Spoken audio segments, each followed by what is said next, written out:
From the prairies of Kansas to the coasts of California, our tour has arrived out west. The port town of Stockton may differ from the Bay, but there's no doubt the home of OTB reflects a California state of mind. And underneath the sunshine lies our first test out west, Swenson Park, a bomber course requiring power and accuracy. Will we see a return to victory from former champions? Three-time champion, Paige Pierce! Or can those on the brink this year finally break out? One thing is certain, victory this week will require only the best. The 2024 OTB Open starts now.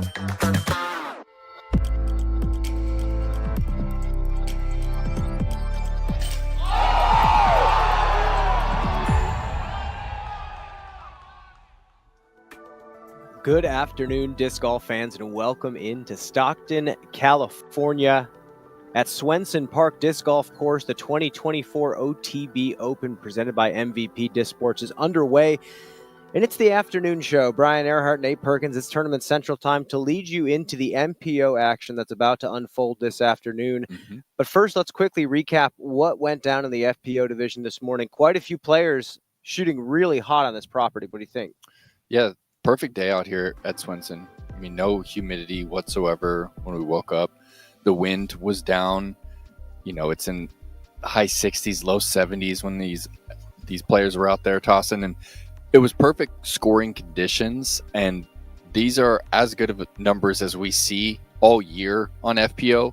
We're still a few strokes behind Paige Pierce's 12 under par on this layout a couple of years ago, but 9 under was the number today by Holland Hanley. She still doesn't have an Elite Series, but how many times, Brian, have we seen Holland at the top after round one? Probably double digit at this point in her career. She probably has more Elite Series lead cards without an Elite Series win than anybody else in the field. Can she do it this week? I think she can absolutely do it this week. Look at her scorecard. She started out 4 for 4, got 6, 8, 9, 10. Look at that front 10-hole stretch. That's just hot. Perfect disc golf right there. Yeah, she got a couple bogeys in the back stretch, but I think a lot of players are going to do that. Double bogeys are right around the corner on a lot of these holes. If you're not clean off the tee, if you misread the wind, this is in that wind range where you're not quite sure whether or not the wind's going to fully affect your shot. Do you need to change discs in your bag? So I feel like Holland did exactly what you needed to do today. I don't think you're going to need to shoot a 12 under par at all this round. So I feel like this whole weekend, I don't think you have to shoot that number. So I think she's in a great spot. Can she continue this pace as the weekend moves on? Personally, I think it's time. I think a lot of people are thinking it's time, but we did talk to her after her round today. Let's take a listen to what she had to say. All right, joined here in the clubhouse, Holland Hanley, 9 under par effort on round number 1. How you feeling about it? Oh, great. I mean, I was just chilling today. They started us off with like superstition playing while we were teeing off on hole 1, and I was like feeling that and just kind of try to keep that all day.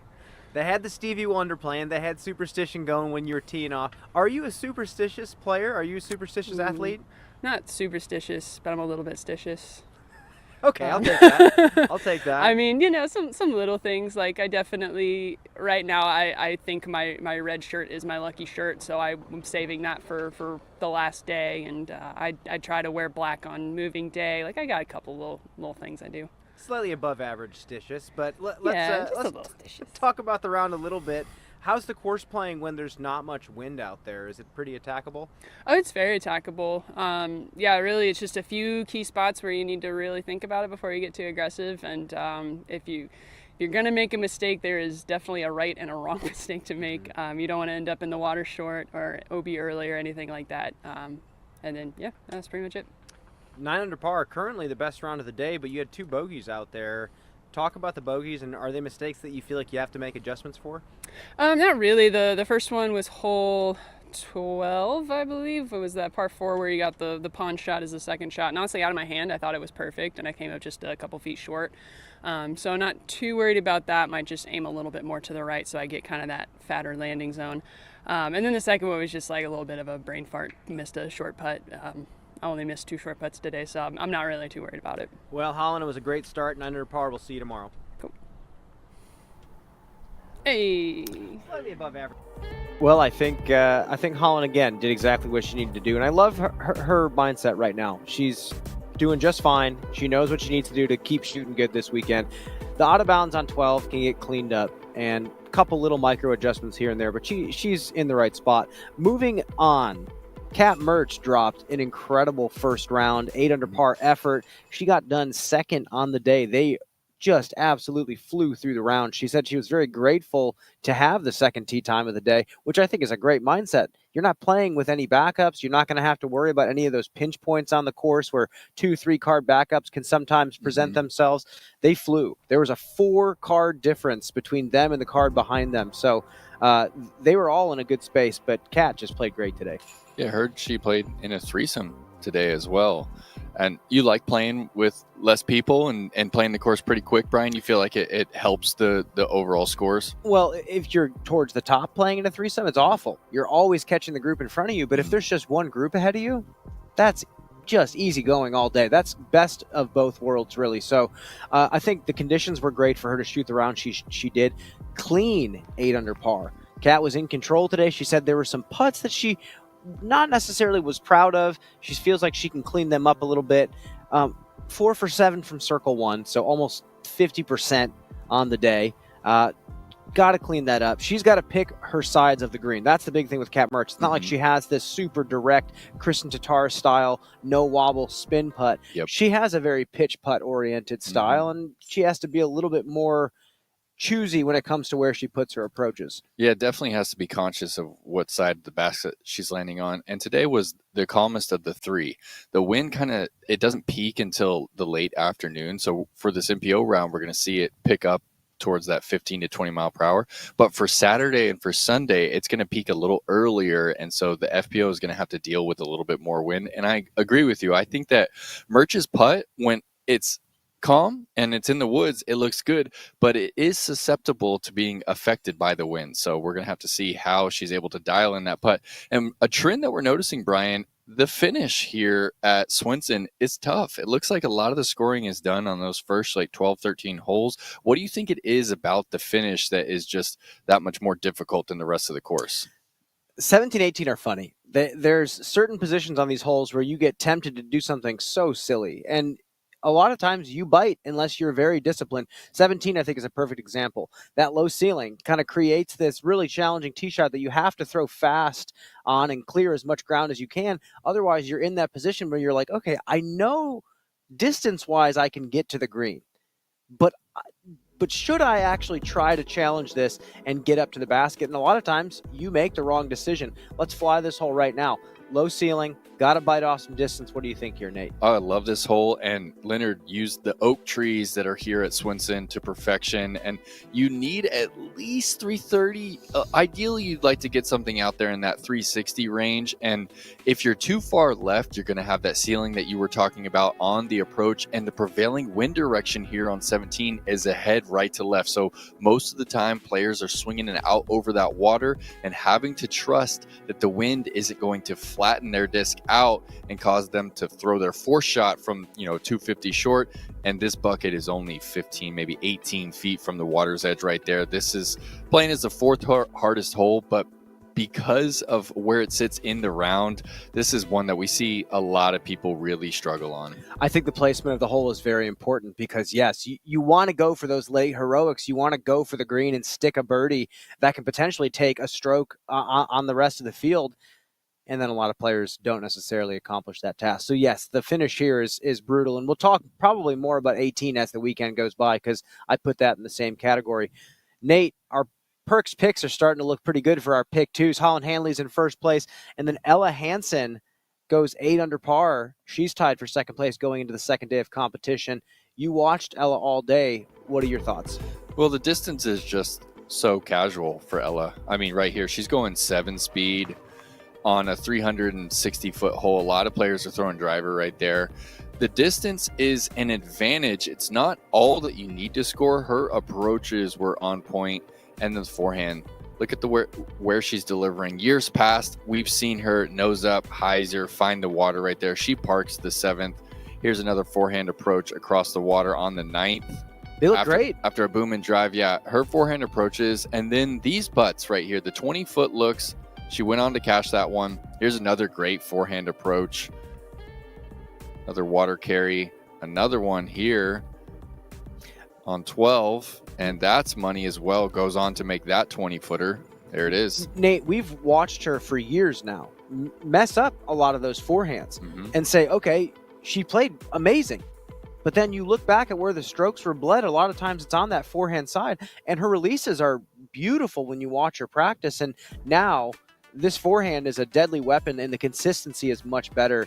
And I think this is why we're seeing her on the up and up. She's had some fantastic finishes recently at MCO, Champions Cup, and that's why I picked her in my pick too this week, because she's trending upward right now. And I feel like it just takes a little extra push for her to get those few strokes and actually take down a victory this season. I think she can do it. Another person that I think can still defend the title is Paige Pierce, Nate. Paige is starting to get some speed back, and I think a lot of people are noticing. I think she's absolutely back. I mean, she's showing no signs of, lack of distance right now, Brian. She has plenty of speed. It's how she's choosing to harness the speed is the only thing I think that Paige is missing right now. I feel like sometimes she's aggressive in the wrong spots and is almost just trying to do too much at times. But this right here, she found the stroke from circle 2. I feel like this putt is what she's been missing to kind of just get in that rhythm. You're not going to park every hole, but this year, she just hasn't been making as many as years past. Look at this fierce putter shot. Oh my gosh. This is the type of shot that we've been missing from the FPO division. Not a single other player in the field still throws that shot. I mean, Kristen Tatar doesn't throw putter backhand approaches. She's leaning on the forehand. That 300 and in fierce putter shot is something that Paige used for all 5 of her world titles. We just haven't really seen her dialed at that speed and approach distance yet. And today she showed me that she has it, Brian. I absolutely think Paige Pierce is back, and I think she could defend here. We got a lot more to talk about. We have the MPO coming up this afternoon. We're going to take a quick commercial break, and then on the other side, we're going to see Eagle McMahon again, Nate. Come on.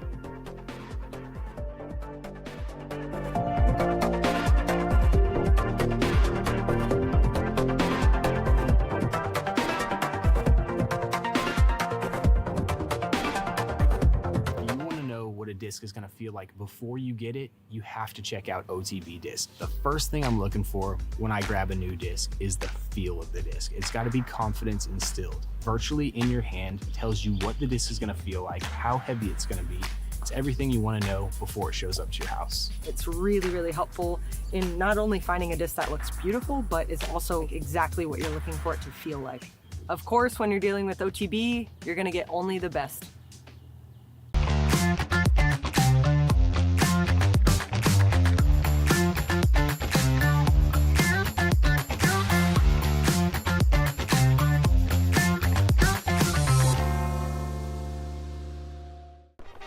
I'm David Wiggins, and in 2016, I set the disc golf world distance record with a throw of 1,108 feet.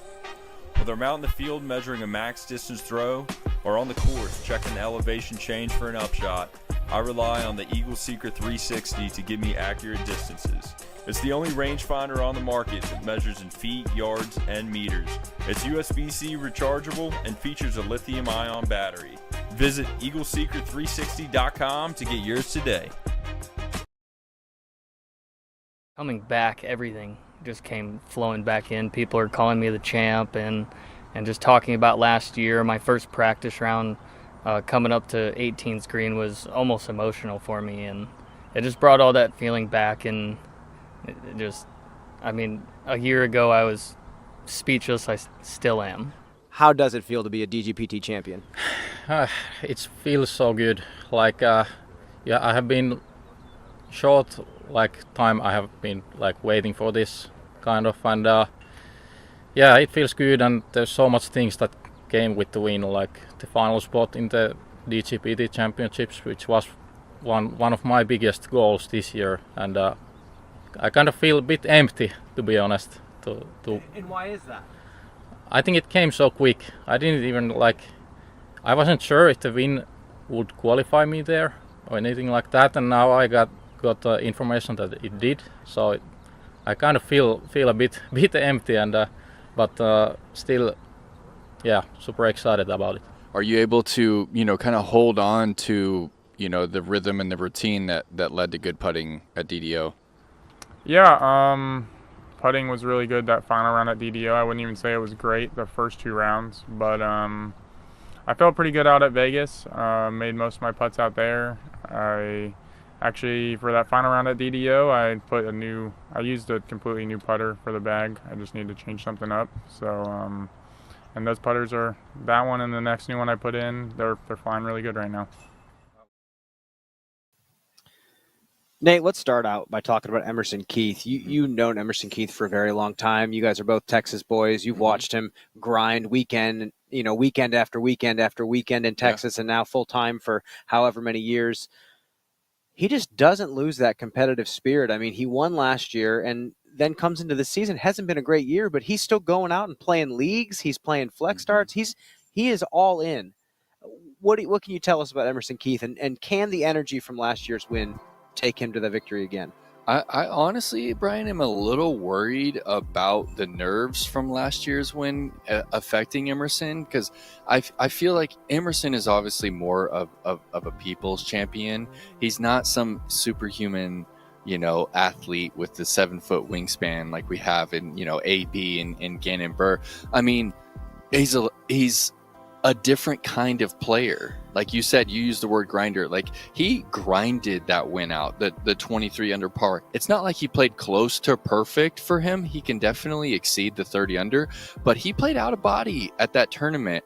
And I'm slightly worried what the nerves are going to do, but when we talk to him, he just seems like a veteran. I know he's young, but he has his 3rd kid on the way, Brian. Yeah. I mean, he's been a dad now for over 3 years, and he's been providing for his family with the game of disc golf for, approaching 8 years now. So I'm impressed with what Emerson has been able to do in the adversity of his, long career now. He's been playing since, a little bit past the inception of the Disc Golf Pro Tour. So do I think he can repeat here at Swenson? I do. But I also think that it would be, as last year was, one of the more historic kind of underdog tales. Even though he's defending champ, he's probably not even in the top 25 now as far as skill set goes. What do you think? Nate, average finish this year has been 37th. Okay. He's 39th in the DGPT standings right now. Hasn't been a great year for Emerson Keith, but we think about what they were doing when they took the victory. Like Emerson Keith or Parker Welk last year at DDO, it can happen. But if it does happen this year, what an unprecedented title defense that would be. And I think there's a lot of people rooting for him to take this down because, like you said, I don't think he's like this larger-than-life personality. He's Emerson. He's like going out and playing leagues. He's mingling with the locals. He's doing kind of the things that all the older touring pros used to do just to get by. And now I feel like it's awesome to see him still doing that, a real member of the disc golf community across the board. But he's playing to win this week, Nate. But he's going up against some guys that are also really all in. And one of the guys we have to talk about that we talked a little bit about this morning is Jesse Niemann. And talk about all in. The man is over here, going back to Europe, and now coming back here after having a fantastic performance in Copenhagen, getting his first DGPT win. Nate, we have more to talk about Jesse. I think there's something in that interview that really stood out, and I know that it kind of sparked your interest. Well, yeah, he said that he almost felt empty. And we've heard other athletes talk about that. I mean, you make this big sacrifice. You leave Finland for 6 to 8 weeks. You come here, and when you find yourself, outside cash 2 weeks in a row, 3 weeks in a row, you're dealing with an injury, you don't even know if you can play, you start to kind of give up and be faced with, is this really for me? Should I continue to pursue disc golf? It's not that easy when you have to come over the pond and and you're away from your family for 2 months. And then all of a sudden he finds himself in the winner's circle over in Copenhagen. It doesn't matter that the Americans weren't there. He won an elite series, and it happened quicker than he expected it to. He qualifies for the Tour Championship. Now he's just like, what do I do now? I accomplished my biggest goal of the year. So it resonates with me what he's saying about being empty. And it also inspires me and likely others around the world to just continue pressing and pushing for your dreams. And here's what impresses me. He started out coming to the top of the leaderboards in Finland because of his all sidearm play style. He had a backhand. It's a decent backhand, but it's not like Nicholas Antila level of shot shaping competency. Mm-hmm. Sidearm was his bread and butter. And then you come over here and it's really tough. I mean, our all sidearm guy right now is Chandler Kramer, who, plays really well at some courses and kind of runs into a brick wall at other courses. And you see it in the performances. Not having a high level backhand with high RPMs is tough, especially when the wind picks up on these long courses like OTB, this Swenson Park course. So I love that he's been able to come over here and get the reps on the backhand and learn what he needs to do. Clearly, he puts the work in. Look at his sidearm. I mean, to me, it's top 5, top 10 in the world right now. And I think he can put the work in to get the backhand there too. And he said he's excited for it. And I think that's the goal. I think come over here and acclimate to this West Coast style. I think he could do it. I totally think he could do it. But he's got to go up against guys like Calvin Heimberg, Nate, who last week at DDO final round looked absolutely unstoppable. Yep. Like we remembered from the earliest parts of the 2023 season. Talk about what you think about Calvin this week.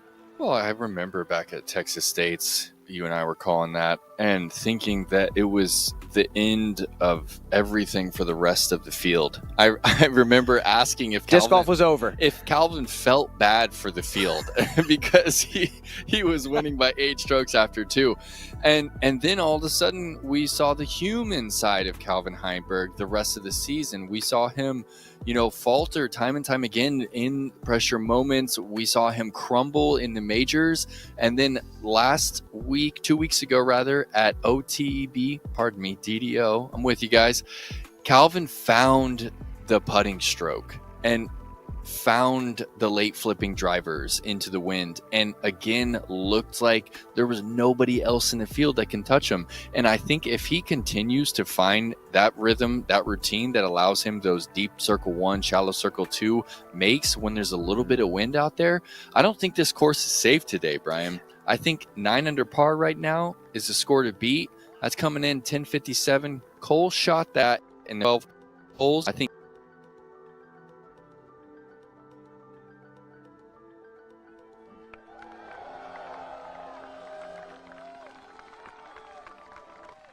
under par out here on a course where scratch scoring average was considered to be +2. So that would just be something special.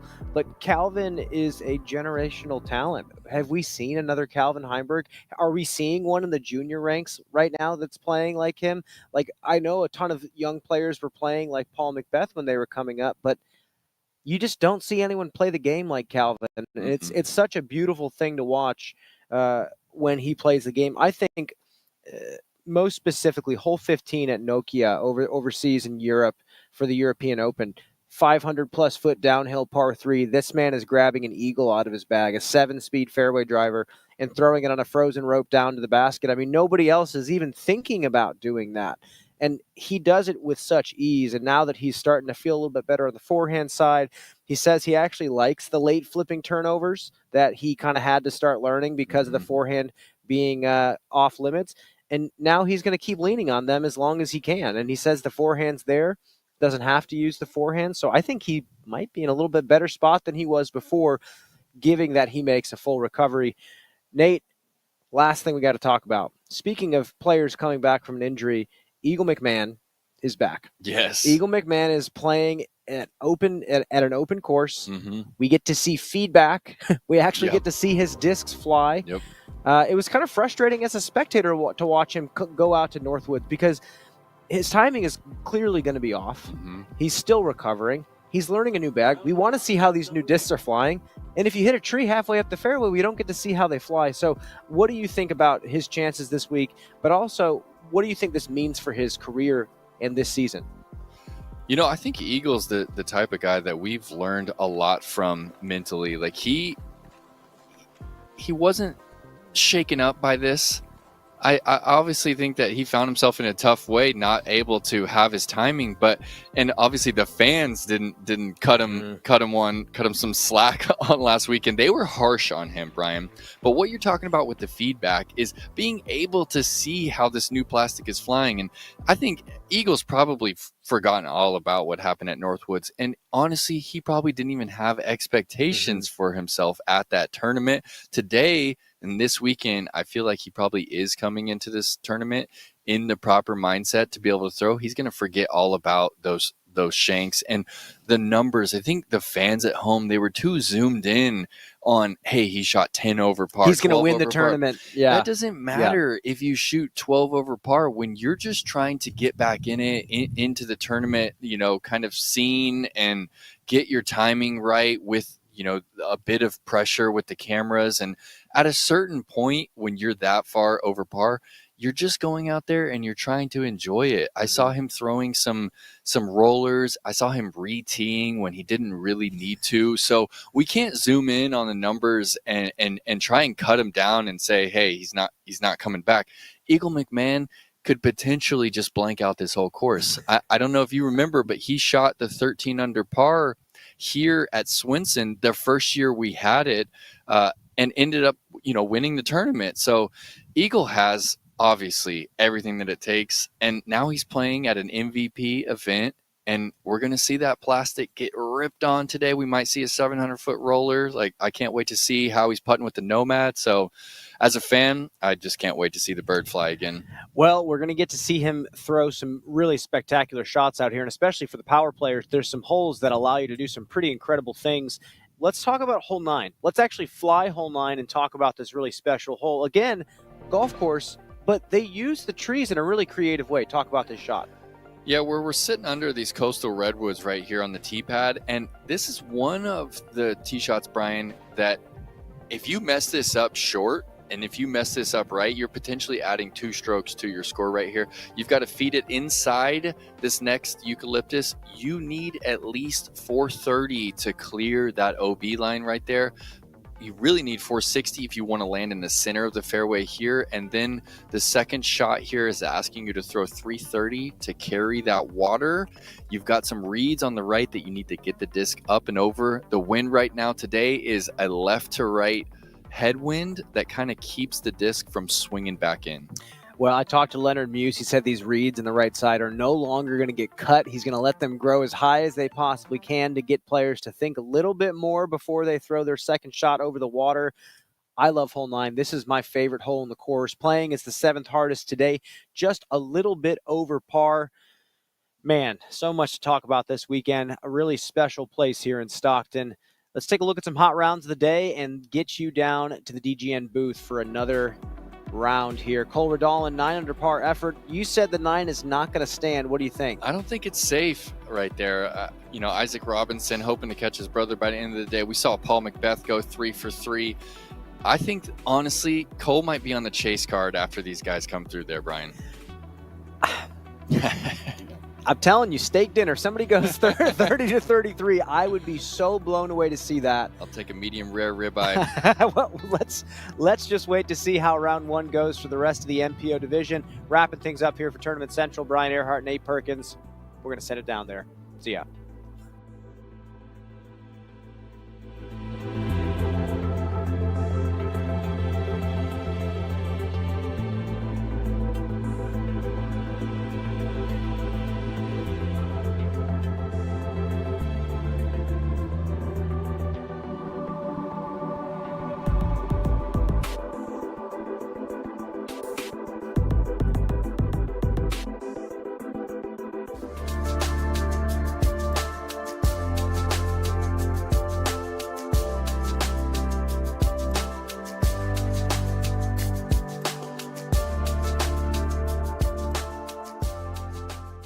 Behold the Eagles Crossing Disc Golf Course, a sanctuary where the ordinary transforms into the extraordinary.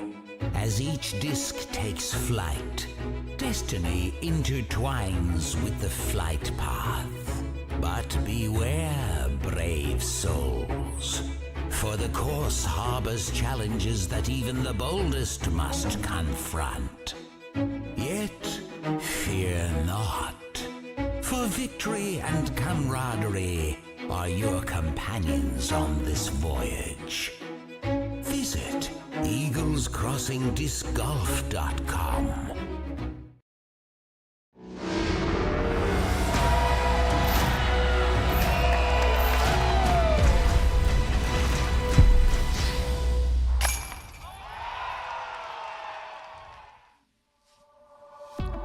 Welcome into beautiful Stockton, California for the first round of the OTB Open presented by MVP Disc Sports. We've got Emerson Keith trying to defend his title and Calvin Heimberg looking to go back-to-back on tour. That said, it's been the year of Barella and Burr. Who gets the whole shot on day one? You'll find out live on the Disc Golf Network. Philo, let's watch some disc golf.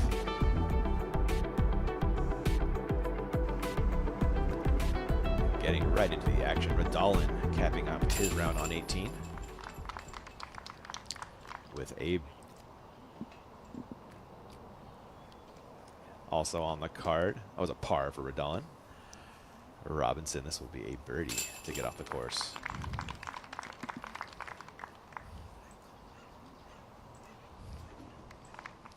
And we've got one more spot of action for you on hole 5, McBeth. That's a Yahtzee to start the day, Philo. It's 5 birdies in a row, though, I promise.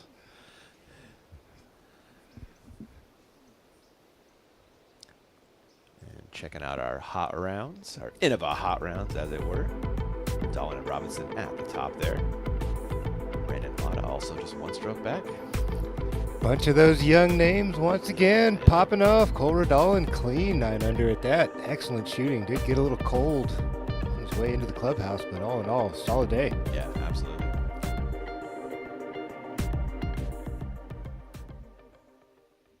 And welcome into the booth in Stockton. I'm Ian Anderson. That's Major Champion over there, Philo Brathwaite. What's up? Hey, glad to have you back in the booth. It's nice to be back, man. I missed you guys. I also need to announce Philo got married. Oh, Congrats boy, to here we Philo. go. Let's Appreciate go, you, buddy. Yeah, man. Awesome, man. Awesome. Good Glad to stuff. have him for you. How was the honeymoon?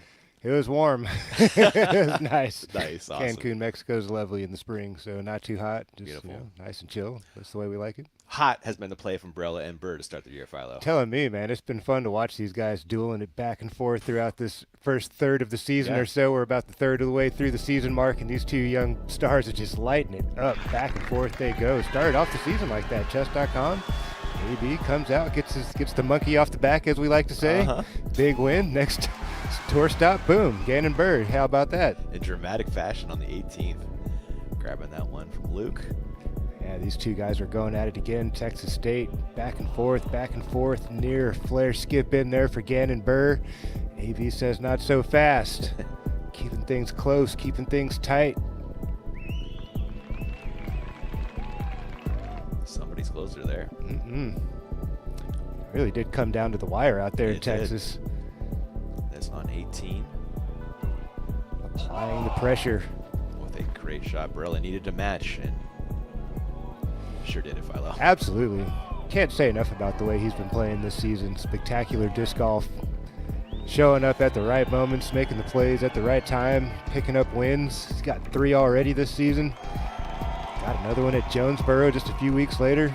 Got the monkey off the back. It turned there was two more monkeys hiding back there, Philo, already. So, man, opening up the can and it's just pouring out. Yeah, it seems to really unlock the new AB this year, and it's been just incredible to watch. His clutch putting this year has been, that was the missing component to his victories, and it has been there. He's found something. He's unlocked some kind of code, you know, that freed his mind and let his body just do the thing, and it's been a lot of fun to watch for Anthony Burley. It's going to be a really fun few years for him, I imagine, coming up. My goodness, sign us up Confidence, for that, Philo. yeah, just brewing like crazy for him. And there, Barella and Burr, the breakaway from the peloton. Anthony was Slight. trying to chase him Yeah, down. slight. I mean, there's still time. There's still some tournaments out there. Yeah. These guys could slip up. Things will be turning into some woods golf. And it's a long year. It's a long year. Don't want to get too ahead of yourselves, but for now, yeah, fantastic golf for those two golfers.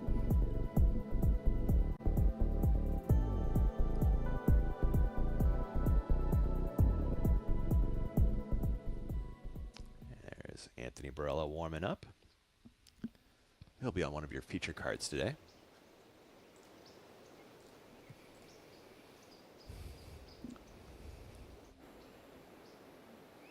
The only time he finished outside the top 10 this year was just a couple weeks back, or was that last week? Time flies. Dynamic Disc Open. Yeah, I think 2 he weeks got ago. tied for 14th at the DDO. Yeah, that's right. That's Sounds his right. worst finish on the season. Not bad, man. Not bad at all.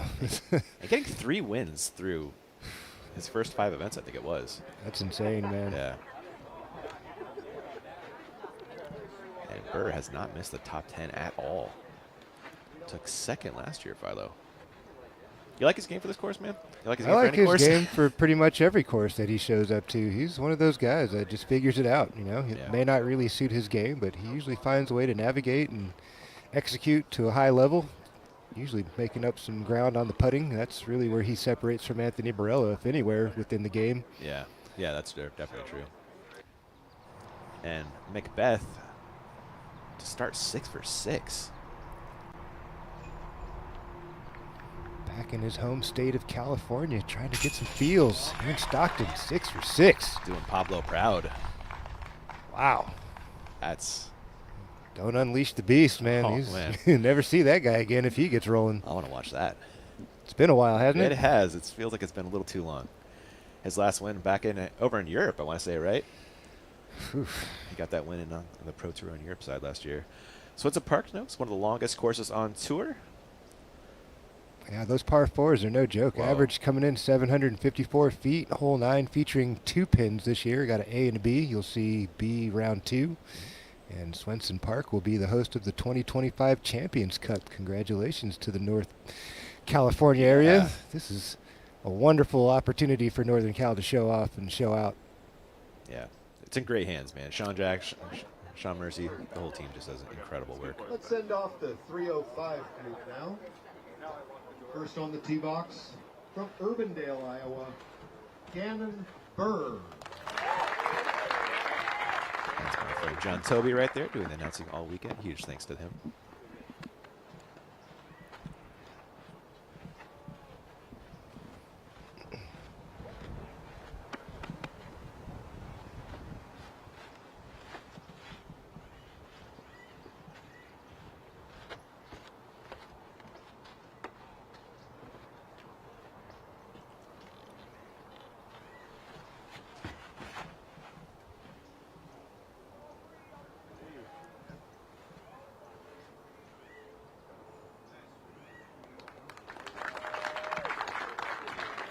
Out there in circle 2 for Gannon Burr.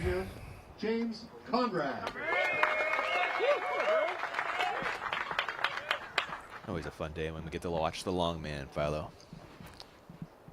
Agreed. Yeah.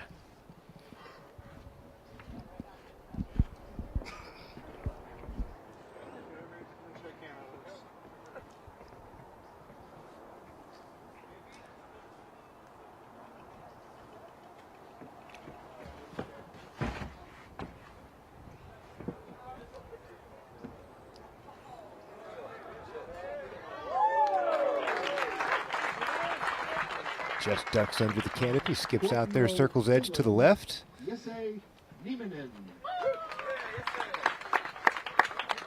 How about the weekend he had over in Copenhagen, huh? Taking down the win over it. How about that? Nicholas, right, was there? Yeah, Nicholas Antelo was right there. Nitu Tuominen. I don't want to mess up his name too bad, but what a win for Jesse, man. Getting the monkey off his back. True. First tour win. That's big time, man. Big time for Finland, man. I'm sure these Finnish fans are extremely proud of these two guys. Known for the forehand, but does have a great backhand as well. And completing this group, And apparently he just changed his grip a little note I just got for a little more power on the backhand. Newsome.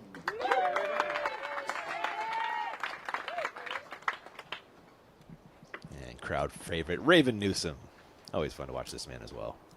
See, we'll get some archer shots today, Philo. What do you think? We'll see, man. It's a hot day out here in Northern California. See if his game is on fire. Hoping this drags back in a hurry. Looks like you ripped it over a bit too much, Ian. He did, yeah. Okay, gentlemen, good luck. Have fun. Be out in circle Stay 2, well. but Raven is dangerous in circle 2. While they make their way down the fairway, McBeth, tee of 7.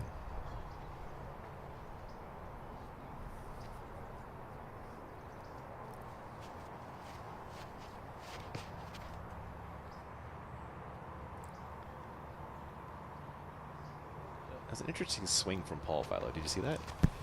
Yeah, that's going to be a tester. Yeah. Down there on the ground is Jesse Niemann. He's with our man, Nate Perkins. Take it away, Nate. Are you rocking the modified fan grip today? No, I have changed to the power grip now, and I think this is a great event to try to learn it and lean on it more. So, yeah, new grip, new things. And how much of the backhand are we going to see versus your distance forehand out here at Swenson? I think a lot more. I think I throw backhand on 9 or 10 holes and some rollers. So there's definitely going to be lots more backhand than I'm used to, but I'll have it as a challenge here. All right, Jesse, thanks for the interview. Best of luck, man. Yes, A.M. Perkins, thank you for that. Hole one's a pretty big bomb to start your day, Philo. You know, 450. McBeth to go 7 for 7. We'll need a circle 2 make to do so.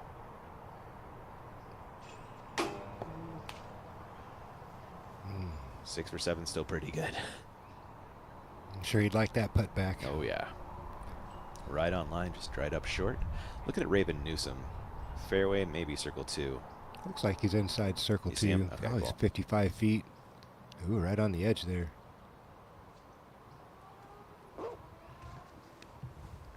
Goes to that steppers, just didn't look connected there. Yes, a couple feet closer.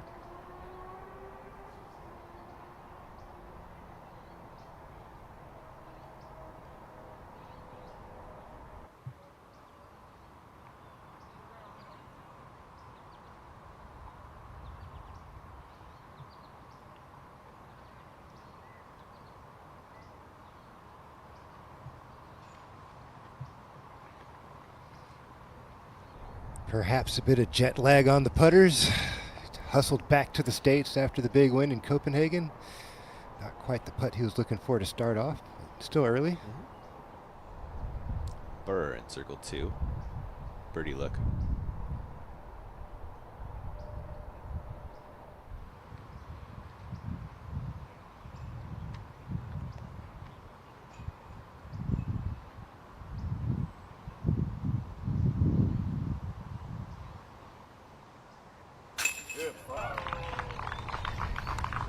Iceman. The man known for it does his job right there. Gannon Burr drains it. Oof. Putting like that early. Yeah. Watch out. That's what Jesse was hoping for. You get one of those early mo putts from out there in circle 2, you start feeling a little invincible. It's kind of big time, isn't it, It's Philo? one of those things, man. Confidence and momentum Yeah. are such a big thing on a tournament like this. Especially putting, it's so mental. Yeah, and the wind's starting to pick up this afternoon. It was rather calm this morning. Not much of a breeze at all. You Yeah. see the trees are jumping around out there now. You're right. Conrad went long left just a little bit, coming back for birdie.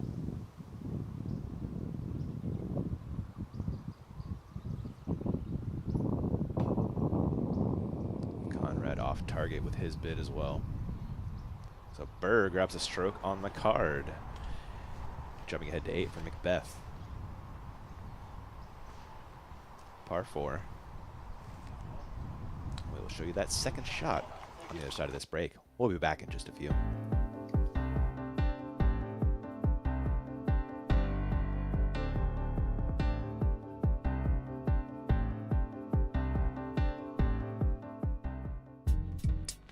MVP and OTB partnered up again for a huge run of exclusive and awesome discs to support the OTB Open. Thanks to your local retailer, these sweet flying circles are available everywhere and greatly contribute to the high caliber event that 1,000 Rated Productions have created. Scan the QR code to check them all out now. Figure out which disc might make your bag. This run is ridiculous.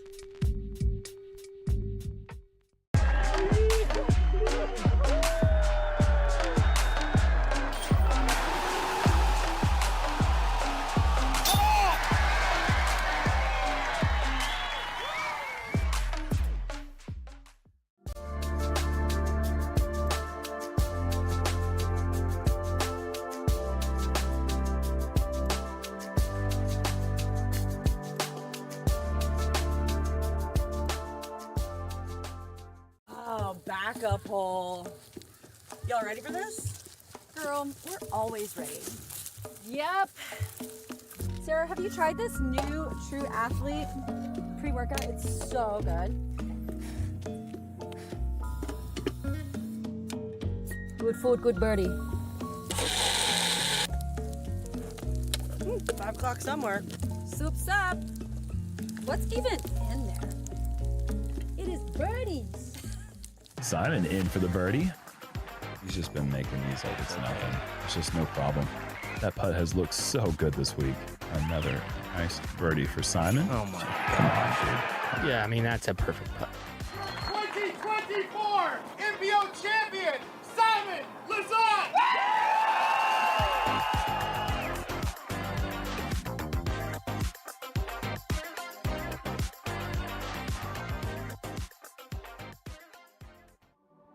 The OTB Open is presented by MVP Disc Sports, the leading edge in disc golf.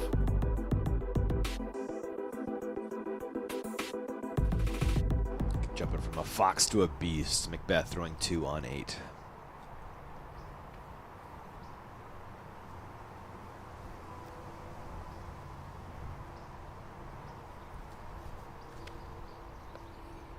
I sure did feel that coming there, Ian. Yeah. Sets up great for the roller.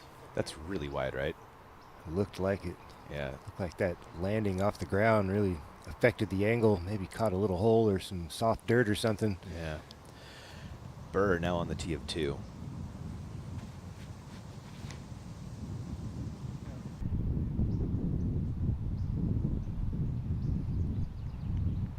That's going to be the challenge today, fighting against these crosswinds with these low canopies. Saw it a bunch in the FPO earlier. I feel like it's a little easier to battle with a hyzer flip than a force over flex. It Depends if you can on go which to the way, right yeah, shot, it just right? depends on which direction the wind's blowing. Yeah. Hyzer flips are really tough to do when that crossing wind going the opposite direction. Got to be so pure with it, so smooth. Conrad. Ooh, a little too high up in the window for Conrad. Makes contact, drops straight down. It's a long ways to have a look at a birdie 3 when you hit early like that. Yeah, it's near impossible after that drive. Maybe a miraculous roller, if anything. Niemanen.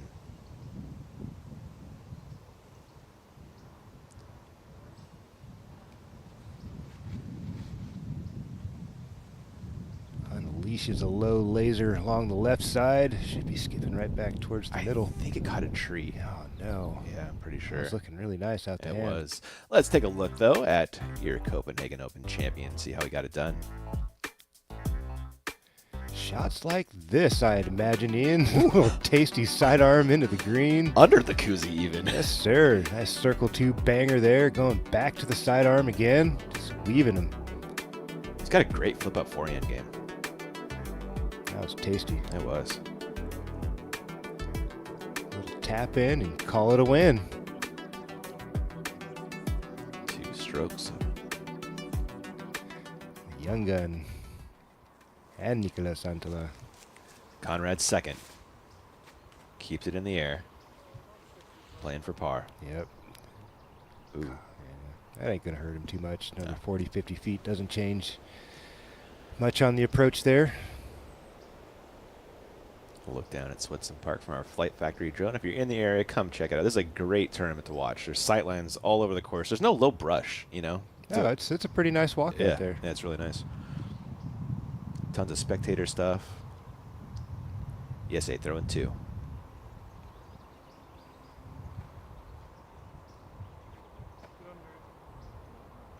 There's OB left. That just gets back in, Philo. Wow. Yeah, you don't want to miss your first putt and then throw a B on your second shot. Fortunate there to be safe. Get that up and down for a par. You see that gold spectator area right behind one's tee? Isn't that amazing, Philo? That's wonderful. It's so cool to see what they've done here at the OTB Open over the years. Shouts to Sean Jack's wife, Elena, for setting up that awesome gold spectator area. The super lounge. Yeah, it is a super lounge, man. You're like 10 feet from people teeing off on one. That's epic. It's the coolest. Great idea. Raven in his second.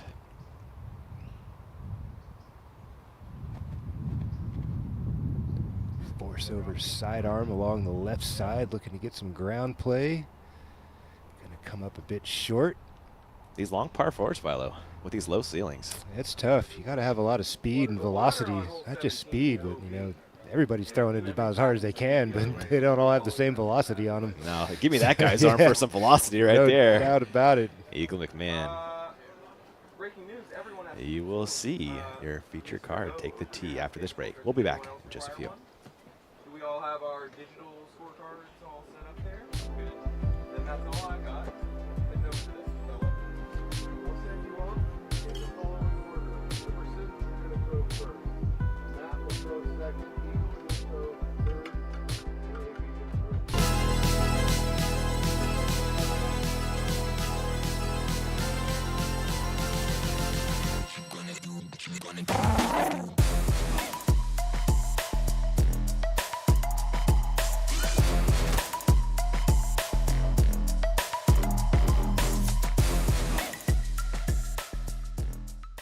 If you want to know what a disc is going to feel like before you get it, you have to check out OTB disc. The first thing I'm looking for when I grab a new disc is the feel of the disc. It's got to be confidence instilled. Virtually in your hand tells you what the disc is going to feel like, how heavy it's going to be. It's everything you want to know before it shows up to your house. It's really, really helpful in not only finding a disc that looks beautiful, but is also exactly what you're looking for it to feel like. Of course, when you're dealing with OTB, you're going to get only the best. Jonathan! Jonathan! Wow! Jonathan! Skulle du visa? Hi. Yeah, check this pad out.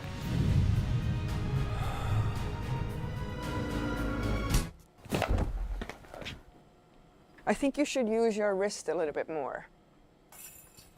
Why not? Is he okay? Yeah, he's fine.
You want a new disc, but you're overwhelmed by all of the options. Well, we've got you covered. Meet the Innova Pathfinder Guides, a series of graphics that match a set of discs for your style of play, curated by our own Riley O'Neill and Eric Schwann. Whether you're the beginner, the crusher, or anywhere in between, we've got a lineup for you. So scan the QR code, find a guide that matches your style of play, and discover your path to a better game. If you haven't seen these, you're missing out. All right, back to the action.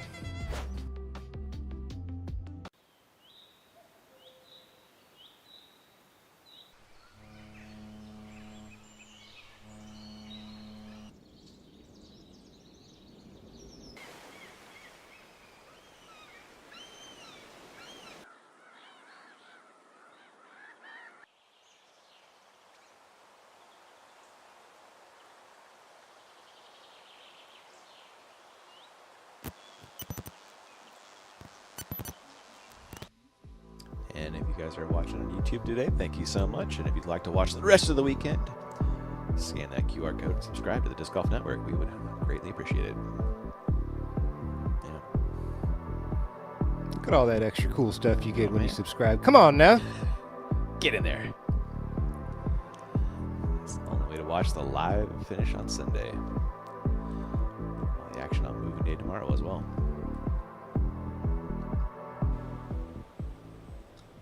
There's the entrance into Swenson Park.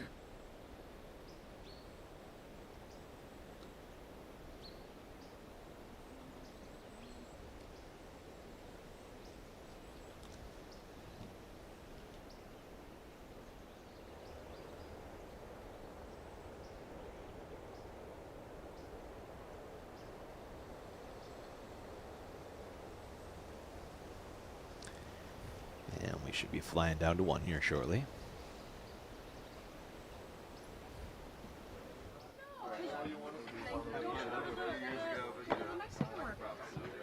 Yeah. I mean, it's about Oh, yep. Good luck, Eagle. Good luck, AB. Okay, we'll send out our lead We gotta card, find a local final farmer. card. That's what I've done. Good to see you. First on the tee box from Pilot Point, Texas, Emerson Keith.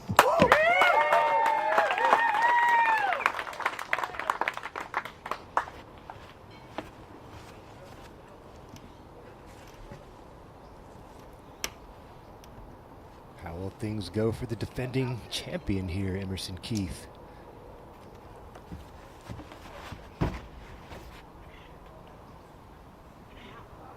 Pretty good, Philo. Catching one heck of a ride out of that glide. Slides inside circle 1 and just off a bullseye hash. What a drive there from Emerson Keith. Next to Pushing throw 25 from Peoria, long. Alabama, Matt Oram. Hello. Yeah. He's excited to be here, Philo. No early nerves from the defending. No.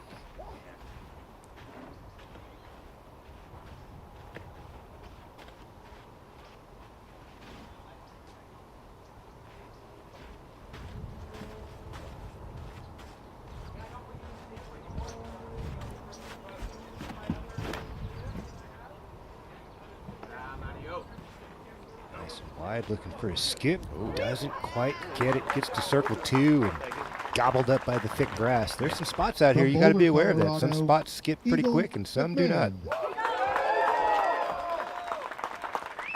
Eagle McMahon. Nice to see him back on tour. Absolutely.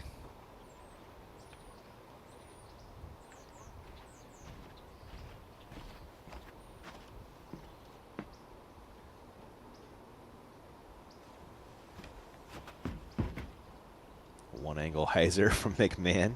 30 feet in the air. Over that also. Incredible spiking hyzer there from Eagle McMahon. Circle's edge look. And completing this group from Scottsdale, Arizona. 474-foot opening hole spike hyzer. He's a little different, Philo. So is this guy. So is this guy. He could fall. He could bite off that line, hop on those vapor trails. Absolutely.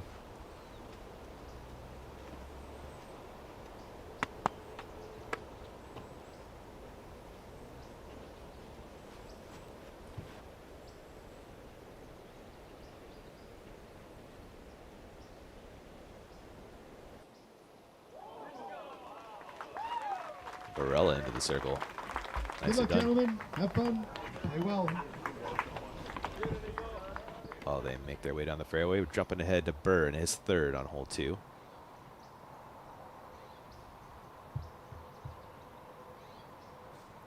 Basic disc golf there for Gannon Burr. A little chip shot. On 9, McBeth carrying the OB with the tee shot. Such a great hole. Yeah, it's a good one. Makes you think a little. Makes you throw some 2 good shots. 3rd shot for Robinson on 18.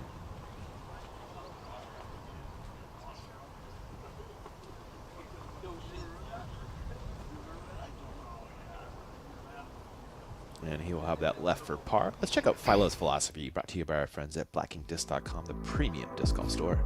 There are so many things you could say at a tournament like this. I was really scrambling to think of like 3 things. Yeah. And then they all feel kind of cliche. I mean, you know this is a long course, so you're going to have to throw the disc hard, bring your long game, probably a few rollers here sprinkled in will probably really pay off if you can execute. More than likely, you're going to need to make a few bonus putts from circle 2. We saw earlier this morning with the ladies, that was kind of what started to separate. People were making some of those big circle 2 putts, and I feel the same thing will happen on the men's side. Maintain confidence and consistency is going to be key, especially with being such a long day, a long walk. You got to keep that confidence up the best you can. Try to stay consistent. Keep those bogeys away. Play smart.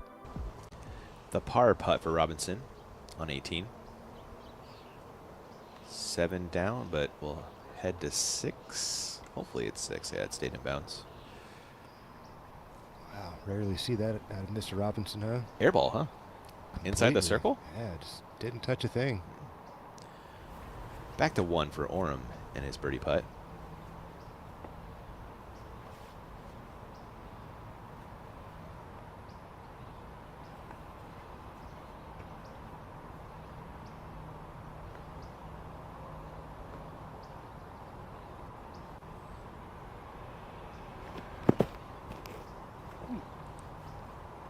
Just off the mark on the right side there for Matt Oram.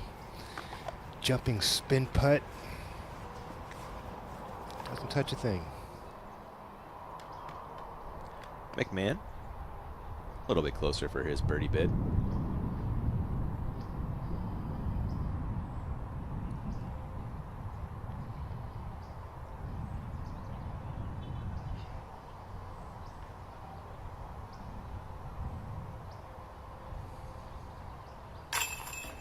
Smooth as ever, Eagle McMahon dead in the middle of the basket.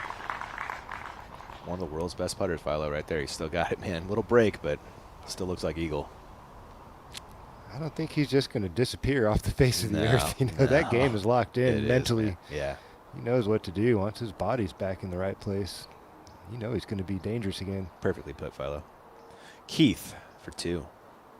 Looking to start his defense well.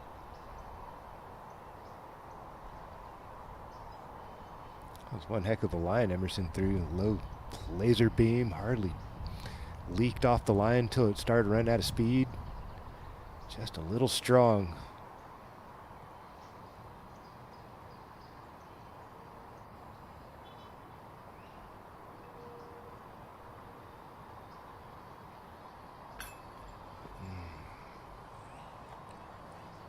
Low end left for Keith on that birdie bid. That's an opportunity missed. Barella.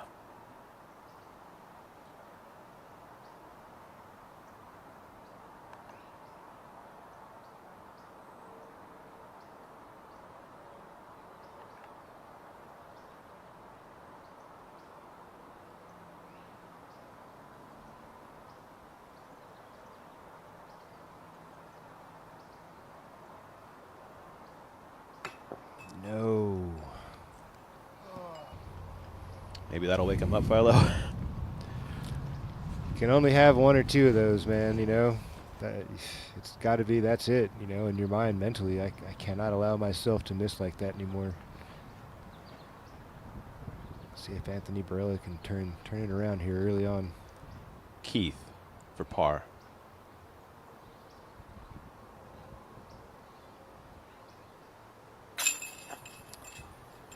Early bogey. Bird Ouch. bogey even too. Those feel a little worse in my mind. Yeah, 3 putts are rough, man. Yeah. Especially after a fantastic drive like that. That was a statement off the tee. Yeah. To start the card. Wow. How fast things can turn, huh? It is wild. Oram to clean up his par. Oh my no. God. What is up with these? Well, Eagle did his job at least, but that's 1 for 4 in this feature card department. Barella in for par, followed by 2 bogeys. Oram and Keith. While they wait their way to 2, we're going to jump ahead to 9. Check on Paul McBeth. It's a birdie putt. Easy work. Nice approach.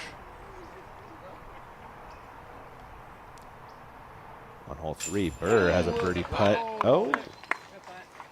Sneaky Iceman out there in circle 2. Gosh. Slow walk that one in.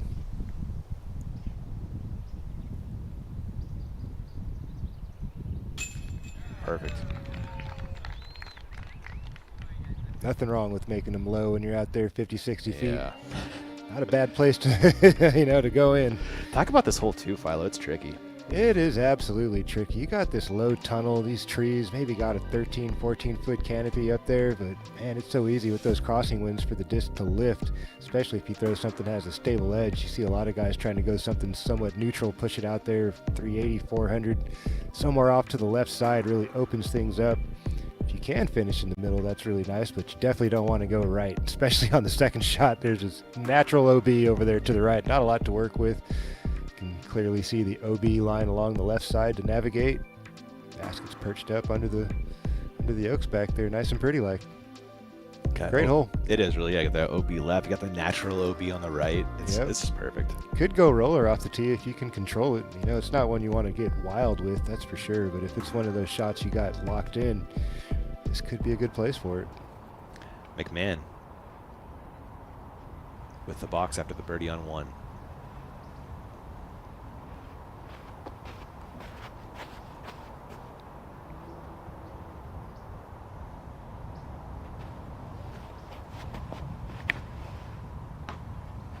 First available for Man, McMahon. that kicked OB, man. It really did, didn't it? That went directly out of bounds.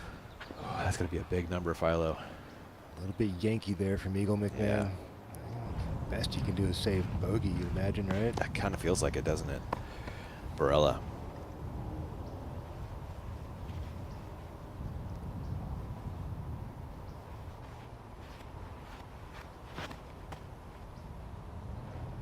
Inches off the ground for Barella. Big flare skip. To set him up with a nice mid 300 shot in.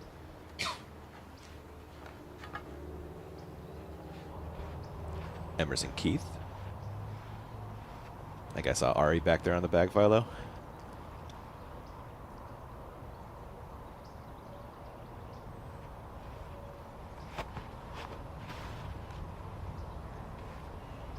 Another sharp drive from Emerson. Yeah.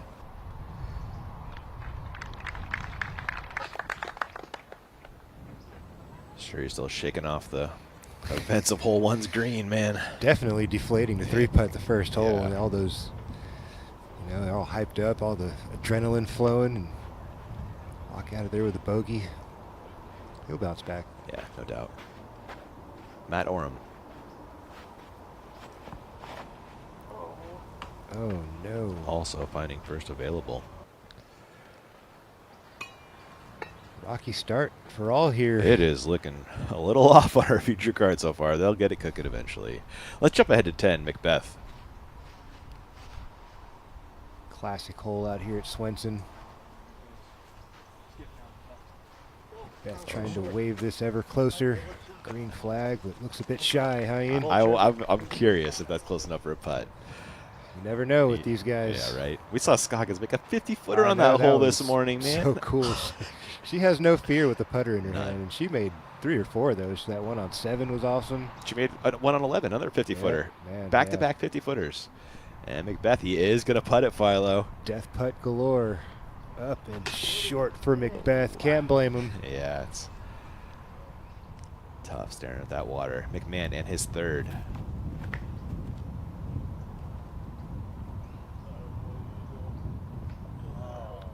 I don't think that'll change anything, Philo. Other than making that. Throwing it in from 125. Yeah, it's not much of a difference there for Eagle. Just got to make his fourth a little longer, but workable.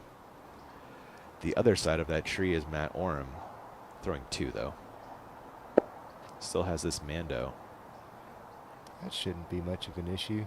Nah. He's got great roller game. Kind of wouldn't be surprised to see him drop one here. There's plenty of room out there to the left.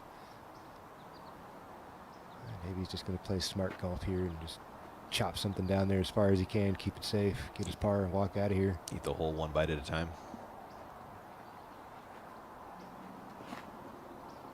Air shot it is for Matt Oram. Oh, it's a really good one, too. Beautiful. Nice full flight there for Matt Oram.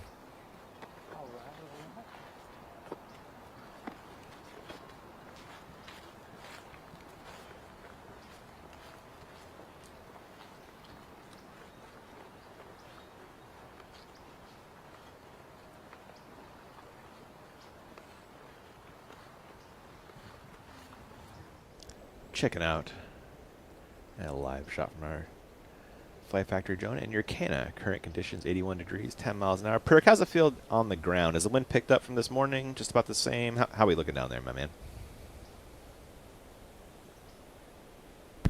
It was pretty calm for the FPO round, and the wind on the radar looks like it's just about to peak, and looks like it's going to be the calmest day of the 3, only getting upwards of 15 miles per hour, and we're really not going to see a lot of that on this front 9, so I imagine the front's going to be pretty ripe for scoring. Awesome. Thank you, Perk. Emerson Keith and his second, grabbing some range first. Probably, what, upper 3s, 400, Philo? I'd say he split the hole in half, most likely. Looked like he got a pretty nice full flight out of that sidearm. Yeah. Not completely lit on fire, but definitely a nice forward push, a little forward skip.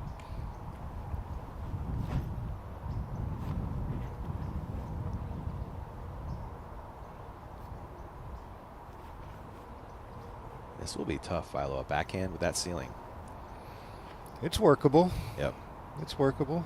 Maybe even from the shape of that, it'll even look like potentially a roller. We'll see what Emerson digs up here. All right.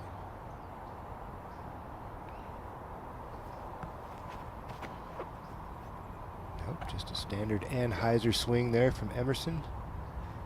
Catches some foliage. Drops down inside circle 2. Have that left for birdie, hoping to erase the bogey from 1.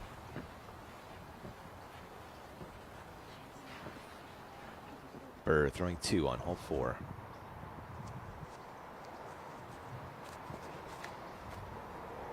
He hit one of the early trees, right, Philo, on the way out? I am not 100% sure about that, but he's just dropped one heck of a roller here. This is pretty Running. special. Oh, he's going to have a great look on flat ground. Barella is second.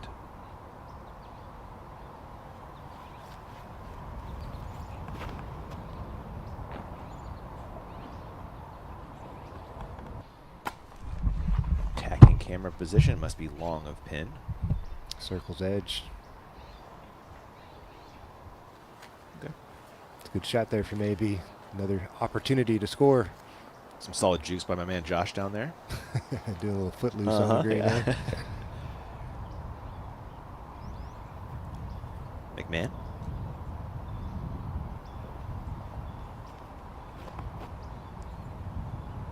So effortless. That didn't hurt it at all. Just off the bullseye there for Eagle McMahon. Did the best he could, Philo, didn't he? Yeah, that's all he was going to get after that drive. Yeah. McBeth. We're now on the tee of 11.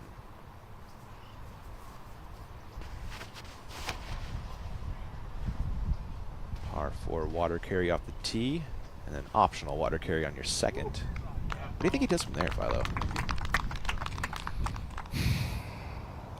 That's a tough one That's to a answer. tough I've spot, seen some isn't it? guys Yeah. go big hyzer out and around and take their chances. I've seen guys play the roller into there. I've seen guys with great sidearm games utilize that. It's really what you feel most comfortable with. I don't want to say what they should do because I can't do what they can do. So what I would do is a completely different story. That is fair, Philo. That is fair. The Orm approach is lovely, and that should work for par. Again, not bad after the tee shot, finding first available.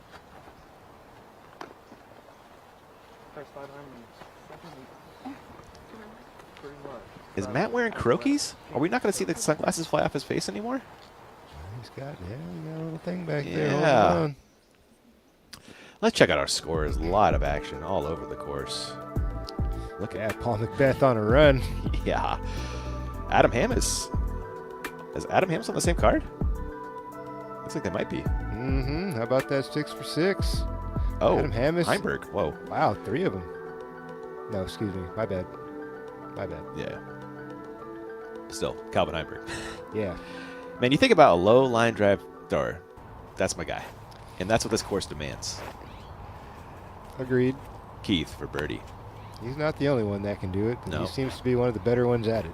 Paul McBeth is another good low line drive thrower. Facts. Not many shots McBeth doesn't have. That's true.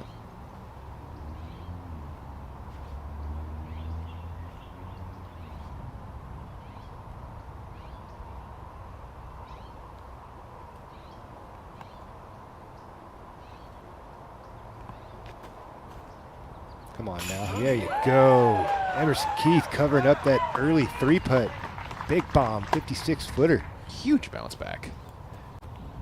There we go. There's some pressure relief. Big time. Yeah. Barella's second went a little bit long. Coming back for birdie.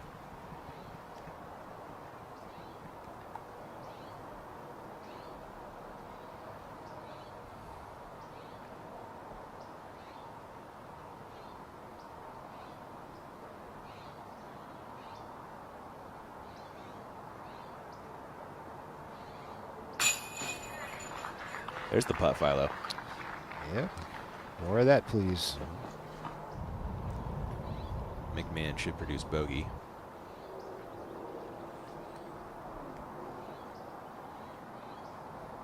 And he goes Goes back to even.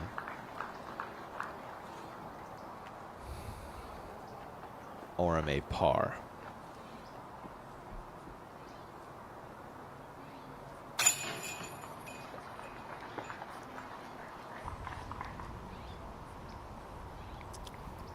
Let's take one more look at this Emerson Keith putt, Philo. It was a monster. Clean up on aisle 2. Emerson Keith on it.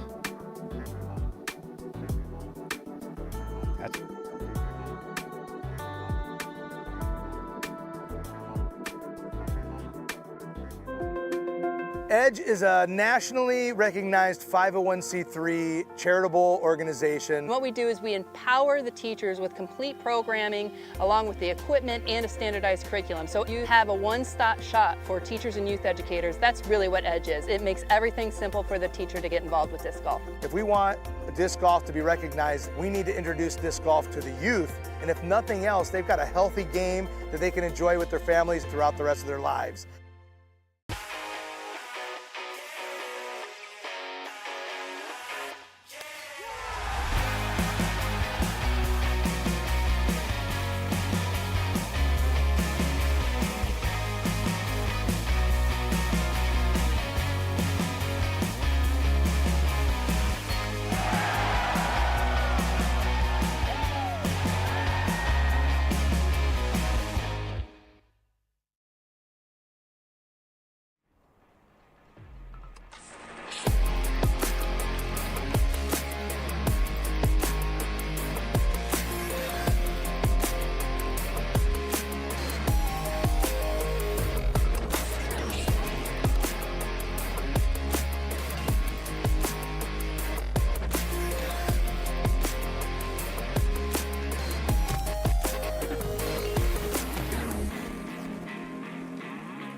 Pound's the best of the best. It's the quality, the craftsmanship, the vision for what a bag could be. I don't think anyone's disputing that it's the best made bag. Welcome back to the OTB Open, the T of 3, AB. Not the longest of holes, but it does require your full attention. 2 mandatories out there, 1 right off the tee on the right. Circle 2 out there on the left. Narrow corridor you gotta traverse here.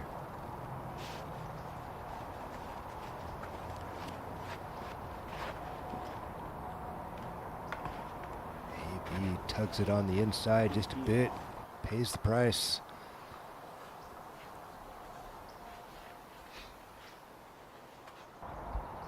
Keith.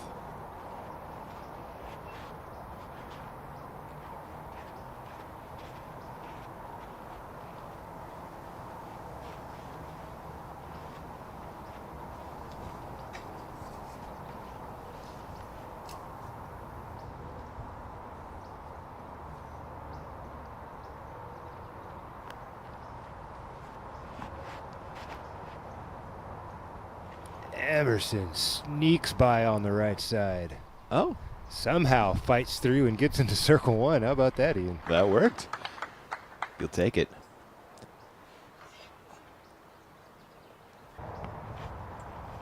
Oram. It's a tricky little shape here, Philo.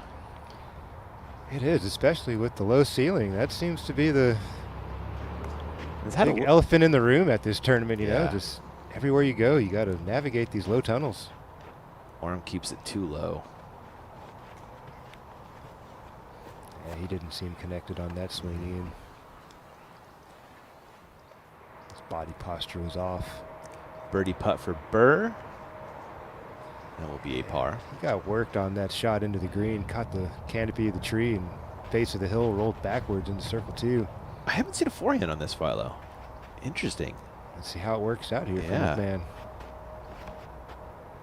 Tasty soft one, but not quite enough yank over to get it there. Gosh, a couple of feet higher. had the idea.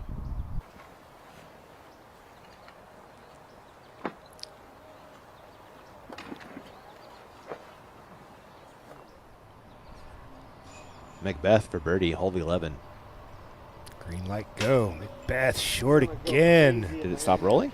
Yeah, I don't think it went anywhere. Okay. He was on the appropriate side. It shouldn't go anywhere from a front hit. Yeah. Gonna get frustrating for McBeth on a heater like that. Yeah. I saw Connor O'Reilly on that card with Paul McBeth. Iron Hill, huh? Yeah, man. That's where he did it. Think of the number of players who've got wins on tour over the last 3 or 4 seasons we've been doing this live show. It's been so cool to see so many new guys step into the winner's circle. Barella's second.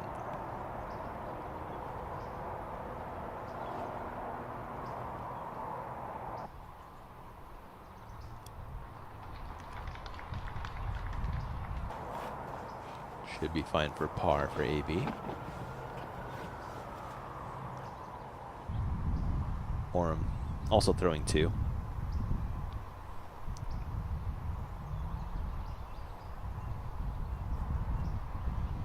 Cut swing over right into the bullseye. McMahon.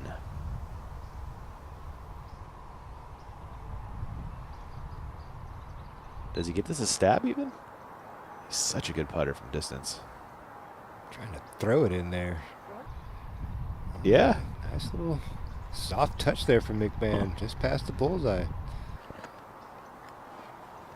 Interesting.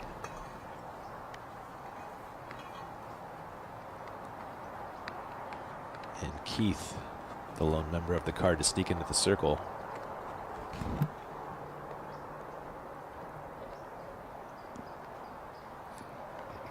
Back-to-back birdies and get under par. Yeah.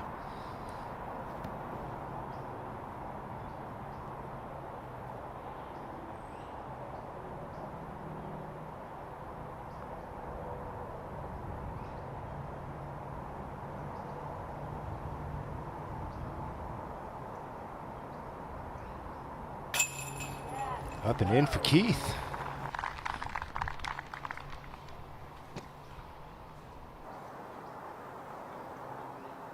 Nice to see him shake off that early bogey. Back-to-back birds. Confidence is up. Now let's see if he can maintain. McMahon for par.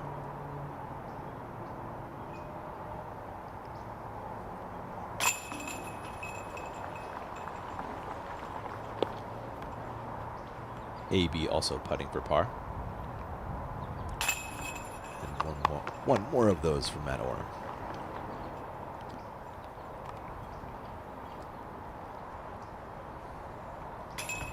Let's take one more look at that putt from your defending champion, Emerson Keith.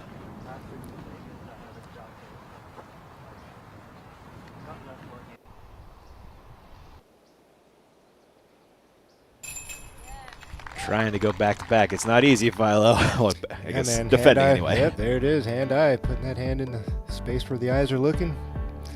Last year, right here in Stockton, Emerson Keith took it down. Shots like this, the water crossing on the par 3. Absolutely parked.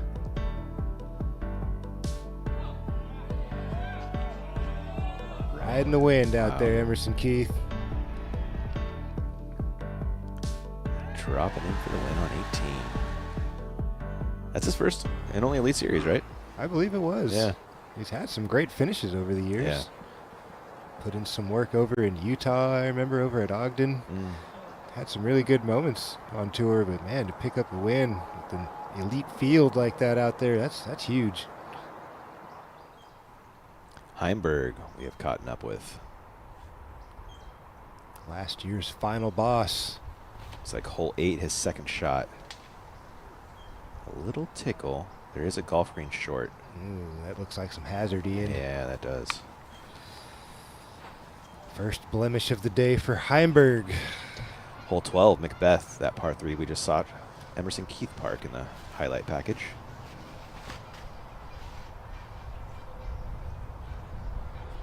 Early cut over stable. Has the carry, green flag for McBeth.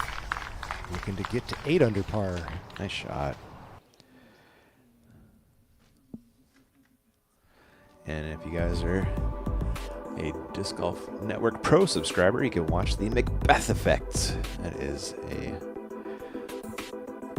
behind the scenes of Paul McBeth's 2023 European Open Tour.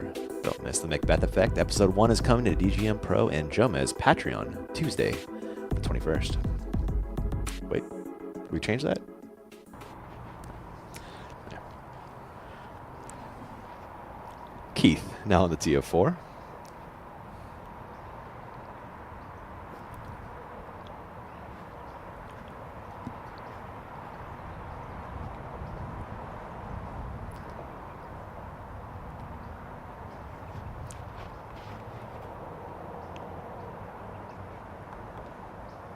Out of the gap clean. You like it, Philo? I do, actually. I think that's kind of smart. Get yourself out of the trouble early and open things up from there. Barella will take the forehand line. Looks like he's got a similar concept, just going to attack it a different way.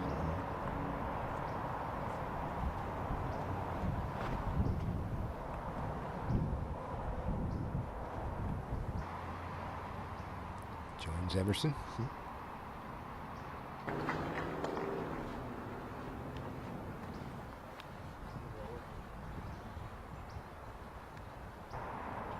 Oram.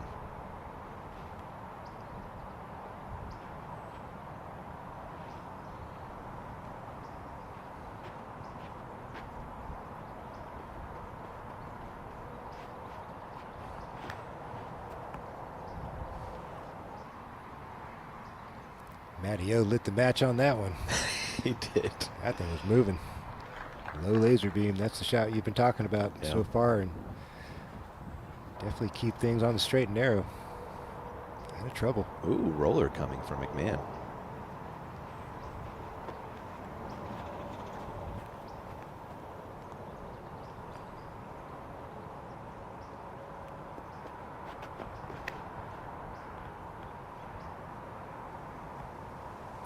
That's all the wind, Ian.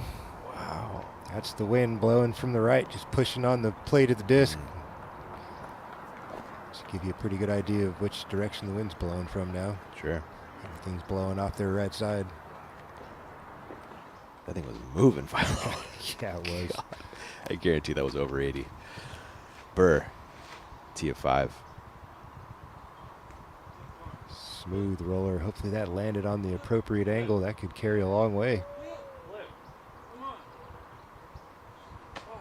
Looks like it just cut, Philo.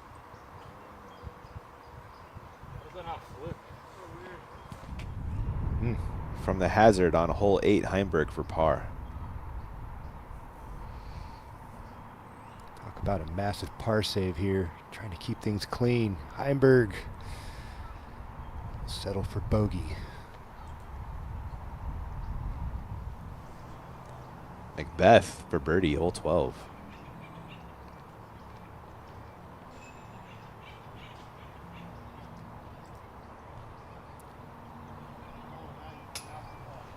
Probably the best angle to be putting from if you're Paul McBeth. Parallel, you know, sideways instead of straight out the water.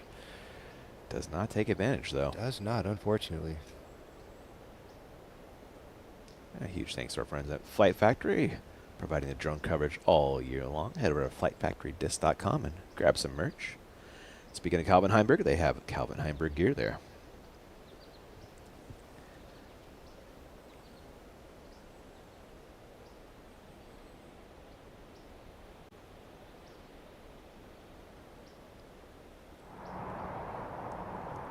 Second shot for Barella. I think. Nope. I thought for a second he'd go roller here.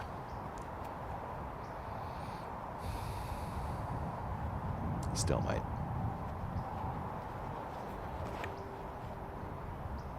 Oh, yeah.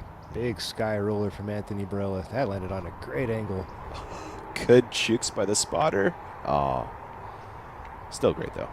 Not bad. Not far off from where Gannon Burr was moments ago. Similar distance, different angle. For par, McBeth. sure the frustrations are mounting for Paul McBeth, not able to capitalize on these birdie opportunities. Yeah, that's like 3 birdie putts we've seen him miss in the last 15 or so. And 12 through 18 have been a tough stretch for the competitors to score on. Not too many guys really lighting it up on that section. Not to say that there haven't been birdies by some competitors, but you look at the stat sheet and it seems like all the birdies come in the first 12 holes and then things slow down. McMahon second. I wouldn't hit a roller from here again. We'll see what he does.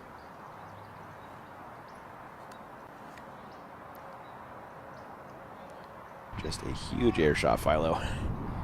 No problem with getting past that OB green. Nice little low tunnel shot in there, maybe a mid-range even for Eagle. He made half of a mistake, but he's already back on track. Maybe even a putter from that angle. He's not that far. That's wow. 2 massive shots from McMahon. Keith, center cut for his second. This looks like roller too, doesn't it? It's not a bad idea. Yeah. You know, get something on edge. Got a lot of land out there to work with. Only real bad place to go is hard right. And I think it's going to be hard to get there with the wind blowing off their right shoulder.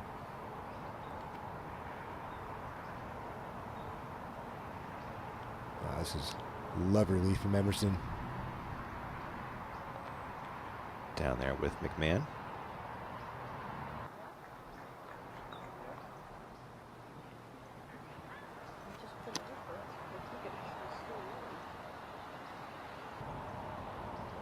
Oram.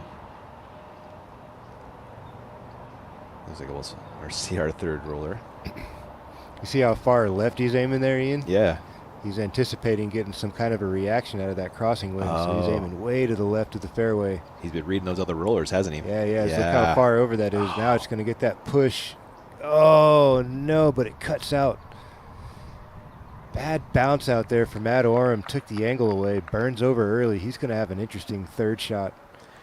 Long Anheuser, maybe another roller, but it's a little more of a fluky shot with all those late trees out there. Burr throwing 3 on 5.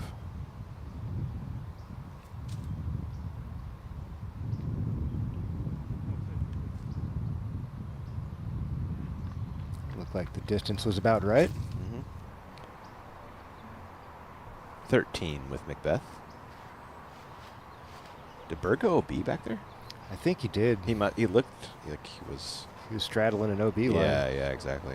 Meanwhile, McBeth hanging it out around the right side. Looks like he's inside circle 1.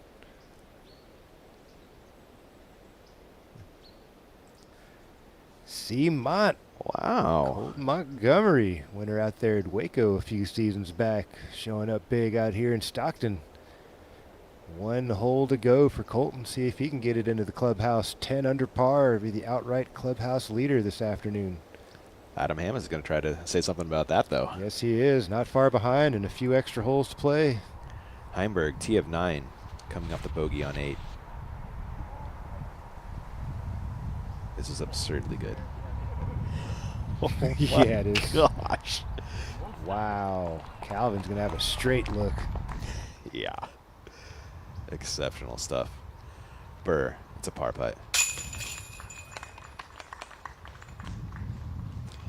Looking at Yesay right there. He is 1 down as he drops in. That was a par on 5.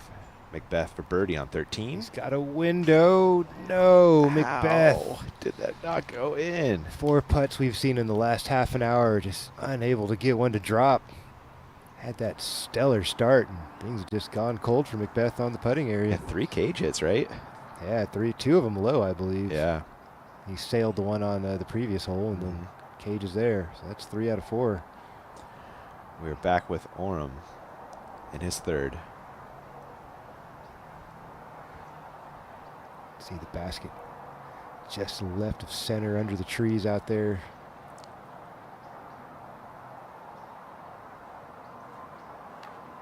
Goes to the roller. Trying to get this to go left, and that looks like it nipped a tree, moving right, a long ways right into the thick. Some nettle back there Matty O might have to contend with. Yeah. Maybe some foxtails in his socks. That's for certain. Keith, also throwing 3.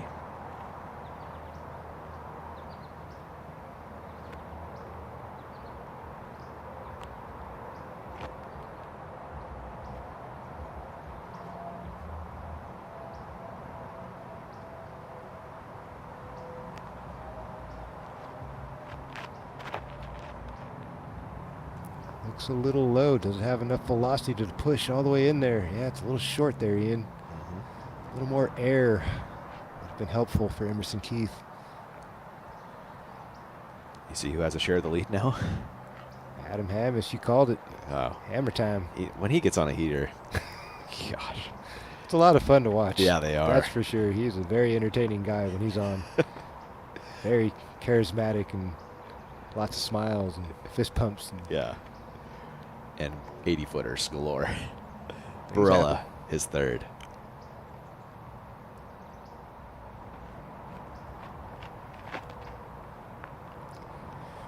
Low and left as well. Going to be short. Was that a tricky footing thing? Or just a bad swing, Philo? Do you see anything? Maybe a little bit of both. And it was kind of a weird stance there. A little down and up slope. Going from concrete or blacktop to the grass. Maybe some rocks in there, a little slippery. Hard to say. The shot shape was what's particular. It's a little slowed bender to the right, a little slow drifter, you know. And with the low ceiling, you want to punch it in there, but you also kind of have to challenge the ceiling a little bit. These guys just coming out a little too early. Now, Eagle McMahon saying, I'm just going to take it up and over everything and Is it roll the dice. Is Yeah. it Grenade or Spikeheiser? Spikeheiser, I think. Looks like a Spikeheiser, yeah. We saw it happen again in Burr's shot just a little while ago. Took it up and over, retreated back down the hill. That's going to roll close to the circle. There you go. All right. Look for Eagle McMahon. Yeah. In his wheelhouse. Shouts to our camera folk, too, on that camera work. That was fantastic tracking on that Spikeheiser from Eagle. That's a tough shot to film. McBeth on 14.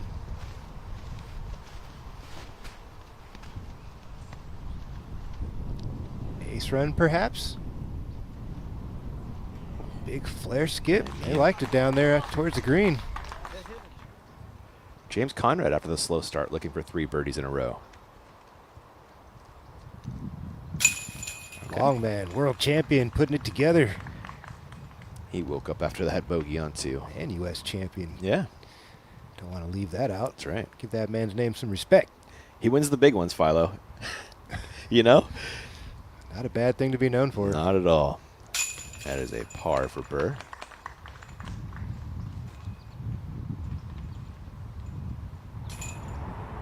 Barella throwing 4. That was awful. Yeah, the wind got on that one, Ian. Throwing into a bit of a headwind, got the nose over, and the wind just sucked it down and right. Wow.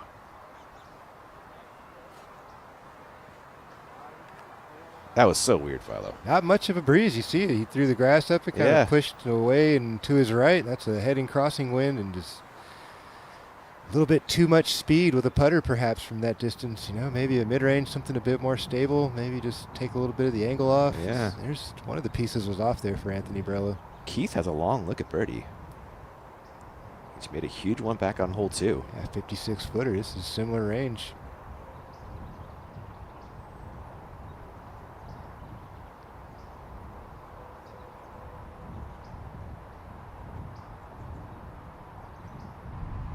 God, the shape on that was beautiful. It certainly was, Ian. That was on line the whole way. Just doesn't touch a thing. Drives up just a little short.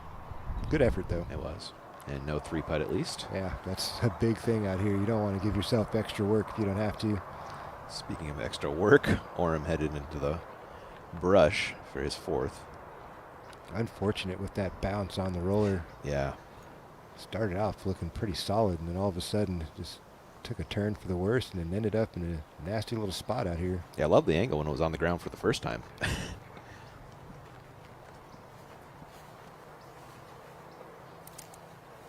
That's not too bad. No.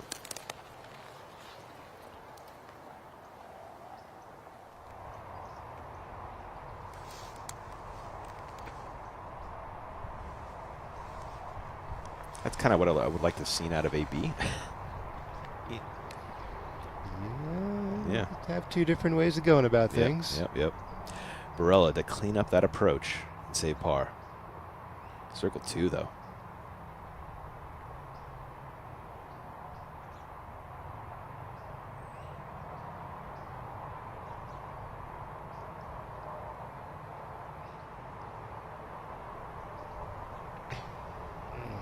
That's an annoying bogey for AB. You can see it on his face.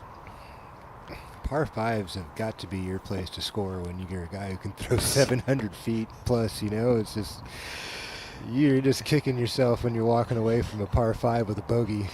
No lie detected, Philo. You know, it's just one of those things. There's kind of no excuse, really, when you have that ability to throw the disc like that. McMahon for birdie. Just to grab a stroke on the card. Off and to the right for McMahon. Opportunity squandered here. Man, it has been a rocky start for these feature players here, huh? It's been a bit of a weird one.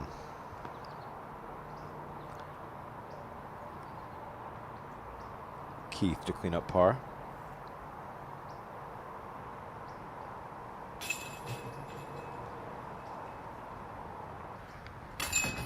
We heard from Nate Perkins this is going to be the best weather day as far as the wind is concerned on the weekend. We really want to take advantage of that because we've seen how this place plays when the wind picks up in the 20s. The difficulty amps up. Colton Montgomery on 18. That was a second shot to set up a birdie look. Look at this guy go. And live with Montgomery. Trying to get it to 10 under for the afternoon. No. You know who's at 10, though? Hammer time. Adam Hammis. We'll show you some Adam Hammis action on the other side of this break. I promise. We'll catch you there.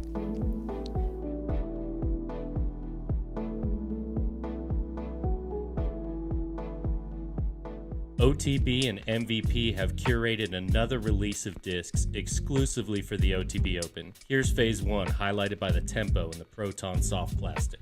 Scan the QR code now and check out the full lineup at OTB Discs or a retailer near you.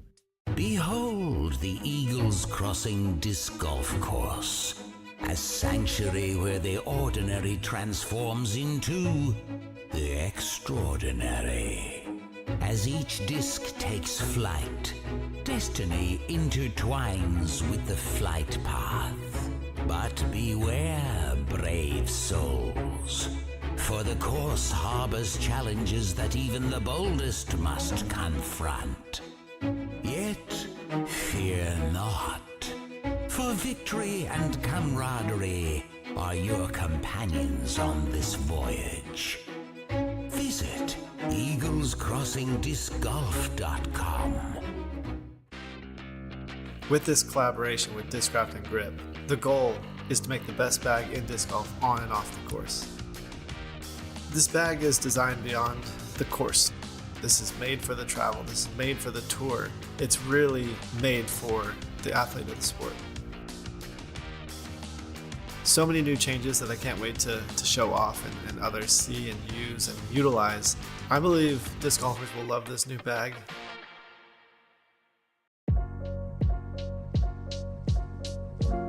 Your rating is one of the most valuable things you get with a membership. This gives you accurate numbers to track how well you've been doing and your overall improvement in the game. You also get a member number when you register with the PDGA. Your PDJ number is a stamp for when you got involved in the sport. It's a badge of pride for players and a part of your disc golf identity. Get your number today. Visit pdja.com/join. Adam Hammis for birdie on hole 15. That is for the solo lead at 10 down. 2 ham bones. McBeth for birdie. We saw the drive.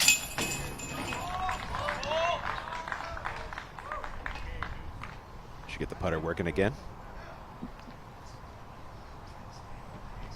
Just 2 off the lead of Adam Hammis, who was 1 hole ahead of McBeth. Or was at one point anyway. Keith, tee of 5.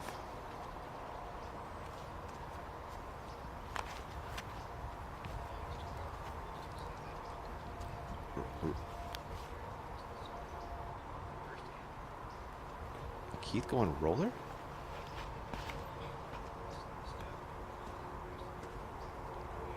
Look at the wind shove this right.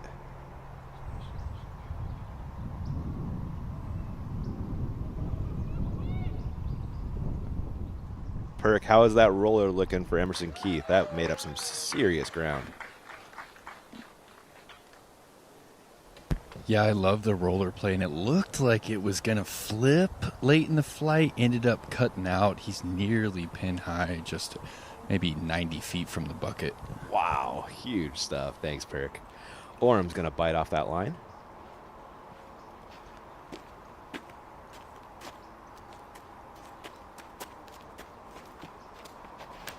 Oh, the big Anheuser route instead. There is OB left, but Orem is fine, yeah. Yeah, yeah. Barella. Oh, excuse me, McMahon.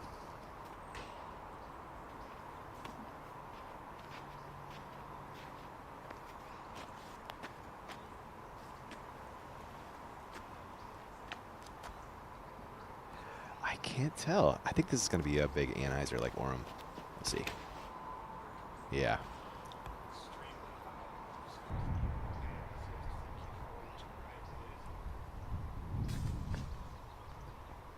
Perk, can you give us some reference on that McMahon shot? It looked enormous. Ian, myself, and the 150 spectators here have no idea. Eagle threw it into the clouds, and then we all lost it. Word is that it's safe down there, but that's an acceptable answer when McMahon throws the disc. You know, other people. Yeah. AB hopping up there as well.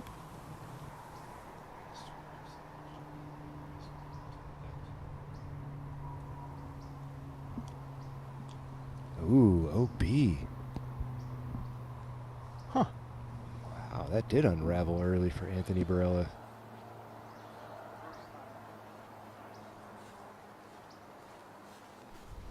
McBeth, TF 615.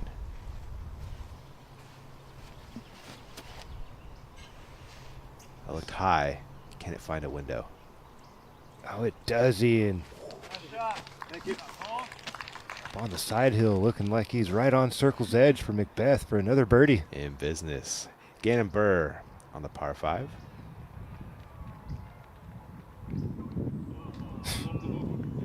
Was that for Eagle? It probably was for Eagle, right? Jump putt from 140 feet. Yeah. And we got confirmation that was for Eagle. He has that left for birdie. That's a pretty attackable hole, Philo. Yes, it is. With their arms. Hammis now on the tee of 16. What's the game plan off the tee here, Philo? Get it as far and right as you can, honestly. For these guys, having a sidearm here is a premium, especially if you can get this thing to unravel, get an edge on some of that fairway grass and get a skip, push that thing out there to the right, try to open up that gap.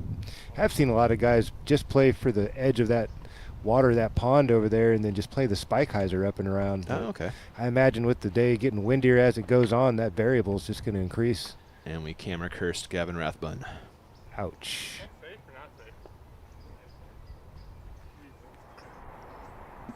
Back to Orem.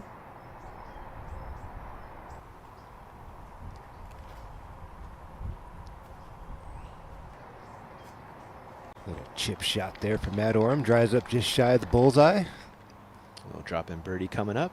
Conrad. This is out in Conrad country, going to the jumper. Ooh, there is off the mark. He's off that green though, right? He should be fine. Okay. There's a golf green on the far side, but there's a little room to work with. Not the tightest green on the course. Yeah. Those are coming up.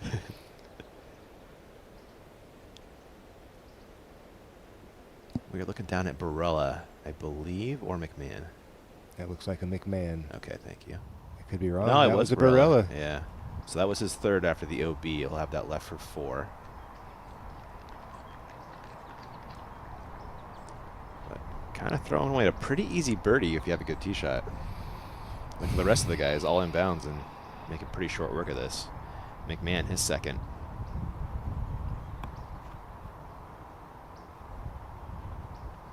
Can't wait to see this Keith second, Philo. Yeah, I'm curious to see where that ended up. I wonder if it's that bigger tree out there to the left. Yeah. Man, not a clean line. Just going to chuck it up there, take his birdie 3, move on. A little bit of work left, but that's in that warm-up range. How about this drive from Paul McBeth? That's the way you draw it up there at the 16th. That's the line when we were doing our drive-through last night. I was like, I think we're going to see a lot of sidearms here. That backhand is daunting. Yeah, it's a really tight line. Sidearm, just a little bit more space, can keep it lower to the ground, get that edgy skip. Keith for eagle. He wants the easy birdie instead. Hard to blame him. There's your answer out there, about 85 feet for Emerson Keith. Gave it a soft bid. Wasn't a complete concession. McMahon has this left for birdie.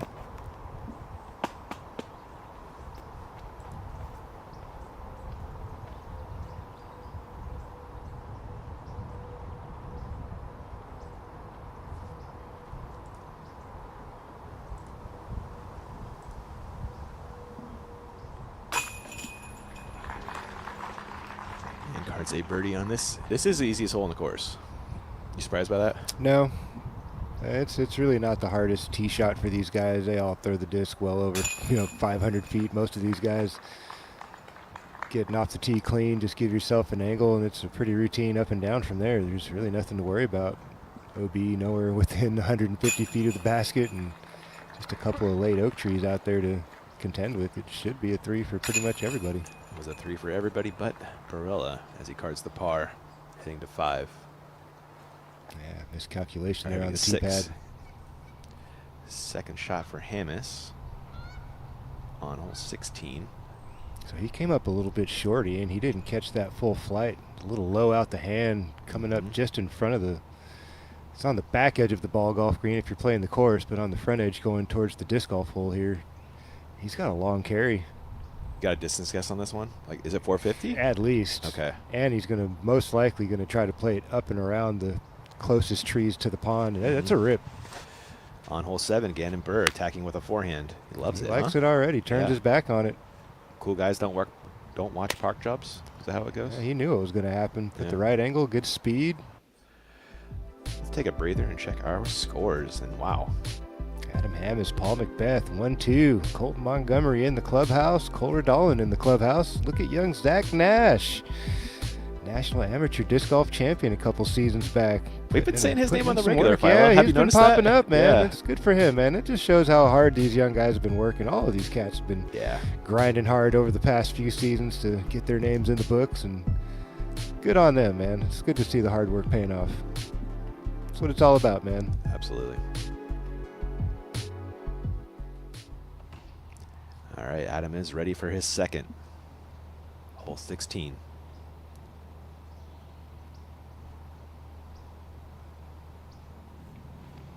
Layup play, just going to shoot the gap, keep it green.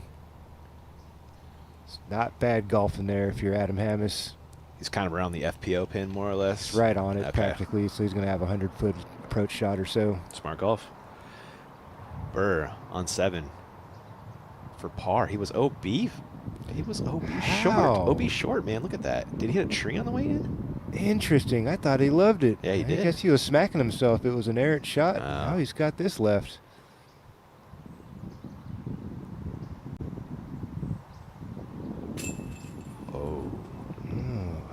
Chains didn't do its job. Kind of almost kicked off the chains. Seemed like it gained some speed after it made contact and caught a little wind on the back end of that. Jumping back to 6 for Keith. This is your second easiest hole on the track right now, playing a 3rd stroke under par.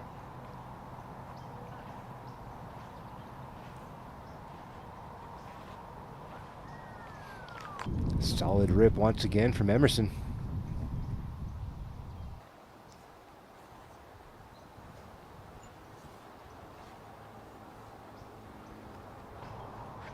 Orem.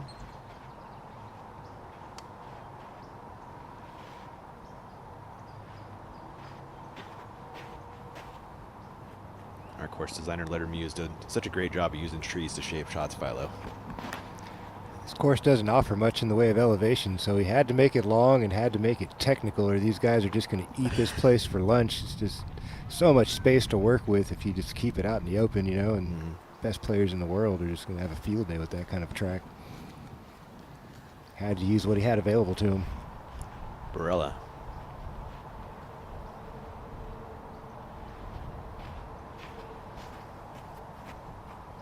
See if Eagle can unload a clean one here, huh?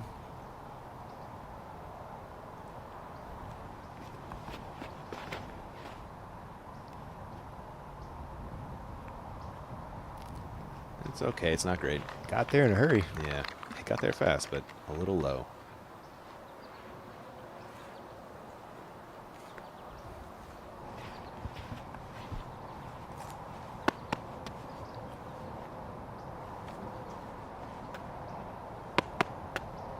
AB on the tee.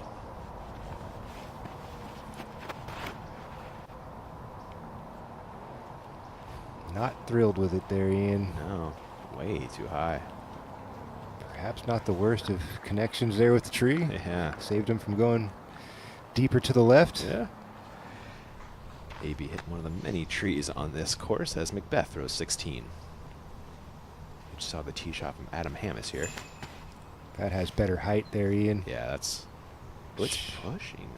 That should hook up. There it goes. Yep. Shouldn't be too deep. There you go. Green flag. Door ajar for McBeth. Conrad.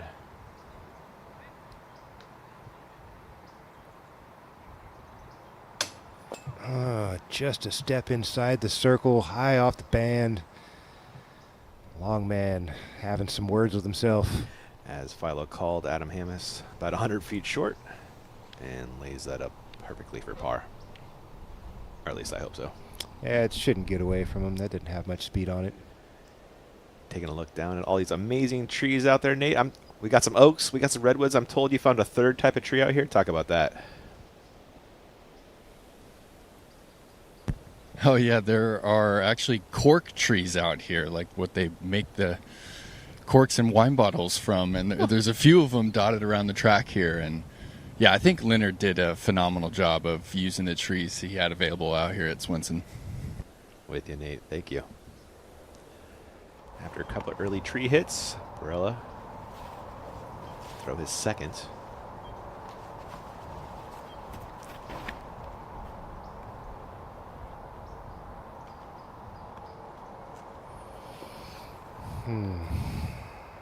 It's progress, but you'd like to beat that second row on your second shot. He threw that really hard. Real hard, yeah. It was moving. It was moving. Throwing a little angry after that drive, maybe? One can only speculate, you know. I'm sure this one will be moving pretty fast as well. McMahon in his second. There's a lot of airspace out to the left, Philo, on this second shot. Mm-hmm. Is he looking roller, looking air shot? We'll see.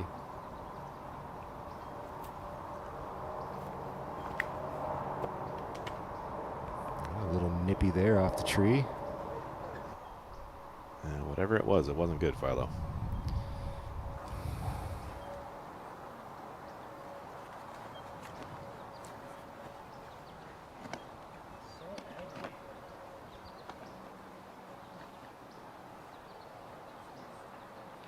Adam Hammis tapping in the par. 2 left to bring it into the clubhouse with a lead. Smart golfing there from Hammis. Yeah, it was. Keith.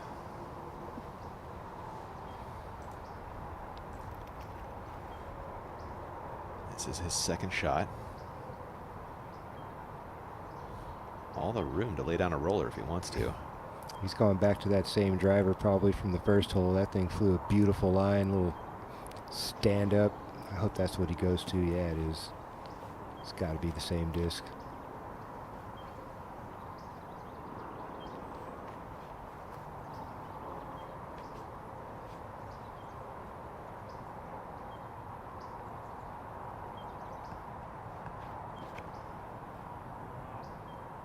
Did he tug it too much?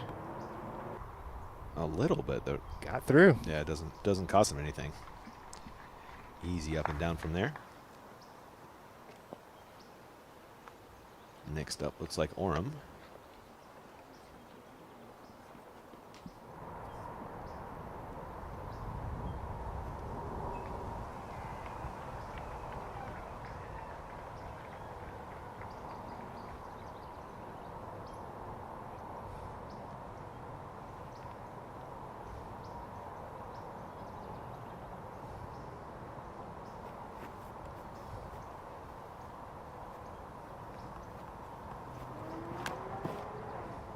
Goes to the towering turnover. Does it stay clean? No.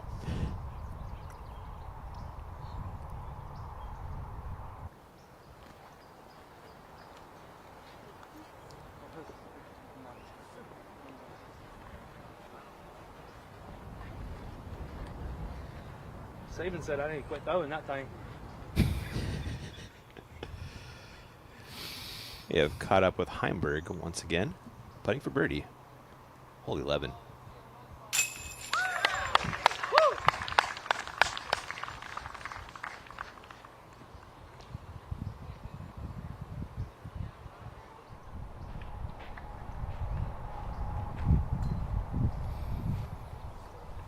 Back-to-back birdies there for Vinny after the bogey at the 8th. Back on track, 7 under par.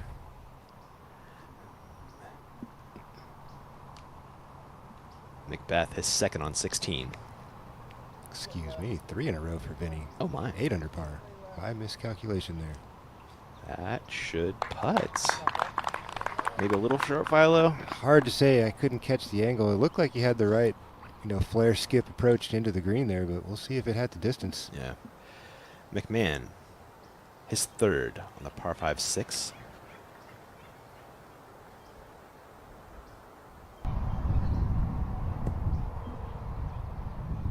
It's okay. It's not great. Would like to be closer. Yeah. AB also throwing 3.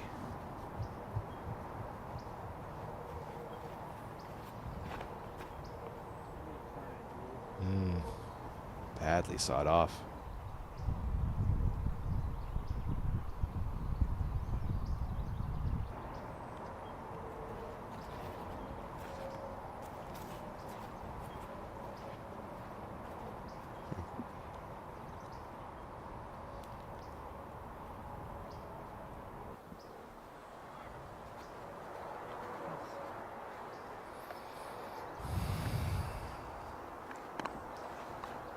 Orem going back to the bag for his third.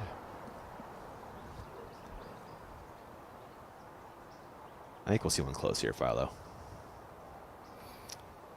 It should do. That's You wide know? open. Yeah, I mean. Gotta do something with that. The card isn't inspiring much confidence, though. It's been a little rocky for our feature card.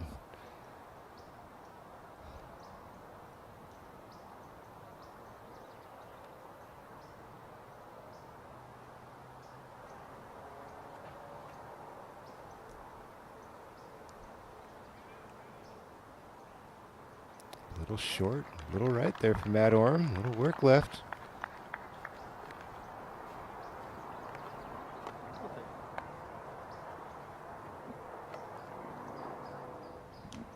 Heimberg, T of 12. This is really wide, Philo. Uh-oh. I don't think that's got a chance. It almost kicked in off a tree. Headed to a drop zone, I believe. Yeah, you are correct, sir. It's a death putt, too, for par. After he just got 3 birdies in a row, heading to a drop zone, most likely picking up bogey. I've seen a few people bang it today, but not many. Keith, his third.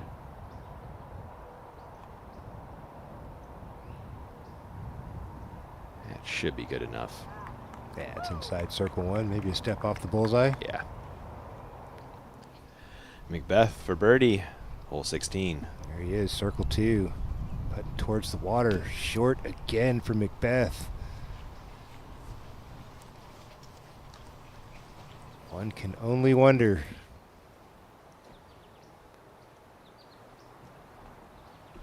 His throwing has been unbelievable today, the day it would be for McBeth You know, if these putts were dropping. His tee to green stats have got to be just insane.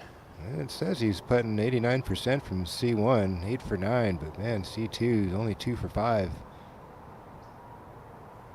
That's why it was in my Philo's philosophies, man. You got to make a couple of those bonus, you know, a few of them at least. You're going to have a lot of opportunities to score. It's just if you can capitalize or not. The McMahon approach was a little short left. Let's see if he can cover it up with a good putt for birdie.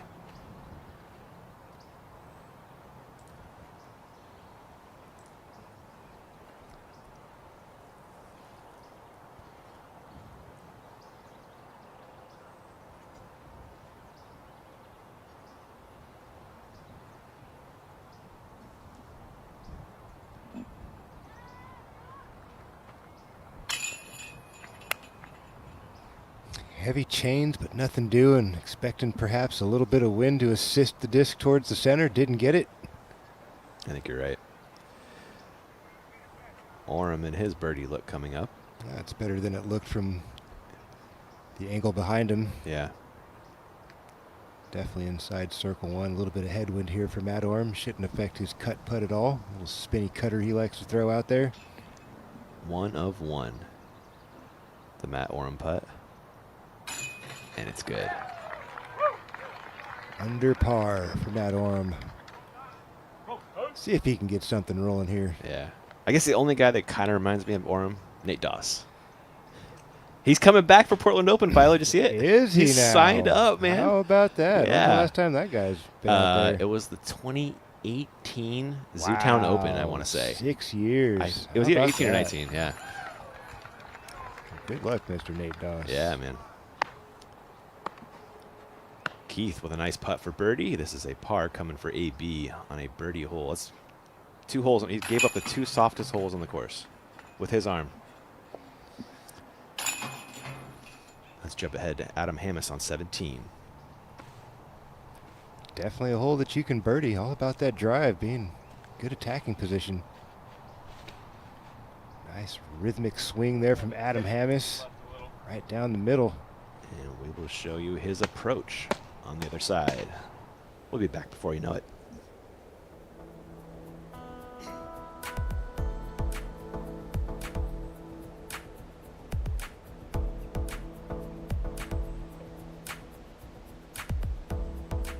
I'm beyond excited to introduce my first disc with MVP, the Prism Proton Envy, also known as Rebirth. The stamp is really special. It's an eagle rising from the flames. It's a disc that I feel like is so versatile, whether it be an approach putter or a throwing putter that can be almost classified as a mid-range. I absolutely love the fact that my name's on it and I'm gonna be able to throw it. It's an incredible disc. Hope you're enjoying the coverage of the OTB Open. All tournament long, use promo code OTB2024 and get 15% off at PowerGripUSA.com. This is the game changer. Step onto the course with the Pure Premium Disc Golf Bag, adding a touch of glamorous flair to your play. Use the code DGPT at puredisc.net for the best price. Upgrade your game. Upgrade your look. Welcome back to the show. Heimberg from the drop zone. Biscuit in the basket. He's amazing. Just cool, calm, and collected all the time. Marching around, snagging birdies and trophies. It's a good way to put it. It's kind of what he does, huh? Keith, now on the tee of 7.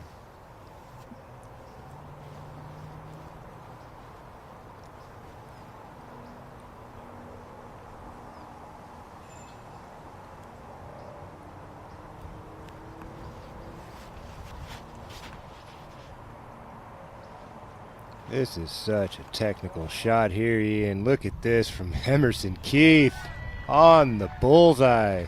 The no stress putt on the elevated pin. You love wow. that. I wonder what fairway driver that was. That thing never left the line.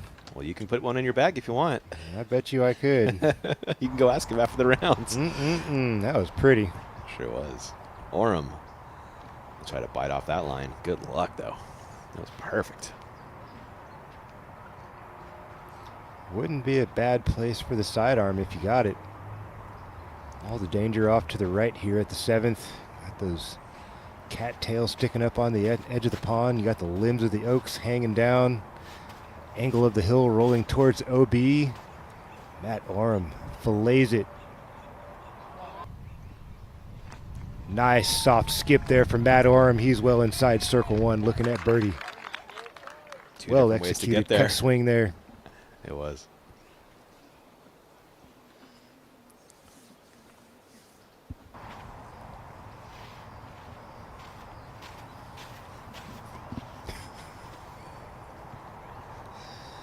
Eagle McMahon. That was a little loopy, huh? It was, but with his power, maybe it gets there. All right, green flag. Yeah. Below the basket. Couldn't tell if that was circle 1 or circle 2. I'm in that same boat. Barilla, can he get it going? AB even on the day, and he's going backhand philo. I hope he pulls this off. Yeah, he sawed that off instantly. I am so surprised with his sidearm abilities. He doesn't just dump a little one-angle hyzer out there and leave himself with 20 feet. It wasn't far from going onto the OB green. Adam Hammis, his second shot on 17.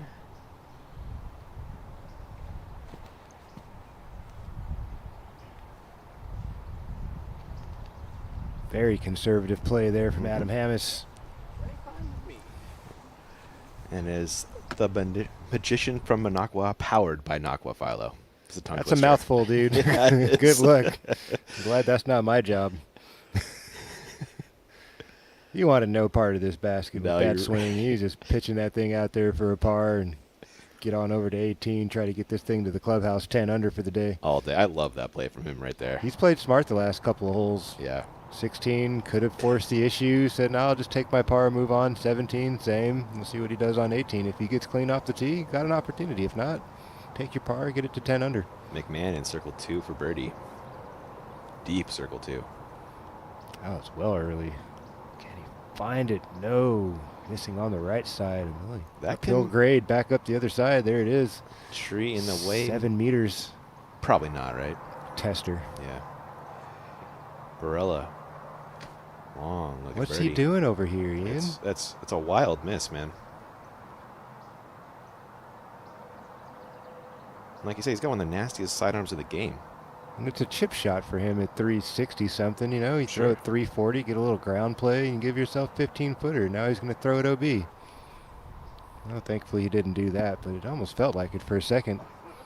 We were just talking with Perk on the commercial break, and he said something that seems to be true. He's not throwing the disc with intention. He's just kind of like winging it out there, and whatever happens, happens. And I don't know, man. Got to find a way to turn that energy around, man. You're a tour winner, a 3-time tour winner this season.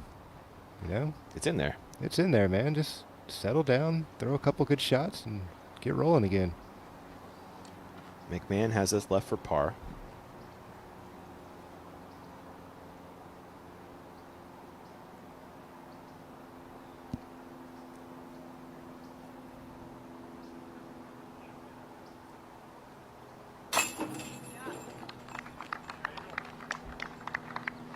Job done there. Oram, not much work left on this birdie putt.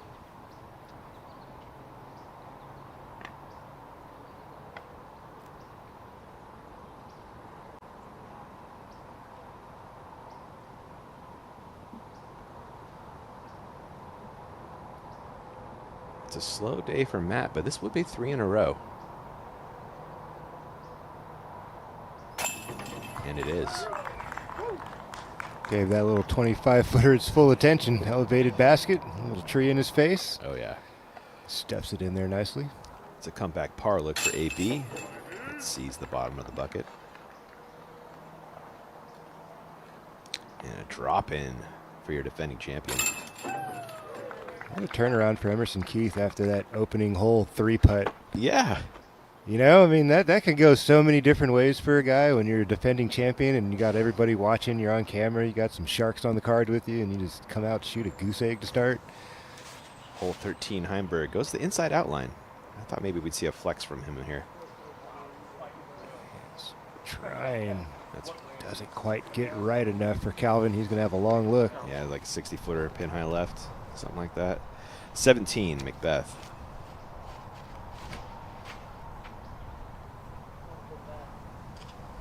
Ooh, drifting left and a bad kick. Long carry into the green for McBeth from there. Well, decision made for the rest of the hole now. Most likely, yeah. It's just going to get harder, so if you don't get in the prime position, it's layup central. Hammis throws his third. Soft little bid there, trying to give it the half go. We'll drop in par and move on to 18 as we check on scores.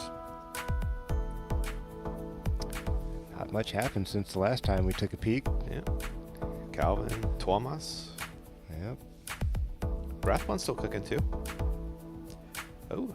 Another Finn making a move with Nicolas Antala down there at 7 under. Here we go.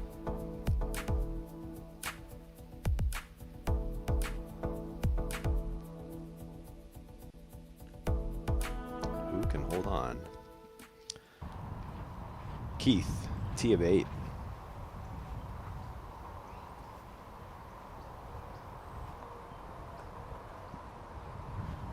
Another very technical tee shot here at the 8th.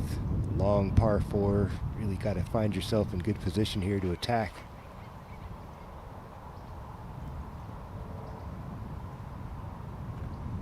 Clean living for Emerson Keith. He got all of that one in. Way out there.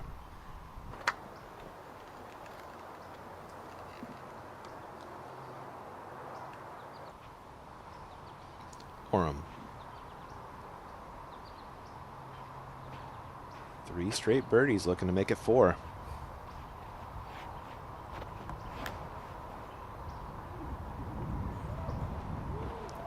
Trying to get stable, catch an edge. Not quite high enough there for Matt Oram. Going to dig in a little early from where Emerson is. Birdie look for Heimberg, pin high left, but quite a bit.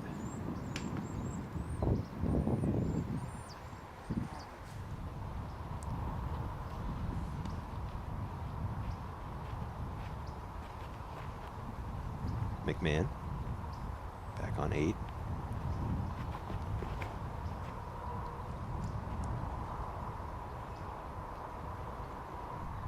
Wow, Eagle, big flaring skip, going to join Emerson. Lovely shots from those two competitors. One left to go. Anthony Barella needs to turn things around. Get that Mo going in the right direction.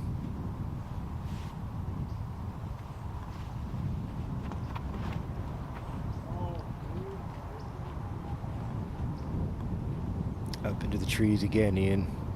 What is going on? Perk, you're watching this on the ground. We haven't seen AB out of sorts like this all year. No, we really haven't. And he's a little quick on the footwork, and I feel like it just has kind of snowballed for him today. Once he's missed big enough as he has this round, now he's kind of reaching for something and kind of questioning to himself what's going on. And yeah, about as big of a misfire as you're going to see right there. Who did not misfire? Eagle McMahon. Let's roll back Azuka on that.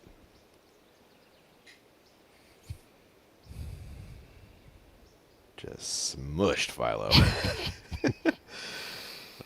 Yeah, must be nice, man. We throw that fast in our dreams, Philo. Not even in my dreams, dude. Not even your dreams let you get away with that? No. No. My dreams are going like 475, you know, nice and crispy. Love it. Amos, your leader, T of 18, trying to bring it home.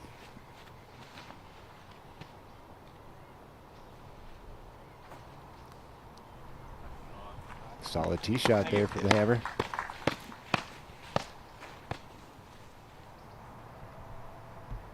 And McBeth, his second on 17. How aggressive is he getting here? He's Now it's moving left. That should be a green flag there for McBeth. Okay. Out in the middle of the peninsula. Wanted nothing to do with that pin placement. Barella's second, back on 8. Looking vertical again, Ian. Heiser over the top. Yeah.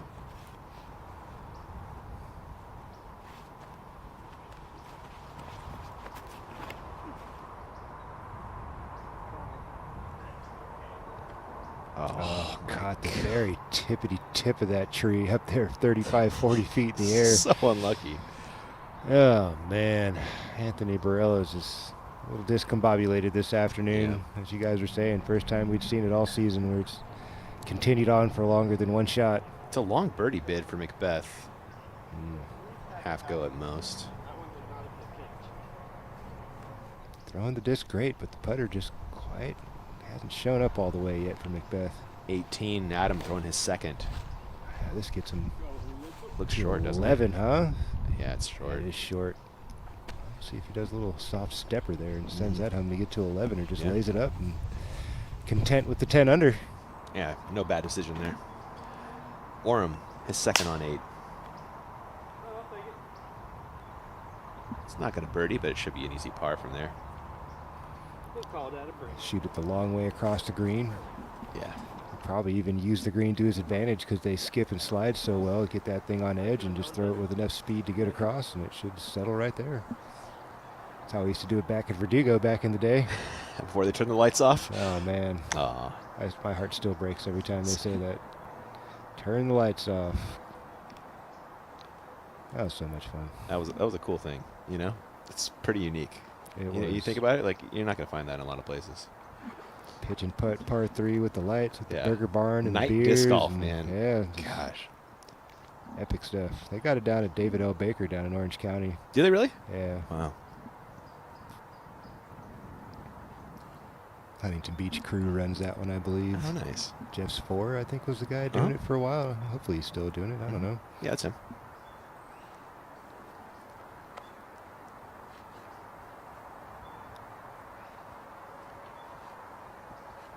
Keith throwing 2.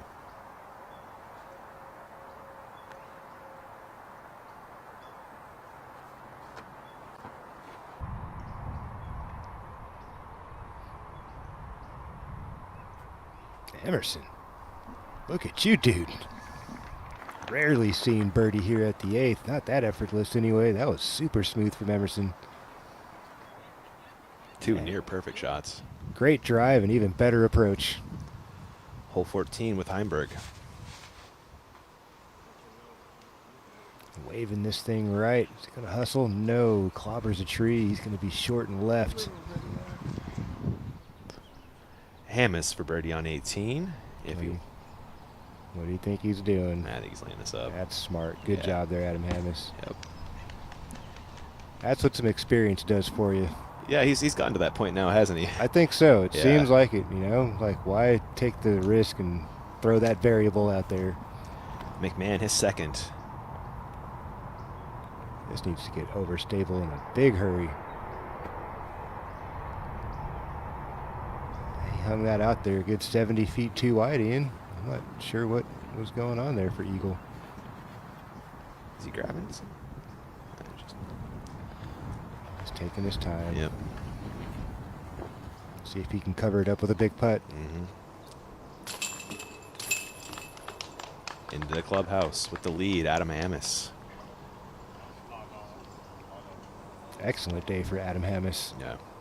Nice to see him back on top of a leaderboard. And one of those guys who's always working hard, has a great attitude, loves to share with his fans and his community. It's a lot of fun to see these guys blossom into their own as the years roll by. It's fun, isn't it? It's cool, man. It's a different perspective being on this side. You know, when you're in the mix, you don't really appreciate it as much because you're trying to beat them all the time. Yeah, that's true, huh? Yeah, kind of staying in your own head, right? It's not like you're hating on them, but you want to beat them. We're all competitors, you know. That's the thing, is we play to win. That's the third for AB. Hopefully that was close.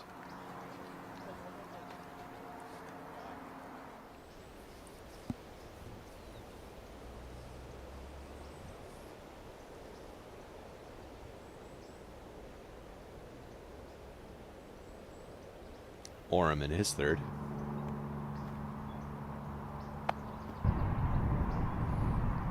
Soft touch of Matty-O. Should be a green flag. Obligatory tap in left.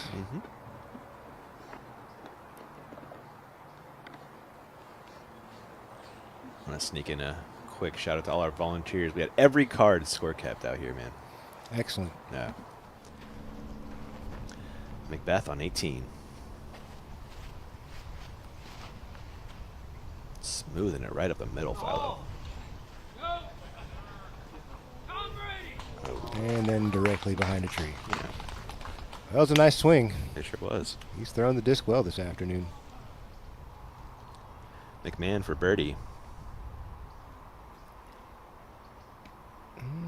Don't do that. Okay.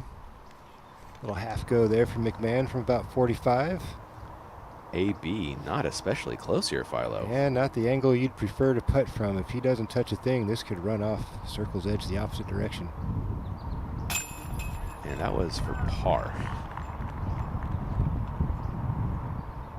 It's a good par save. Fantastic par save under the circumstances, Ian. Yeah. Better than good.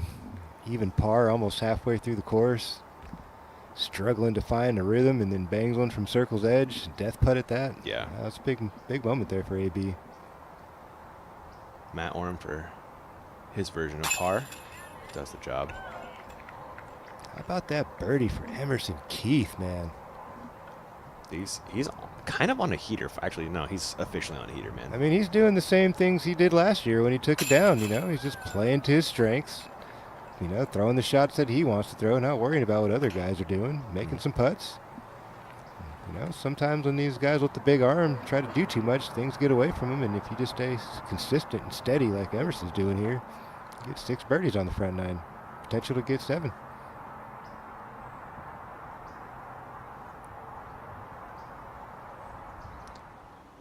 Heimberg for birdie. You saw the tree hit off the tee.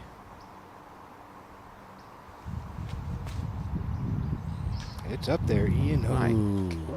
Maybe it was going in. Man, I would have loved to have seen it, not touch that. Oh, well. Let's fly hole 9, Philo. Why not? Awesome par 4 here. That tee shot, if you're a lefty thrower, oof, get into trouble. Hurry on that right side. Really does set up nice for these guys with the longer, straighter shots. Throw something over that corner, keep it straight. Definitely want to play past that 360 spot. You're looking for more in the 430 range. That'd be ideal. Somewhere out there in the center would be preferable versus off to the left. And you can see how those trees out there on the left really block up the airspace. Fairway central is ideal here. Then you got to press across the water. A little further back there than this pin. I believe that's the FPO. The MPO is back there in the shade of the further trees. Or is this the A position? Yeah, this is the A position. There's different positions for the B position. Copy for that. FPO. I didn't know they left it the same. I thought that was It's a different tee shot. That's what it was. Yep. My bad. All good, man. There we go. Well, there it is, everybody. Not the longest of par 4s, but get yourself in position. Should be able to snag a birdie. Yeah. Keith with the box. Sitting on 4 straight, trying to make it 5.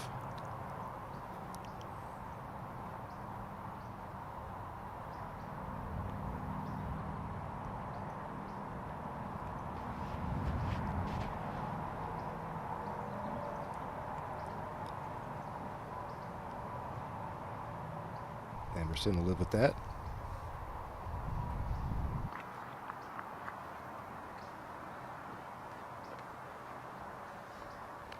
Orem.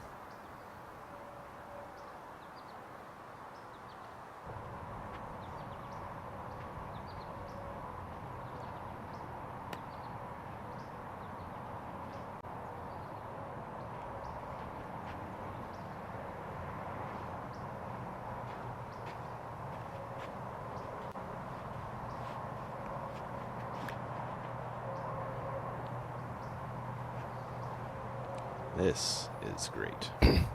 That's what you're looking for right there, Ian. Cut that corner, hang it nice and straight.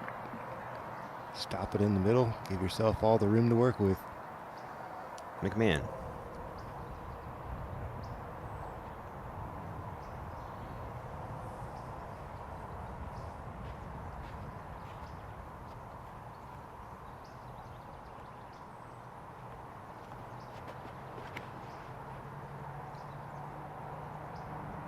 Oh my. You ain't joking there, Ian. Another 80 feet past Emerson's disc, at least. That was a good, better, best right there, Philo. Wow. From those three. There's a noticeable difference between the arm speed of a guy like Emerson and a guy like Eagle. You know, it's just a different action. They both throw lovely shots, but you can tell there's a difference in velocity for sure. It's about 10 miles an hour, if memory serves. Barella tee shot. That's shaping up nice as well. Yeah, that's the Eagle McMahon line now. There we go. Now AB's throwing golf shots again. Nice. Maybe that putt straightened out his attitude a little bit. And it just takes something, right? Yeah, get something positive going. The drive for Paul was awesome on 18 until it nestled right here. Can he make this second work? He has a swing, so he has a way. Does it hang on? Indeed it does, Ian. That thing drifted so beautifully once it got up there on the left side. Man, that was a gem from a really wicked lie. Heimberg. Looks like a second shot. You don't want to come in too hot. There we go. Nice way to play the bump and run. Yeah. On hole 15, excuse me. Flying above hole 9 with our Flight Factory drone. Perk, talk about the tee shots they got there. How far ahead are AB and McMahon ahead of Keith? Well, actually, I was right behind Emerson when Eagle unleashed on his drive, and he turned around and raised his eyebrows and said, that would just make things so easy if I could do that. And Eagle's disc didn't start hyzering until it got past Emerson's, probably 110 feet in front of Emerson's after he kicked off that tree. And I think he actually has a tough decision right here, whether or not he's going to send this over. I think he's got 360 to clear the water right here, Ian. Okay, we'll see what he does. He's grabbing range as we look. Emerson's got that carry all day long. It's not a matter if he can throw a 360 or 400. It's, you know, picking the right disc, or that is a big part of it. Yes,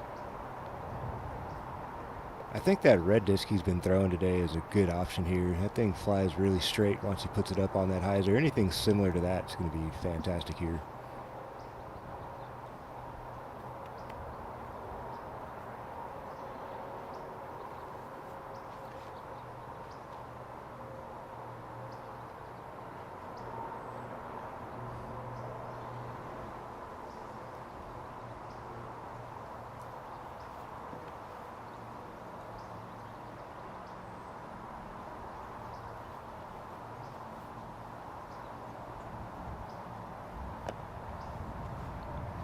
Little vacillation here from Emerson Keith, going back and forth. Does pick one finally, though. Does it stay up, Ian? Ooh, can it miss? Ooh, oh, it looks like it just got clobbered. Oh, man. Just when you start to get something going. Miscalculations like that. McBeth for birdie and a share of the lead. Never a doubt, Philo. That's more like the Paul McBeth we're used to seeing. That was fun to watch, wasn't it? That was. Clean 10 under there, 72% greens in regulation, 91% from circle 1, 40% circle 2. Those are good. 0 OBs, 0 bogeys. Clean living there for Mr. McBeth. He will likely be on your lead card tomorrow. We'll see how the rest of the day shakes out, though. Orem, his second, back on 9. Matt Orem gets some air underneath the disc, but I don't know if he got that turned over enough. This is leaking left. All right, 35-footer or so left there from Matt Orem. Just shy of pin high.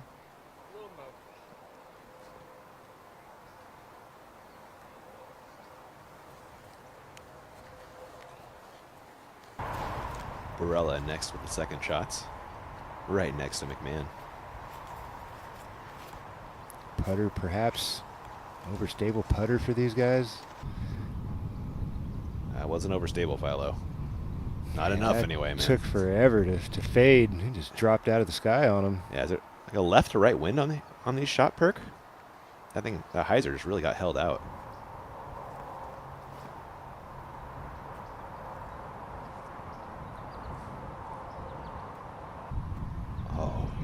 almost throws it in. Yeah, he made the adjustment. He saw what happened with Anthony Barella's shot. Got hung out there, and he just put that thing right on the 6 and 12 and nearly threw it in for an eagle. It barely moved, didn't it? It's been a while since we've said eagle for eagle, huh? It has been a minute, man, yeah. Heimberg, par 15, tee of 16. I love that shape, Ian. A little bit more push, fading out a little fast. Started off wonderful. Not terrible, though, for Calvin. Kind of where Paul was? Yeah, not bad. Okay. That's actually better than it looked. That first look, I felt it finished a little further left. Yeah. Keith throwing 4 after his second got wet.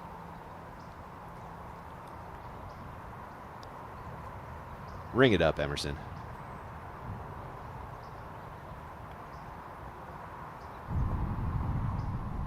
And it should be close enough for bogey. It'll be 6 birdies, 2 bogeys for Keith.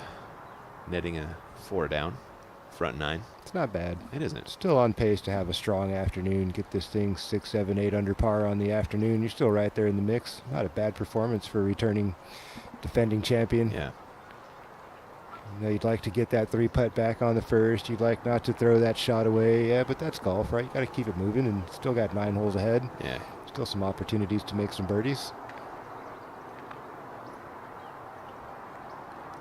Does get a little bit more difficult to score on the back 9, but you know, there's still opportunities, you know, and keeping yourself in the right headspace is so important. That is Matt Oram in circle 2 as we look in from our Flight Factory drone hovering over the pond. Huge thanks to our friends at Flight Factory. Head over to flightfactorydisc.com. Tons of discs, gear. Great way to support your favorite pro. You can scan that QR code right there.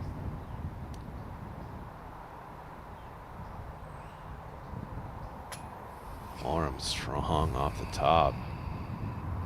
Right there in that tester range, coming back. Got a little headwind lift on that putt.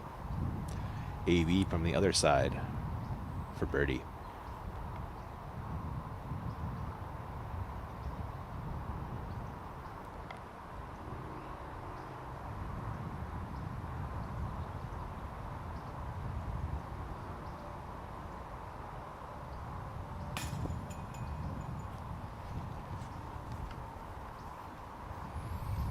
Been one of those days for Mr. Anthony Barella. Rough front 9. Let's see if he can turn things around. Get to hole 10 here. 1 birdie, 1 bogey. The rest pars for AB. Oram, speaking of pars, wouldn't mind one right now.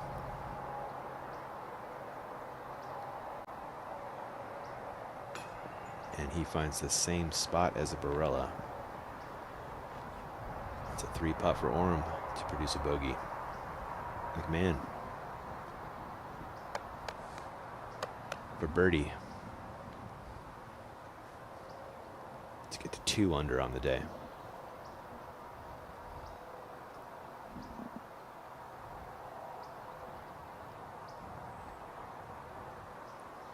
It's a long looking 5 feet, follow. No doubt. Just enough to get over the rim there for Eagle McMahon. That gets him to 2 under par. Also needs to light a fire and get something going here on this back 9. I feel like I need to get to like five, you know? Is At least. Keep your head in the competition. At least 5. Yeah. It's there for them if they throw good shots. You know, and conditions are favorable today. You really got to take advantage of this, and I don't understand what's happening. I mean, these things happen, you know. So you just have off days, off rounds. Something's not feeling right. They're all in this weird space right now, energy-wise. And we have caught up with one Nico LaCastro. Oh, look at him in the top 10, playing strong. All right, clean 7 under par. Crafty veteran going roller, and that caught a terrible bounce off the. Oh. And a tree. Yeah. What the heck is possible? Truly. Let's fly 10.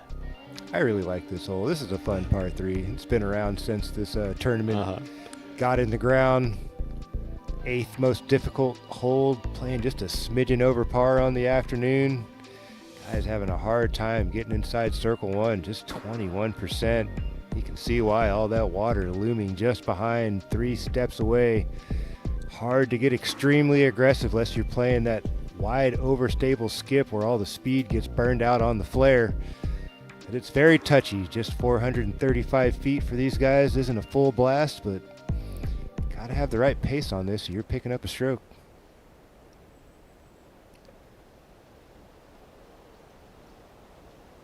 I really like that cut swing here off the tee. Overstable, bleed it out to the right, swing it in late. McMahon of that mind. Oh, he's doing something completely different. This is that slow, lazy Annie. Look at that shot in. I don't think we've ever seen that line before. Not quite like that, no. Not like that. That was a mid-range, I imagine, I for think Eagle. you're right, yeah. Had no fade on the back end. Barella. He's going slow too, Philo. Okay. Is that a putter?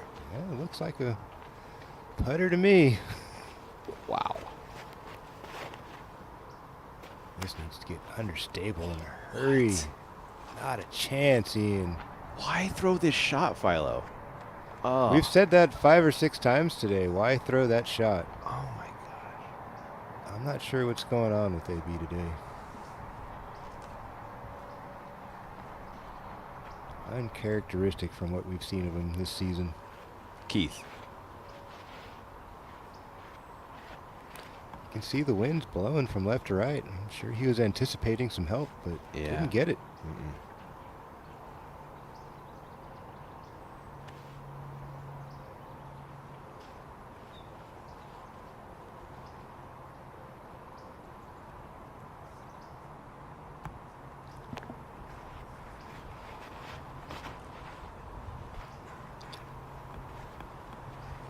The Keith tee shot is looking good. That's ideal shape. Oh. No, not the ideal speed. Just a little hot for Emerson inside circle 1 to save his par. Perk, we're watching Orem take the tee here. I heard you caught something about Eagle. His thoughts on his shot there? Oh, Eagle turned around and said that was a terrible shot, and it clearly wasn't his intended. Keep. Well, that makes sense why we've never seen that line before, Philo. Yeah, I mean, there's zero space out there on the left side for error, and he got away with one. He did. Orem is he's in there. That's a par all day.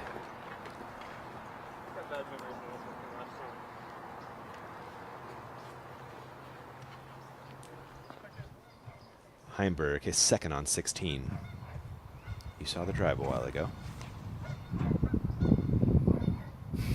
That's in danger of That going looked OB left. high and left. Green flag. Did he hit the tree? He caught the tree. That was dangerous. That bailed him out. And in the clubhouse is one of your co-leaders, Paul McBeth. Let's send it on down. All right, joining us in the clubhouse, second player to double digits today, Paul McBeth, 10 under par, clean. What are your thoughts? I threw the disc really well today.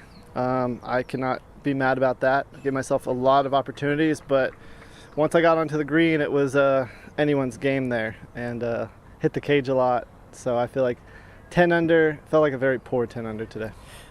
You said you had a bunch of eagle looks today, and there are eagles to be had, but they're pretty tough to get. Talk about all those holes and all those opportunities. Yeah, the first one, I'm forgetting the number. I think it's 6, the par 4. I threw a roller there. I threw it a little inside of where I wanted, but with the wind we had today, I went about 25 long, and then I was in C2. And the way that the trees were there, I just didn't have the best look at it. I had to like swing it around the tree, but just barely missed that eagle look. Had a tap in birdie, and then the next par 5 after that, I actually got my drive in a weird spot to where I had to throw a roller again, and it got way up there into C2 on my second shot. So I wasn't really running it, but the wind decided to make it look like a run, and yeah, then had another birdie there. But yeah, just threw the disc well today. You said they brought a camera crew out to kind of follow you around, and you said you got iced. I know it was probably a little bit of a joke, but does that ever affect you? You've played in front of cameras so many times. No, the camera wasn't there. Okay. It was just funny timing. But once I had the first eagle look, that was the first time I missed a putt. I was pretty solid the first 5 or 6 holes there. Had a C2 putt in there as well, and then everything just hit the cage. They weren't short, they were just low. I wasn't leaving them short. I had the power, just not getting them high enough. At this point in your career, is a putting performance like this something that will make you go out to the practice basket today to find something, or is it just go to sleep, wake up, and hope it's different? I just think I was trying too hard and just getting my arm going ahead of my body. So by the time I was releasing it, it was just going into the ground, or it was the other way. My body was too eager, and I was getting ahead of my arm, so I was just putting them low. So I'll probably go toss some putts over there, get the feel, and I just need to, putting is just being relaxed. Yeah. It's not like we're throwing the disc that hard. We're throwing it 30, 45 feet maybe. It doesn't take much effort. Paul, nice round today. Nice start. We'll see you tomorrow. Thank you. Thank you, Paul and Brian. Nico has his left for par. That's a poor approach, Philo. Something happened. Unable to get it up and in for LeCastro. We'll scrape up bogey. And we will take a break. We'll be back to the action before you know it.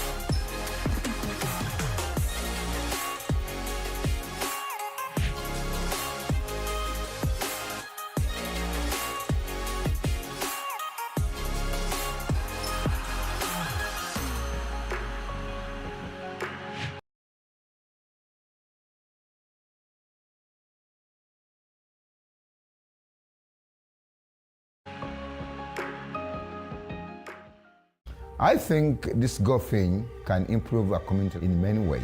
It brings people together.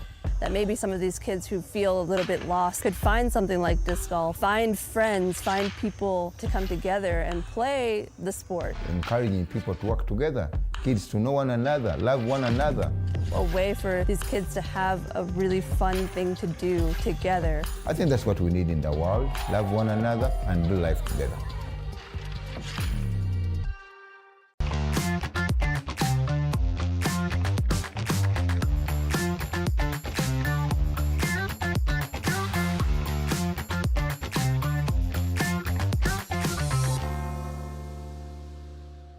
Introducing Fractal Line Discs from Prodigy. Fractal is the new visual treatment joining spectrum, glimmer, and glow, flashing colors in a complex motif. It's calming, chaotic, and completely one of a kind. Learn more at prodigydisc.com. Welcome back, McMahon. Tee of 11. Throwing over the Brian Earhart OTB sign.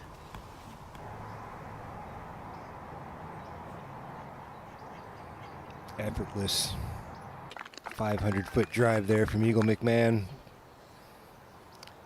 And Perk, I've gotten quite a few messages about this shirt that Eagle McMahon is wearing. I'm told you did some research. Can you fill us in? Well, I had to ask him what was up with the Cardinal, and he said it's actually just a Joey Tamale shirt, and he's rocking it today because it's Joey's birthday. Aw, that's really nice. Thanks, Nate.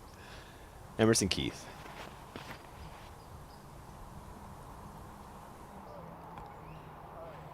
Beautiful shot shape there from Emerson Keith. Got that thing up in the air so we can catch a ride. Lovely. We saw Joey Tamale last night. Yes, we did. He's got an Estonian lady friend. How about that? Yeah. It's the best shank of his life. Ended up meeting his girlfriend. He hit first tree available, and that's how they met. Isn't that great, man? Yeah, that just it sounds so funny when you say it like that. Best shank of his life. Yep. The Orem tee shot. That was a fun story the way that he said that. It was.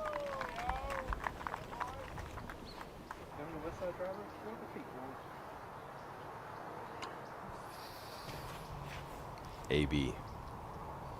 Can he find the groove? 1 over. through 10.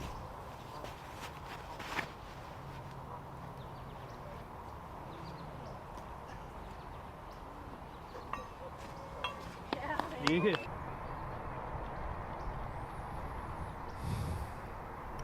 It's pretty far, Philo. It's very far.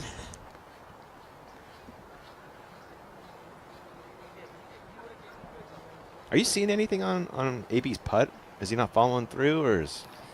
There have been a few today where it seems like there's a disconnect. The hand isn't really rising into the zone you'd like to see it, just getting a little choppy on the way forward. That was Heimberg. In for par on 16. A little slow down, but those are some tough holes.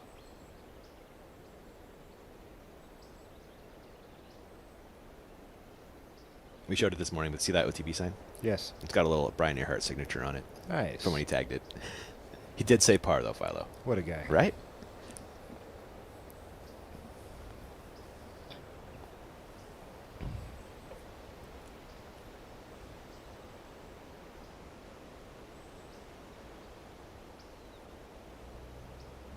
Seems like 10's got to hold on, Philo, doesn't it? Never know with old Heimberg out there. That's true, huh? He could chase him down, couldn't he?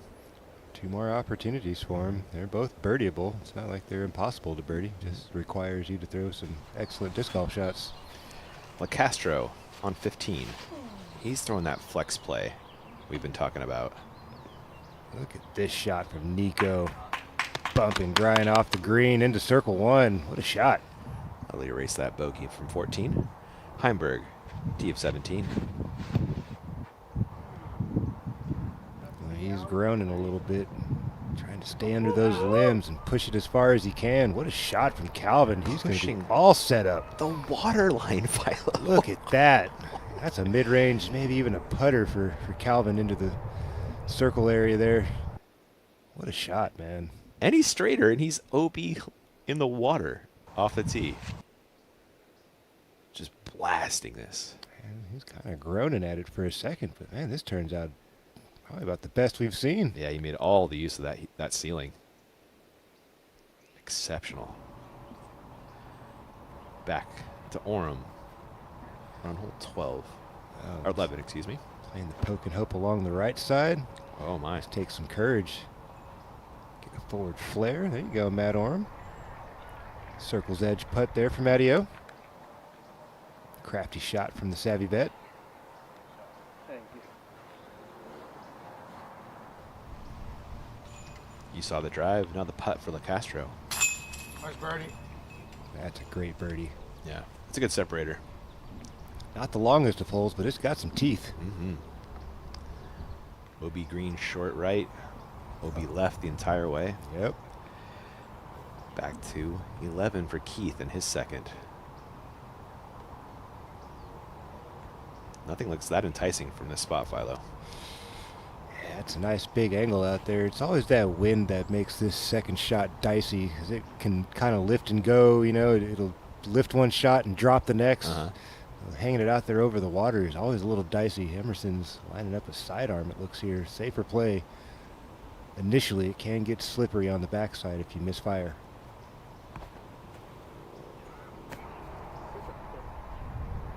Looks too low. Looks like he caught something. Yeah.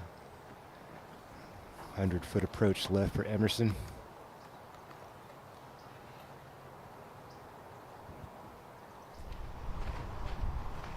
Nico live on 16's tee.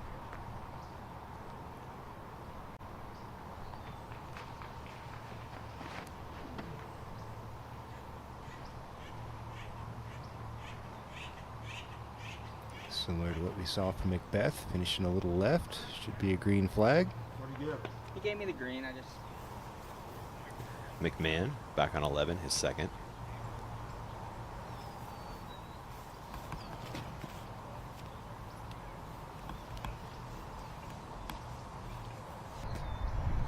What a shot. Eagle. Bullseye. Child's play for one Eagle McMahon out there in the fairway.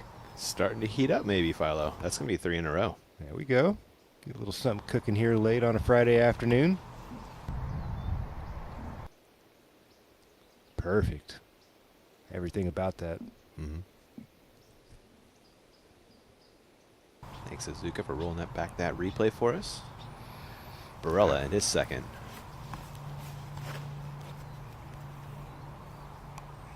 The low flex. Good, not great. A little bit of work left for Anthony. Yep.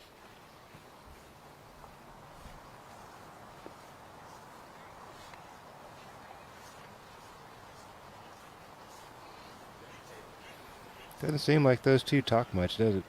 No, he's missing Cupcake, man. You know, Cupcake's out playing, wasn't he, with Paul? Yep. Yep. Somebody said something about maybe Cupcake could... Anthony Barella might be caddying for Cupcake tomorrow the way things are looking right now. You saw that Reddit I comment? don't think it's that bad. It's not going to start that early. You would think not. There's still time for Mr. Barella to turn things around. Yep. Get himself a few under par this afternoon to keep things respectable.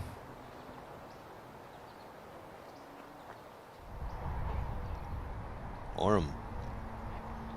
It is a birdie putt.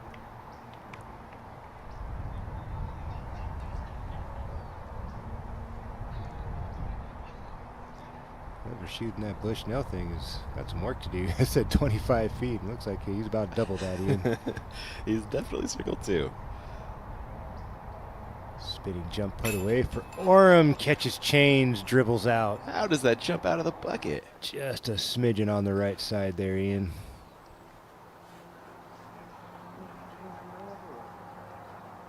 Solid effort, though, from Matt Oram. Barella from Circle's Edge for birdie to get back to even on the day. Didn't think I'd be saying that this late into the round, Philo. Nor did I, Ian. You know, you'd really think this type of a track lines up well for an Anthony Barella. But something got under his skin this afternoon, especially on the front nine, having a hard time finding and establishing a rhythm. Been on the roller coaster pretty much since the start. 3-putted the first hole as well, didn't he? No, he got the only one of the. He got the only par. He got the par, yeah. But he missed a short putt for. It was a 25-footer for birdie. Feels like a 3-putt. Caged it, yeah, exactly. That is a birdie for McMahon, and 3 in a row. Let's see if he can get it going.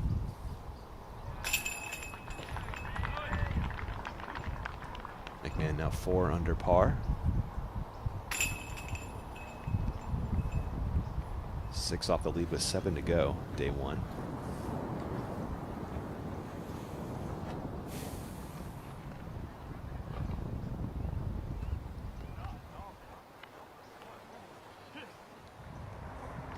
Second shot for Heimberg on 17 after one of the greatest drives this hole has ever seen. Facts, Ian. Way down there. Oh, yeah, there you go, Calvin. Throw it in. Ooh, flashing chains. Calvin Heimberg nearly snags an eagle. Had it on 2 dimensions.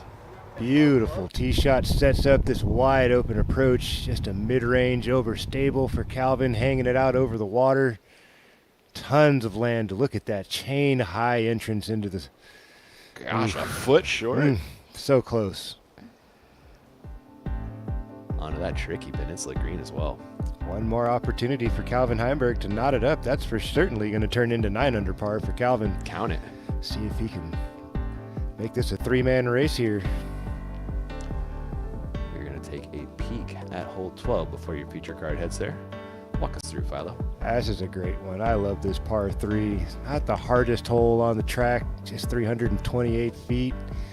For most of these guys, probably could get away with an overstable mid-range. Maybe take an overstable faster disc and hang the sidearm out there. Got Circle's Edge on the backside, a little bit less than that on the front. What's that, 4 steps to that OB short? It's, yeah. Not a lot of room to work with there, so you got some more room side to side. Best to play the boundaries and fade them in. Makes that Heimberg DZ save even more impressive from that angle. Certainly does. It's a big putt. McMahon. We saw McBeth go to the sidearm here. I think the wind is a helping wind for this sidearm shot. We'll see. You can say it helps or it hurts, because if it's accelerating, you yank it out there too much and you don't give it too much respect, then this happens. Yeah, you're right. It's a tough one, man. It's not a lot of space when you're thinking, 60 feet side to side and 30 feet deep. It's not a massive area. After 3 straight birdies, McMahon will head to the drop zone and try to save par. Especially when the wind starts blowing, you know, and the variables just start stacking on you. AB.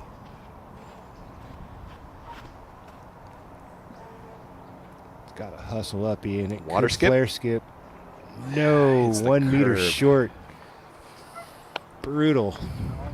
I think it comes up shorter or longer, he's good. You know? I can see that skipping in off the water. I would really like to see a little more air under the disc and have it stall in there instead of such a penetrating line. It just seems like that makes more sense with what's happening over there. Keith.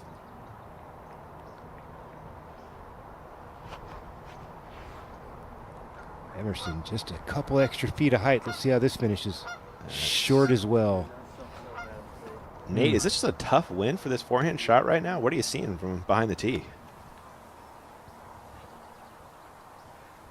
I mean, there's a decent headwind, but it's maybe 12 miles per hour at its max right now, and the green is kind of sitting under the shadow of the oak trees, and it does look really small, but those are 3 huge misses from those players. Let's see if Orem can find one.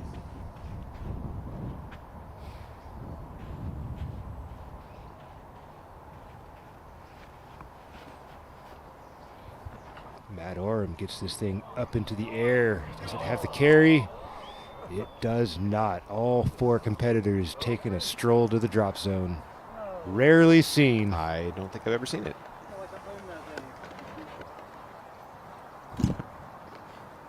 You put 4 Ians on the card, maybe. But these guys. Got some champs out here, Yeah. man, playing like some... We got a champs versus chumps coming up, Philo. You said it, I didn't. I'm not doing it. Where is it at, man? Portland Open. Nice. Tatar and McMahon. Ooh. We're going to get smoked. Yeah, you are. Yep. There are tickets on sale right now on the website, discgolfprotour.com. The Castro. Shuffling his way into a tree smack. Let's hope that stays green. Ooh, did that come? Oh, it Okay. did. Okay. All right. Looked like that hit and retreated backwards, but it cut through. And I mentioned it. Get your tickets. One of the biggest events of the year. You love it. PDX, champs versus chumps. 2 of the best players in the game on a long course. It's going to be humiliating and hilarious, Philo. That's the point, right? Indeed. Yeah. We got Big Germ and Sexton on the call.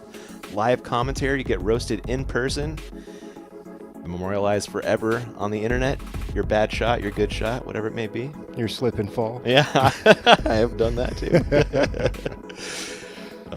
It is bound to be fun. Hope you guys are out there. I'll see you there if you do.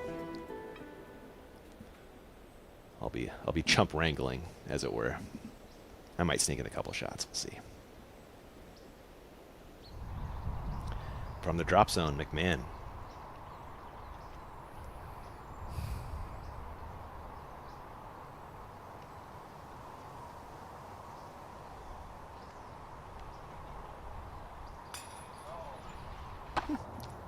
Fluffy little bid there from Eagle.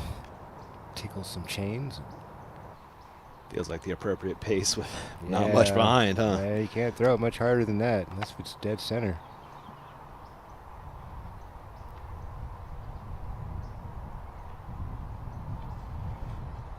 There you go, Barella. Showing some courage on these putting surfaces. Yeah. Been behind the 8 ball for a little while, it feels. Trying to break free. Can Keith do the same?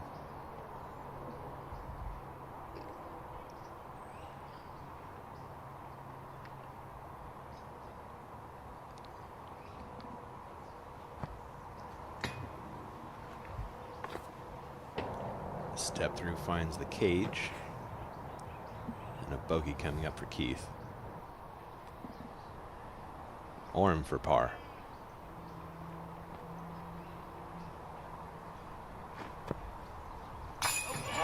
There's a Matty Orem spinner. Finds the bottom. 2 out of 4 ain't bad. Not at all. Bogey for Keith. Bogey for McMahon. And they will head to hole 13 and try to grab that stroke back.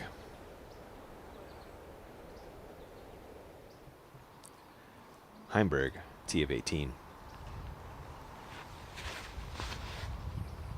Going to his favorite fairway driver. Looks like he tugged this one right. Will he get some fortune? Doesn't look like it. Buried along the right side for Heimberg. It's a natural OB stroke right there. LeCastro, his third. Didn't quite get the full carry he was looking for on that second one. Wisely just pitching that up, taking his par. It's all right. It's all right. You're playing a good round, you know. That's a tough get to, man. 846 with the shapes you have to throw in that hole. You know, there's no distance shots.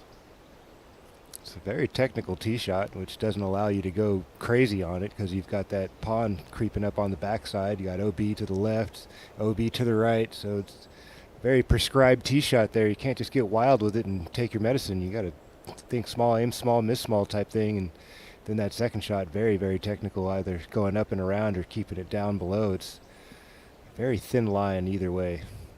That up and over shot can get away and end up in the water quickly, and it's easy to catch the trees on the low line. Taking a look at hole 13, 378, another technical tee shot out here. Got that Mandy off the box. Things open up pretty fair out there on the backside. Just a couple of late trees, big trees at that, to putt around on the inside circle one. Playing the third easiest on the day, about a quarter stroke under par. AB has the tee. I like this play if you've got it. It feels like the best option. I agree.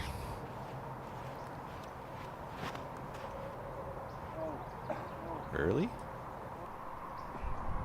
That flare skip helps a little bit. It's circle 2. Circle 2, but a clean look. Oram also saved par from the drop zone. I think this option's a good one, but it's extremely technical, what I think Mattio's trying to do. Yeah, it's a flex right under that limb. Takes a lot of trust, and then that disc has to unravel in a hurry. This seems like it's taken forever for Matt Orm's disc. 38-footer, wide open look for Matt Orm. See if he can connect with another spinner.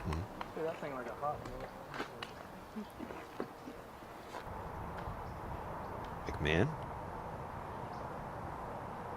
Flex as well? Or is this a turnover, you think? I think he's going to go for the flex.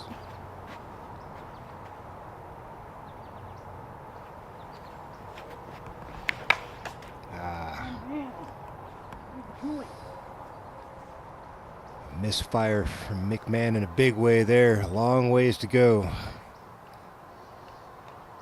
Get up and down for a par.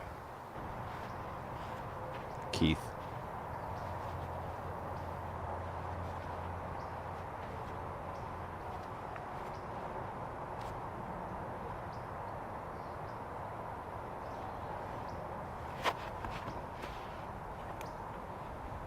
Good stand up. That was perfect in the center. Nice little flare skip. That's how you bounce back, Emerson Keith. Cough one up in a silly way on the previous and come back and snap one down the middle. Bullseye for the birdie. Everyone else is gonna have to work for it. Eagle's got a lot of work left. He does. He get 80 feet off the box at that, maybe. And on 18, Heimberg in the natural OB pitches out to the corner. Yeah, there's nothing else he can do. Yeah. He'll finish at 9 under par. Should be able to get that up and down, straightforward approach. McMahon second.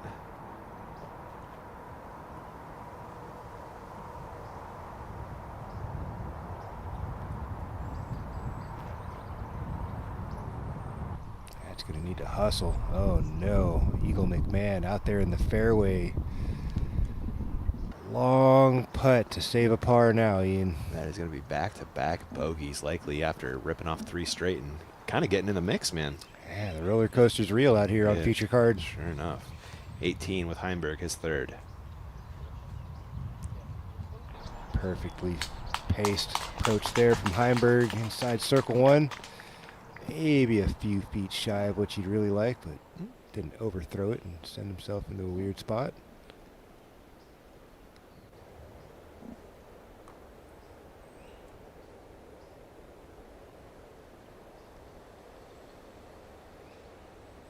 Nate, we've seen Eagle go to the forehand a couple times here and there. Does he have a sense for like the distance max on his forehand right now?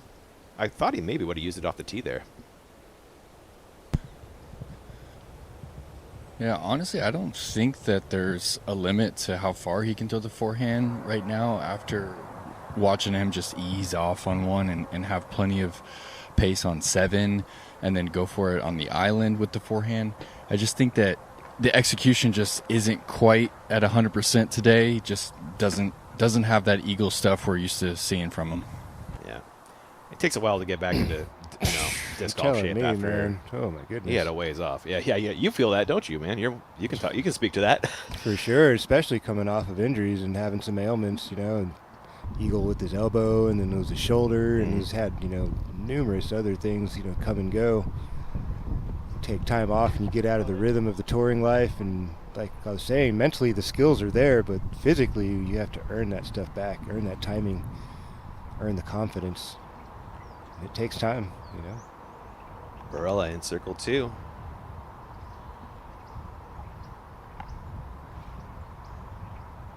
To get back under par.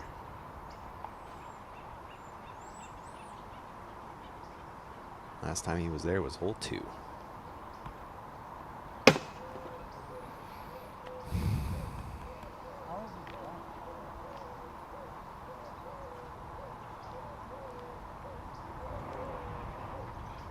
Not enough power on that putt, fellow. I'd really love to see AB just take a big, deep breath, just shake it off and let it go, and maybe smile a little bit, and just kind of let some of that pressure off, And doesn't look like he's super mad or anything, but at the same time, like, I want to see a little bit of fun, a little bit of joy, That's one way to turn things around. Everybody has their own way of doing it, He has a right to play the game his way. I'm not trying to knock him. Just kind of what it seems like from the outside. You got to do something to mix it up a little bit. Heimberg to get off the course with a par and 1 off the lead.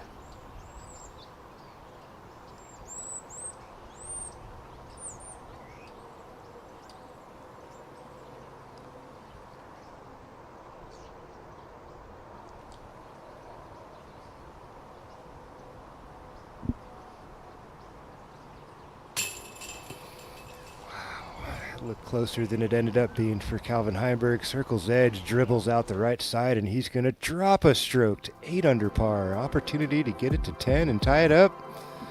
Not to be for Calvin Heimberg. We'll take a quick break here on the DGN. Catch you on the other side.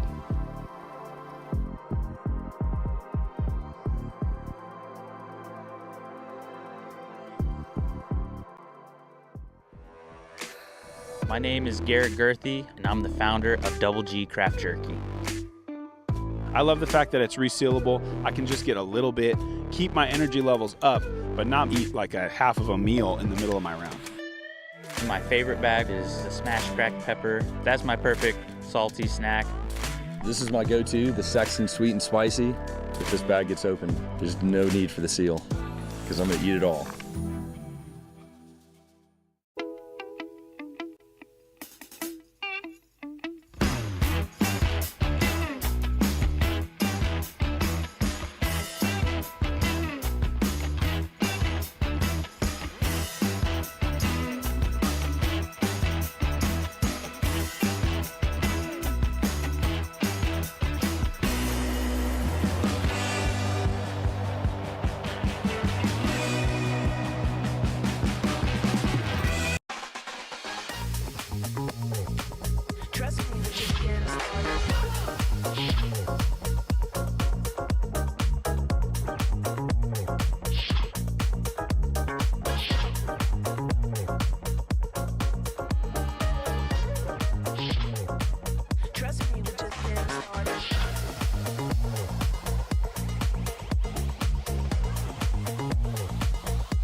Castro, TF17.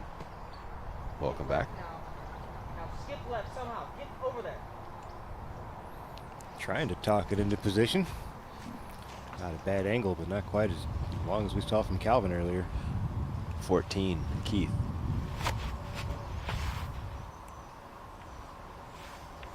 I just bled over just a tiny bit too much. Yep. A little higher, a little more stable, something in that combination. Had the line. Barella.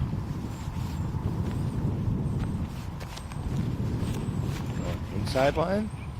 Inside line for Barella. Flare skip in. There you go. That's a birdie putt. Yes. Inside circle one on the elevated pin. Oram.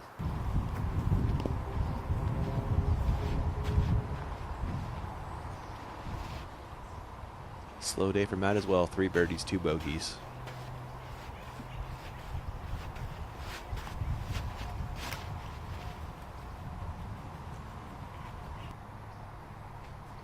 Using every inch of the fairway. Ground play going to dry up a little short there for Matt Oram. Circle 2 look. Saw what he was going for though, Ian. Yeah. That slow drifter from left to right. Runs out of air very quickly about circle 2 out there. McMahon. This is doing the right stuff. Yeah, it is. Great angle on the entrance. There you go. Nice shot from Eagle. That's been a roller coaster lately. A quick check on your scores as Heinberg in the clubhouse with that 8. Thanks to that bogey on 18. Puts him in your chase card for tomorrow. Maybe, depending on PDGA numbers. Dan and Burr still hanging around, 8 under through 15. Got a couple more opportunities. Yeah, just 1 bogey back on 7. For birdie, Eagle McMahon.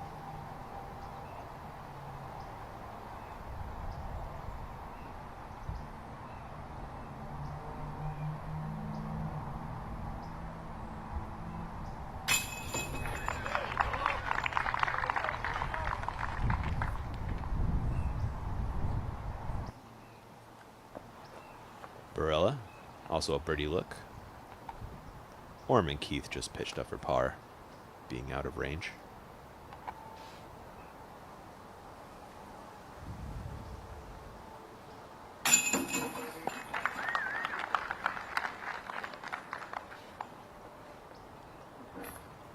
Maybe 1 down with 4 to go, day 1. Keith, just a par. And Orm will also par.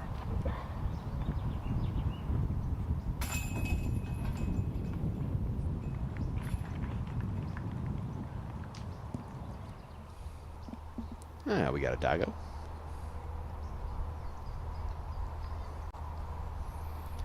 Living his best doggy life. Nothing like a day in the park, huh? Tons of squirrels out there to look at, too. It could be fox food. Nico's 3rd on 17. I'm joking. We hope not. Of course not. I'm more worried about the geese, honestly. Oh, Nico. Great effort. I'll just be happy it's a green flag, bud. Things can get squirrely off of these baskets 2 meters from the bucket. Jesse Niemanen, his 2nd on 16.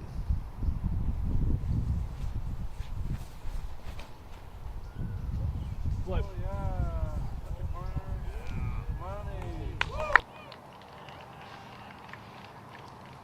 Gets the green flag.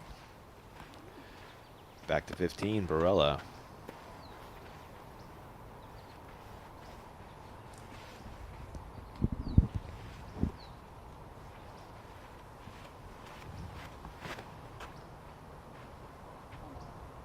Can it get stable in time, Philo? Just in time for Anthony Barella. Gotta sit down. It does. Okay. Right in that edge. That was on the OB line for a minute. McMahon try to improve on that result. Pretty big gap over there for this sidearm play. Honestly, it's 347. You only need about 320 in the air. Get a little bump and ride to the right. Should be parked.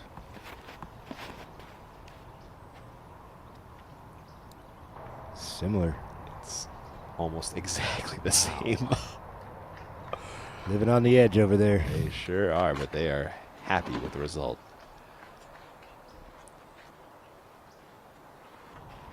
Let's see if Keith can keep it a little bit safer.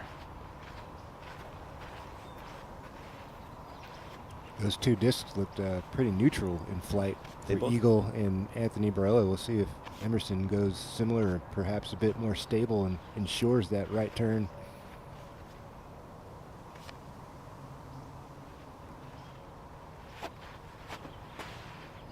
That's more of the line I had in my mind when I saw this hole. Play right into the face of the hill. Sit down, safe. Oh, it's OB. No. Brutal. Oh, man. By a whisker, Philo. Oh, that looked beautiful. I thought that was going to kill the speed perfectly. What a fine line. Mm. You know? Too far left, your OB left, and OB right lurking as well. Did not see that happening for Emerson with that release. Orm going to the flex backhand. Oh, he doesn't turn it enough. Ouch. Oh, and sent out to the right. That's open. Wide faced. open. Yeah. Wide open. Can't hate that kick.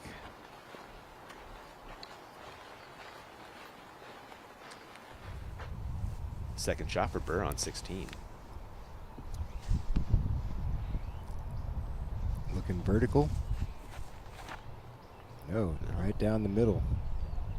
Cannon Burr, as you can see, looking for 4 in a row. Seen a lot of guys clipping those leaves on the corner, coming up 100 feet short. Oh, yeah. At least 100 short. It's like Burr's birdie streak will end on 16. I'll have 2 more chances, though. And a chance to grab a share of the lead if you can go birdie-birdie.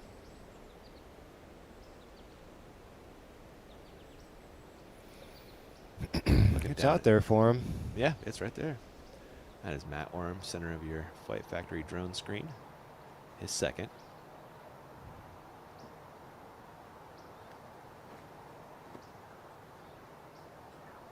Waving it down. There you go. Bounces off the crown of the hill, kills the speed.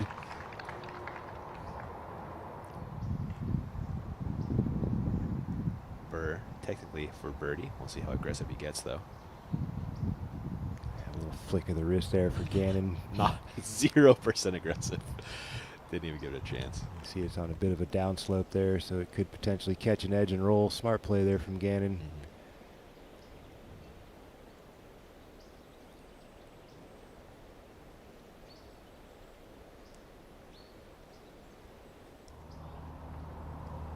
Birdie look, Barella.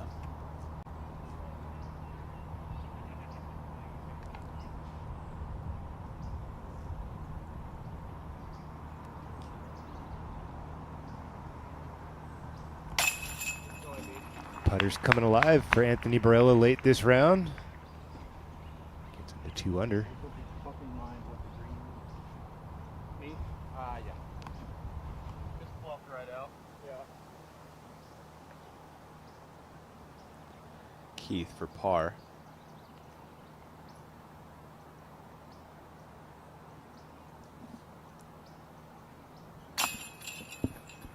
Ooh, no. Emerson jumps out the right side. That'll turn into a bogey 4 here at the par 3.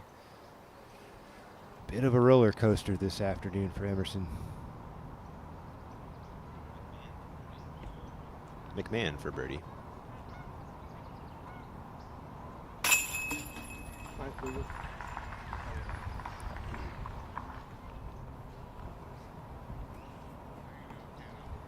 And Orm par does the job. And a disappointing bogey for Keith.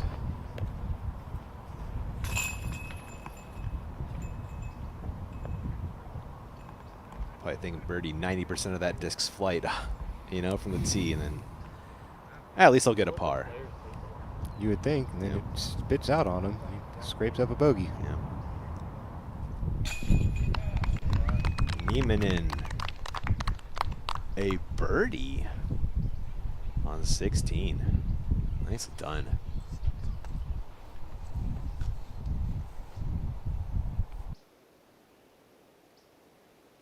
Only 12 birdies on hole 16 today. You say one of those? That's a tough one to get, Ian. Yeah. That Peninsula Green is really pinched off over there on the right side. Takes a lot of courage to go after that. That is your easiest place to bogey on the course. 43% of the field. As the weekend goes on, you'll see it's going to get even more difficult to score birdie there. The winds are going to pick up Saturday and Sunday. You'll see a lot of guys just dumping it out there to the left, conceding for par. 18, LeCastro. Go. He's going to find a good spot to sit. Oh, that might be all right, Ian. That was the tree Paul was nestled on and got up and down, right? That's true. He was a little tighter to it as well. Yeah. He was right up on it and swung it around the left side. So Nico should be in business. Back to 16, AB.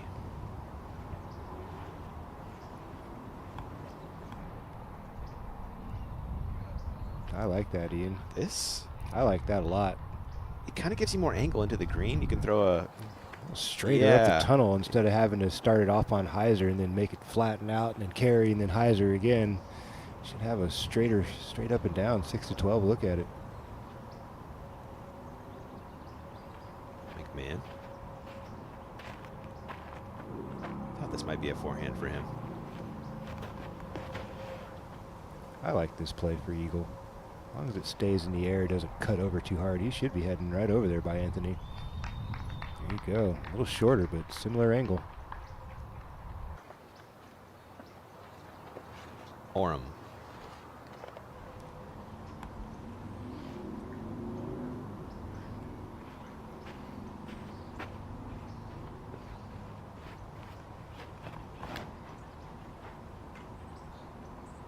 Ooh, this is looking nice too. Yeah, it's going to join the crew. A little shy, but not bad. And now Keith.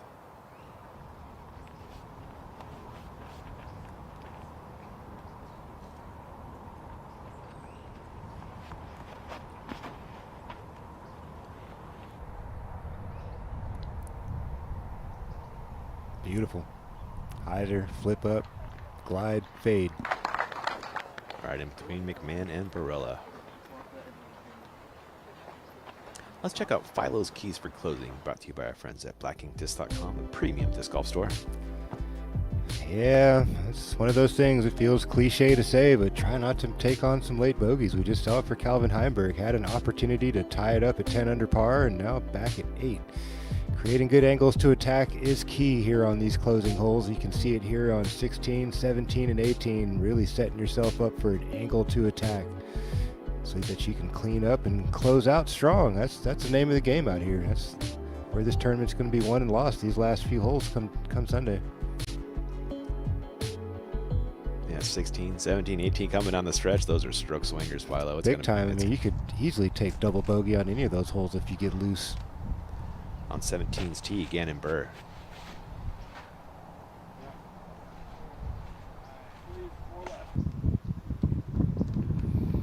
A little shy, but should have a nice angle. I just don't think we're going to see a drive as awesome as we saw from Calvin Heimberg the rest of the weekend. That was incredible. That seems like a safe bet. I would take the under, Philo, if that's the bar. But Castro and his second on 18.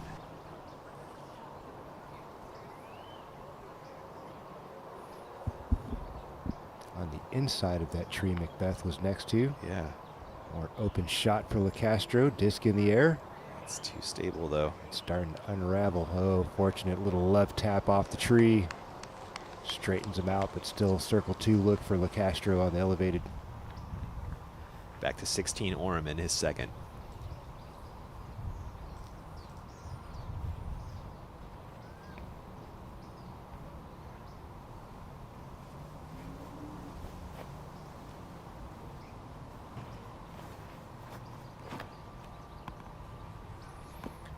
Crum puts a charge into this, and catches the canopy and knocks him down. Got that chip shot to get it up and down for his par. We've seen so much of that here on 17. Such a difficult shot to get it in there close to have a look at birdie 3.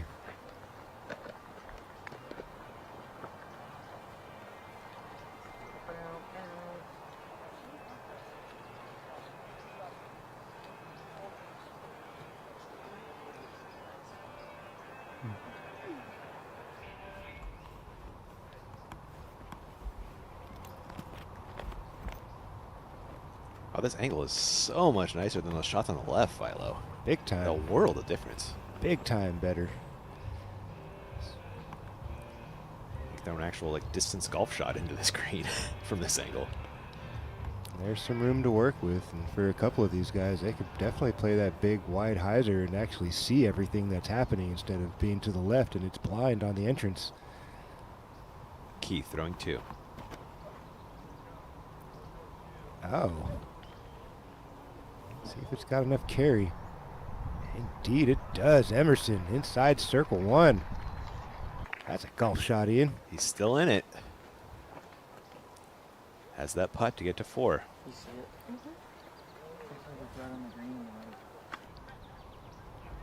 it? McMahon, is he looking at that big over the top spot, huh?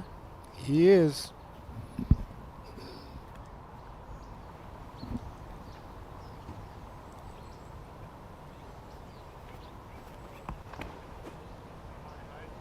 Awesome view. This towering hyzer from the Flight Factory drone. One tree to beat. Oh, gonna catch it. Comes down and catches an edge rolling. Is that on the golfing green? OB, man. What a terrible break for Eagle. That was...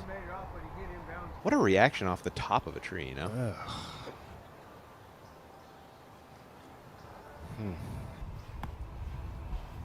Barella. Best drive we've seen all day.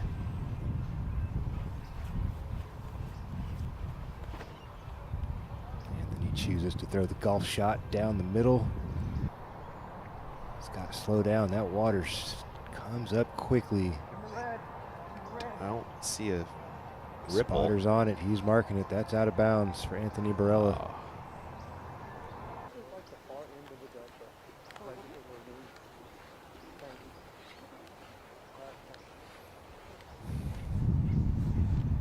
Gannon throwing 2 on 17.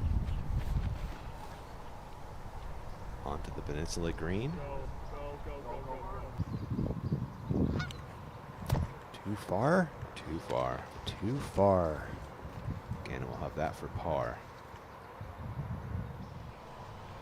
On 18, LeCastro for birdie.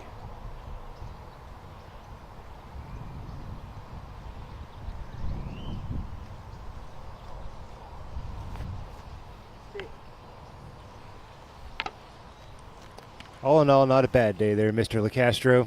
7 under keeps you in the top 10. Clean it up tomorrow. Come back and do a little better.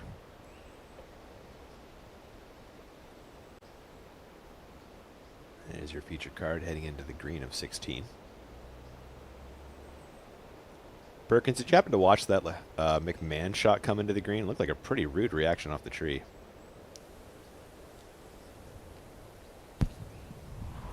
Yeah, if he throws that shot 100 more times, the chances that he hits the tree and kicks right like that are just extremely low. Really unfortunate break. I love the play with the hyzer. He had the tail left to right that was kind of keeping his disc from finding the water left, and just hung it ever so wide and paying the price here.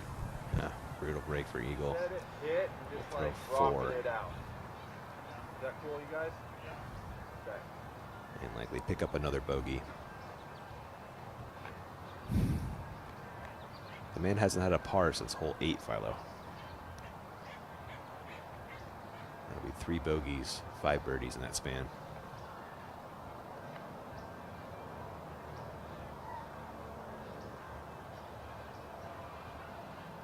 Is this a little half go action?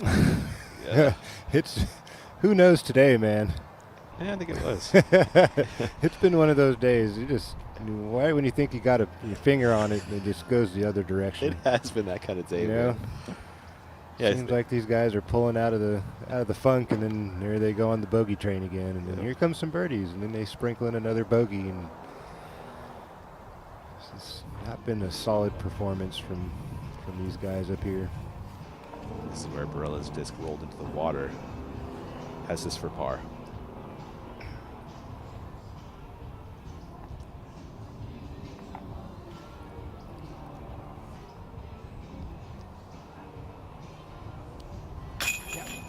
Good make from Barella. Salvaging par. 2 under on the day. Keith, this is a birdie putt. And to get back to 4. Roller coaster's been real for Emerson, huh? It really has. No, more of it. That was too close to miss, Philo. Oh, you're stealing the words out of my brain, Yeah, that dude. one actually is yours. Goodness, man. Oofda. Oofda. We will collect ourselves during the break. We suggest you guys do the same. Back in a bit.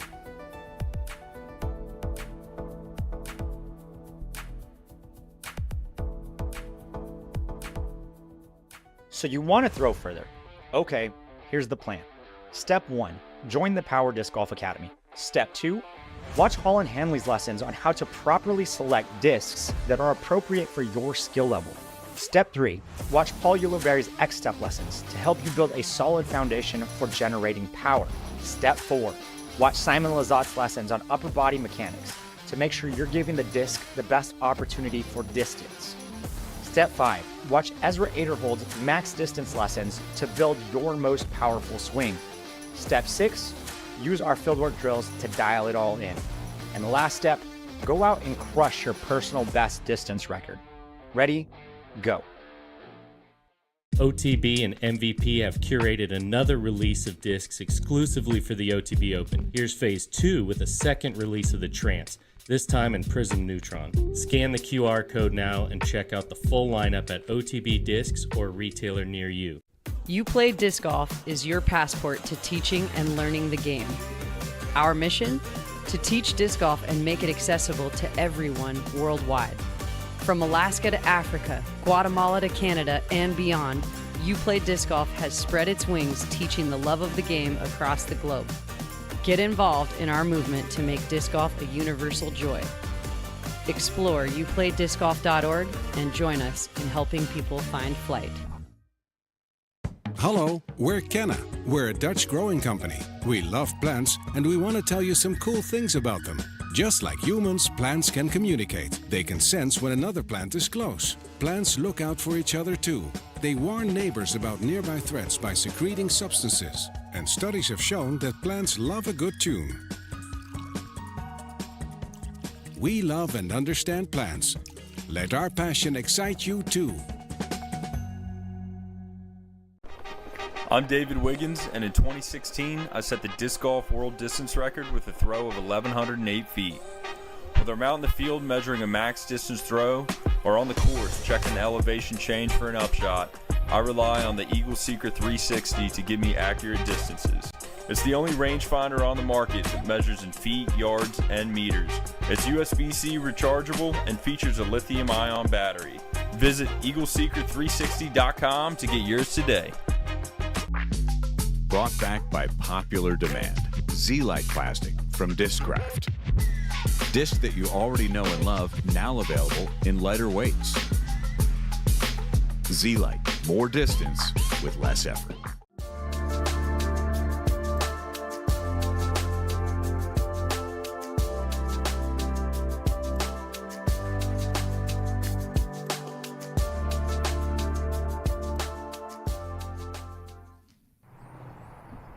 Burr for par on 17. That man is filthy with the putter in his hand. Yeah. Iceman strikes again, saving a massive par at the 17th. Death putt. After going OB, gathering up the courage to putt that, man. No fear. It's so impressive. It was dead in the middle, too. Yeah. No doubt about it. It was. Let's fly 17 before our feature card heads there. Not the longest of par 4s, but man, the back side of this hole is treacherous. If you're off the mark, you're going to end up like Gannon Burr trying to salvage a par.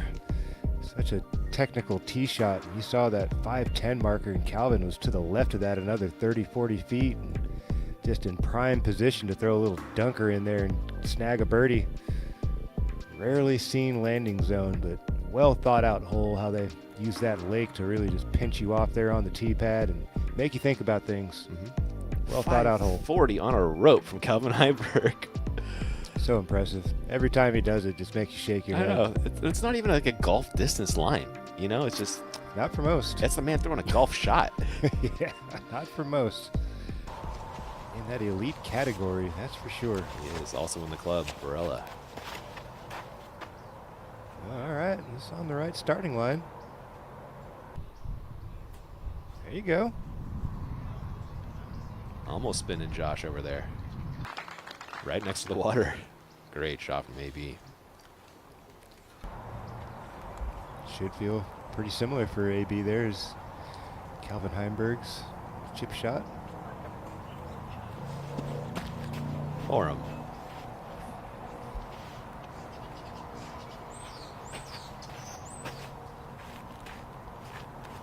It's been all pars on the back nine for Matt Oram so far. No, this is left all day, clobbers a tree, does well to retreat back towards the fairway. Best he can do there is par. Options for Matt Oram. Does he shoot the water and try to get safe on the other side, or just chip?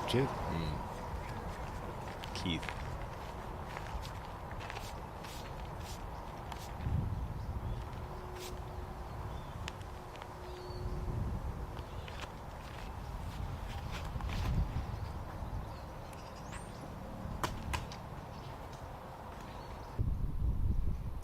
I heard some contact. Keith a little shorter and lefter than he'd like.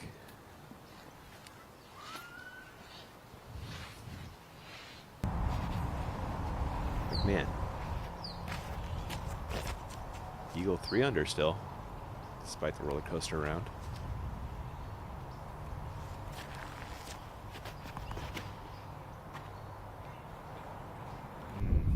Burner. Misfire from Eagle McMahon. Not completely out of position to score with his arm, but definitely going to be a very difficult shot to get anywhere near circle one. That would definitely be pressing the issue. Try to get on that green.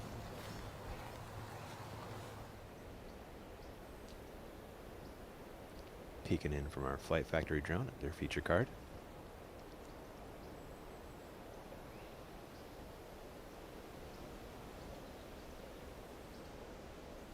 Oram should be first, as it's lining one up right there. I hope he can bite off a big chunk here, Philo. You would like to think with his disc finishing back in the middle that he should be able to press this over the water and get onto the other side. Ooh, misfire from Matt Oram. Hoping he clobbers a tree, comes straight down. There you go. That OB line right there on the left, coming up quick. Yeah, that tree definitely did him a favor. It did. Looks like he had a bit of a misstep there as his foot landed, kind of lost his balance and cut the swing off a bit early. Yeah, there's a decent amount of like holes around here. We saw it. It was a bumpy drive last night, man. It is a bumpy drive. Do not take the Philo Express, you guys. It's a bumpy ride. Yeah, well, ain't my fault. The rough is rough. It is. Those golf carts don't have a airbag suspension either, Philo. They do not. A lot of foxholes out there you gotta swerve around.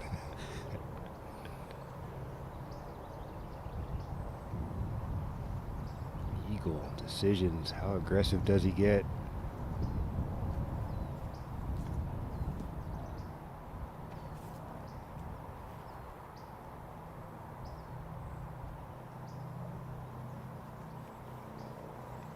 This looks like a flex, Philo.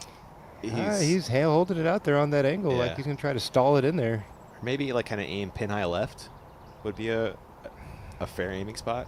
It's not a bad one with his abilities. Just, oh no! Oh my! Oh no! Oh, that's a great kick. See if it stays safe. Looks like it did. I'm not sure what he was going for there. I think just the big flex out over the lake, man, right? Perk, you got any idea from the ground what we just saw from McMahon? And is he in bounds after that second?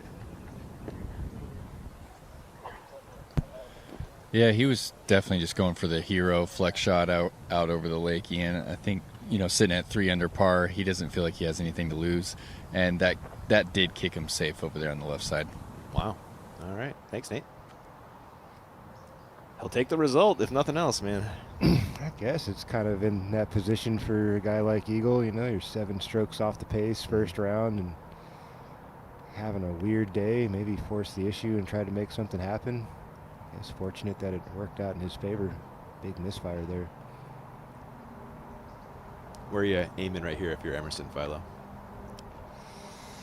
You trying to hunt pin? Yeah, I think I would take a stab at it if I were Emerson, Keith. He's got a little bit of help being a little higher than the basket, so that should help with the distance and control coming into the green. You can stall it in there a little bit better being above the hole. It's not a bad option at this juncture here for Emerson. I think the mental thought is finish pin high left. Standard hyzer, hanging it out there, trying to control the speed. There you go, nicely done from Emerson. Stops on a dime. I love that shot from him right there. That should get him back to 4 under. Yeah. Burr on 18.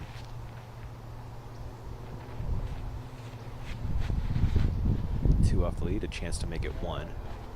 This gets stable right about now. This is going to be wonderful. 1 tree to beat. I think he'll be all right there. You think so? I think so. Okay.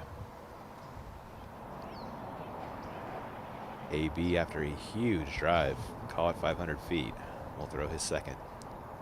Very similar to Calvin's drive.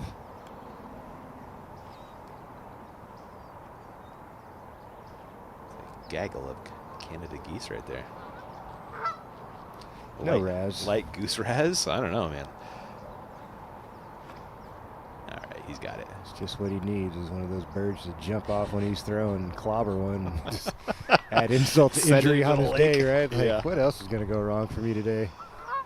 That's the reverse Randy Johnson if it happens, right? Right? Yeah. That was wild. Blew up that bird. That poor pigeon. Oof. I've seen it happen on the golf course. Have you really? Yeah. Ooh. Yeah. Ugh. Guy decapitated a bird off the tee. Oh my. It was pretty wild, man. The Orem third is decent. Should be good enough for par.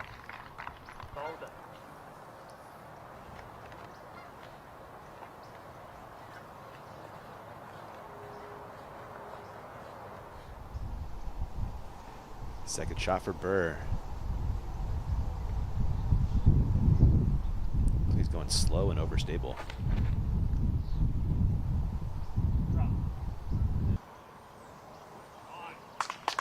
Go, Gannon Burr, inside circle 1. That should get him to 9 under on the day. 1 stroke off the pace.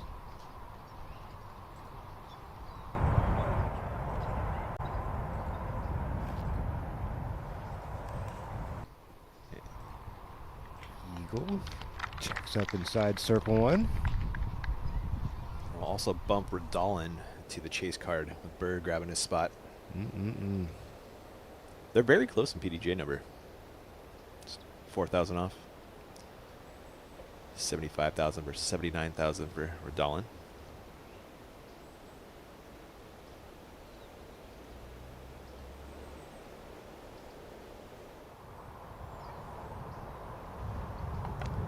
AB for birdie.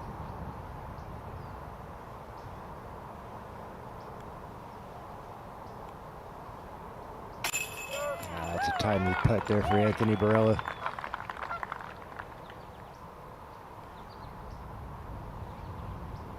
Trying to turn that frown upside down out here on a Friday. Grabs one more, gets the 4. He can make up 6 strokes in 2 rounds. Absolutely he can. Orem to clean up par. There we go, Matt Orem. Nice cleanup. Good result after the drive.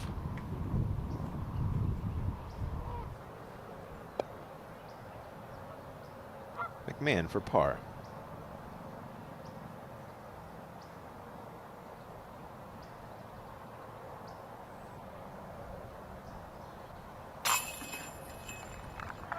A weird way to get a par, but he did it, Philo. Yeah, that's definitely not the way you draw it up on the old chalkboard, but Eagle McMahon nonetheless going to walk out of there unscathed. Somehow. Keith, a nice birdie, gets the 4. Should have been a lost disc and a drop stroke for Eagle, and somehow walks out of there with a par.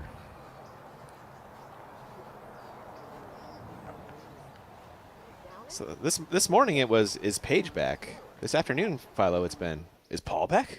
It's been like one of those days, hasn't Yeah. it? Similar stories on both sides, Yeah. FPO and MPO this afternoon, but Paul McBeth coming back in a big way out here in California. Solid performance, went 6 for 6 to open, did McBeth.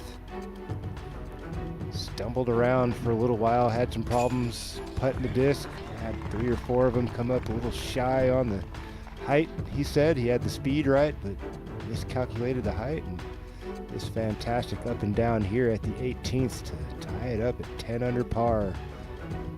Fantastic little bender up the left side, stalls it in there. Tee to green, it was the old McBeth all day, Philo. You know? He threw the disc exceptionally well today. He didn't really make any mistakes throwing the disc. All of his errors came circle 1, shallow circle 2. And let's check out our Paragon notable statistics for one Paul McBeth. Shortly. Gonna admire a cute fox in the meantime, Philo. Nap time. It is nap time. Go for one of those after a long commentary day.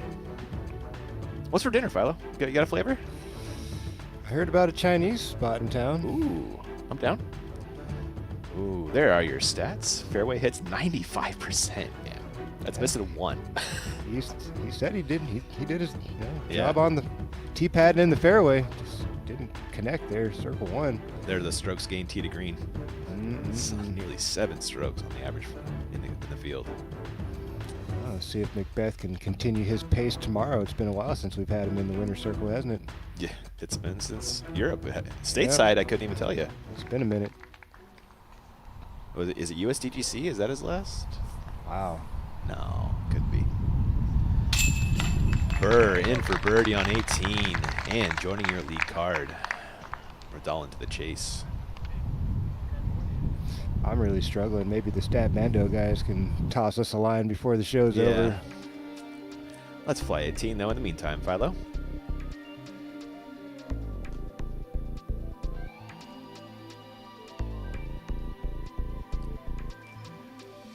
You got this OB, well, natural OB on the right here, Philo. Actual OB on the left. Oh, there is a line out there on the right. You could go Is it far really? enough. Yeah, you see it down there. There's a man down the line over I there. guess so. It runs the whole length of the hole practically. So, yeah, you got to throw a clean one off the tee. You can't get sloppy here. Nice 400-foot drive will set you up beautifully to have an angle to attack this little keyhole green. Got circle's edge to OB or so on the backside. Yeah. Proctor told me a funny story on this one. He hit the first tree on the right, pitched back out of it, and then across all the OB for par. Okay. Yeah. Barella. Needs to get stable. It does. It looks like it bounced off one of those little flags out there along the line.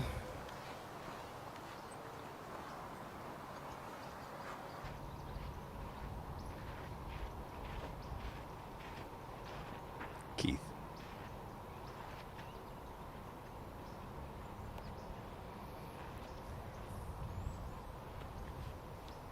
Threw a laser with this disc to start the day. Let's see if he can do the same to end the day. No, first available, and I think that went directly out of bounds, Ian. Oh no. Perkins, can you tell us what happened to that Keith drive? I'm down here in the landing zone, but from our angle, it looked like it went immediately left and did find that OB. After coming off that great birdie on 17, too. Orem.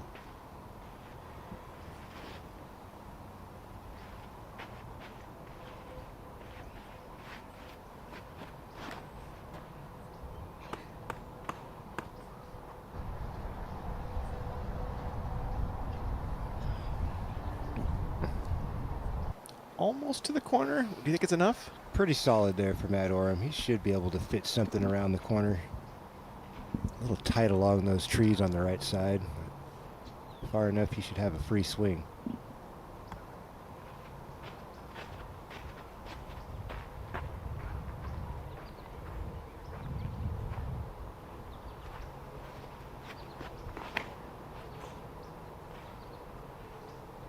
Eagle put a charge into that one. Yeah, he's really going to like that, Ian. Yeah, set up beautifully for his second. A chance to get the 4 on the day. Not where he'd like to be, yeah. That's not where these guys would like to be. They know what the number was. It was already pretty much set before they even stepped foot on the course, so they know they're far off the pace. And it's tough when you're a player of this caliber, you know, and you know that you got it in you. And guys like Anthony Barella, who've had an outstanding season so far, just a little flat this afternoon, and I'm sure it's a little frustrating, but like you said, man, he's still got 2 full rounds in front of him. He's one of the most talented players in the field. If he can just settle in, man, and find some kind of rhythm tomorrow, he could find himself in the top 10 in no time. Mr. Keith lining up his third after the OB drive. While he does so, Perk, I'd love to get your thoughts on this day 1 before we finish 18. Yeah, I felt like Emerson showed a lot of heart. You know, the nerves were definitely present on hole 1 with that 3-putt there. And then he kind of went on to light up the next 8 holes, found himself another bogey on 9, and then the back, it just kind of fell apart for him. And really the rest of this crew here on this feature card had a tough go at it. I still think it's going to take at least 28 under par when it's all said and done. So 9, 10 under, you really want to push that, and these guys just didn't have the stuff today. And Nate, you took a look at the weather for the rest of the weekend. How's the wind looking on Saturday and Sunday? This was the calmest day. We're not going to have anything crazy. We're going to have, you know, gusts peaking up to 20 miles per hour. But this was definitely the calmest of the 3. Thank you, Nate. Thanks for all the work, man. There are your current conditions for the final time today.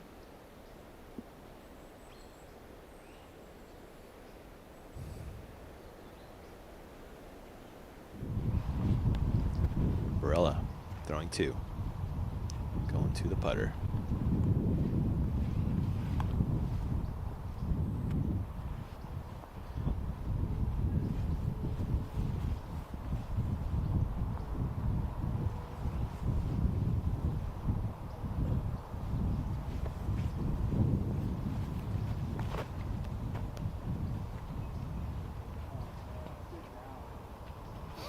That putter had the drifter on it.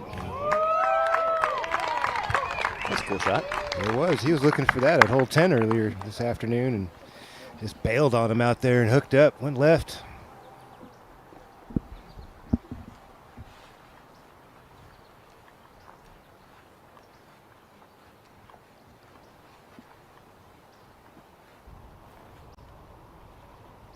Is that going to get Anthony to 4? Yeah. Yeah, it will. How about that? Yeah. I mean, he's got a birdie 4 of the last 5. Ian, you were totally right, my man. Was he short? He was pinched off.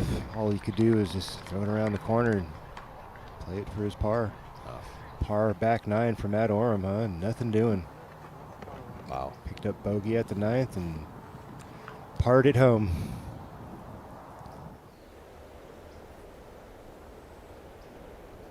McMahon, seen lining up his second. Yeah, you can't drop a disc in a better spot than Eagles right now. Past all the trees, wide open approach. Dealer's choice here for McMahon.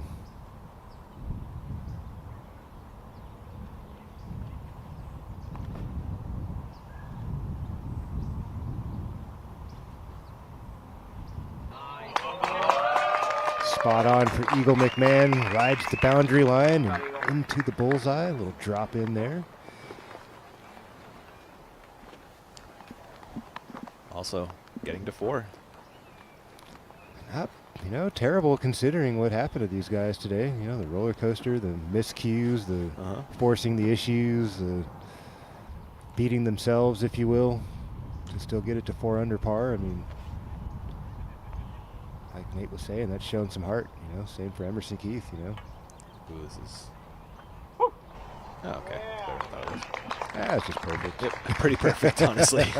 It did look scary. Didn't it? I was like, is this headed right? Yeah, it's about to get stable. Yeah. But that will work for a bogey for Keith, dropping him to 3. It will be tough to defend from that position. Yeah, no doubt. 7 off the lead and 2 rounds to go. With a McBeast on top. Yeah. Adam Hammis, who's been playing some great golf. Gannon Burr's up there, Radalin. Yeah, Radalin, Colton Montgomery, who's scrappy as anybody else out there. You got Heimberg. Yeah, right behind him. Ezra Robinson coming off the win at Masters Cup. There you go.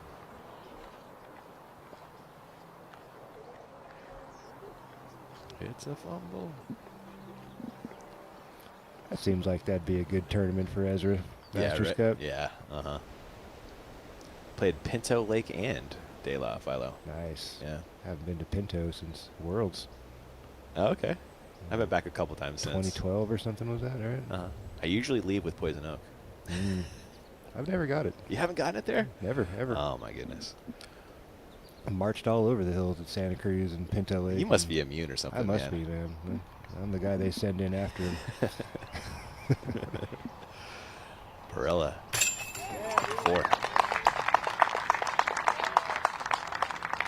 Pinto Lake's a really cool track, though. Not the, sorry for the PO shade, but great mix of open holes, wooded holes, OB, not OB. Keith for bogey.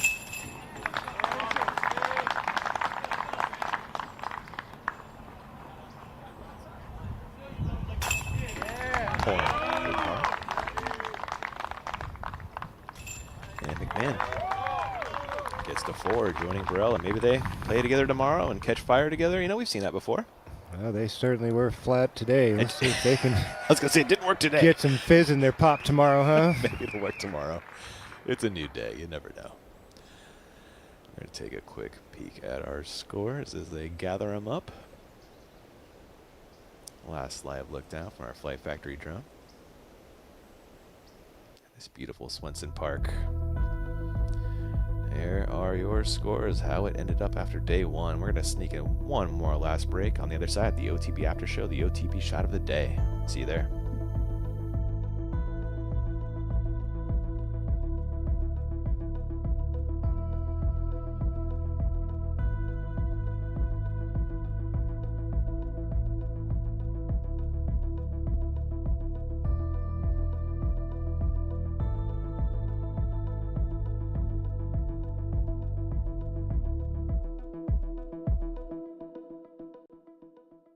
Introducing Fractal Line Discs from Prodigy.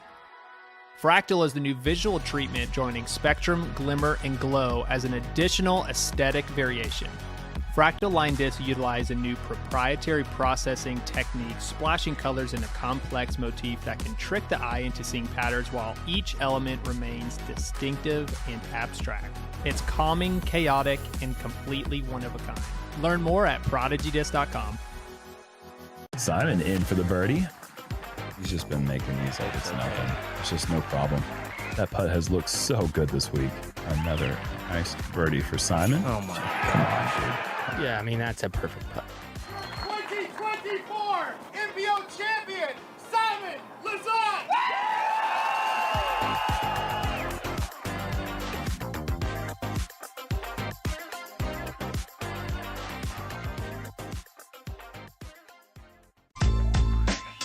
Pound's the best of the best.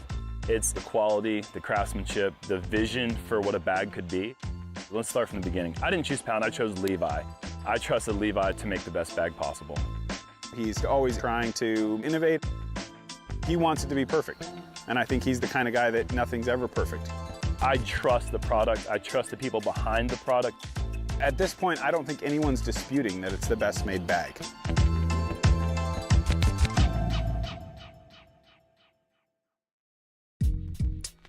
MVP and OTB partnered up again for a huge run of exclusive and awesome discs to support the OTB Open. Thanks to your local retailer, these sweet flying circles are available everywhere and greatly contribute to the high caliber event that 1,000 Rated Productions have created. Scan the QR code to check them all out now. Figure out which disc might make your bag. This run is ridiculous. I got 41 feet for Gossage. It's a game of inches. Your Portland Open champion, Adam Hannes. What's up? I'm Raven, Team Zuka. Here's what's in my cart.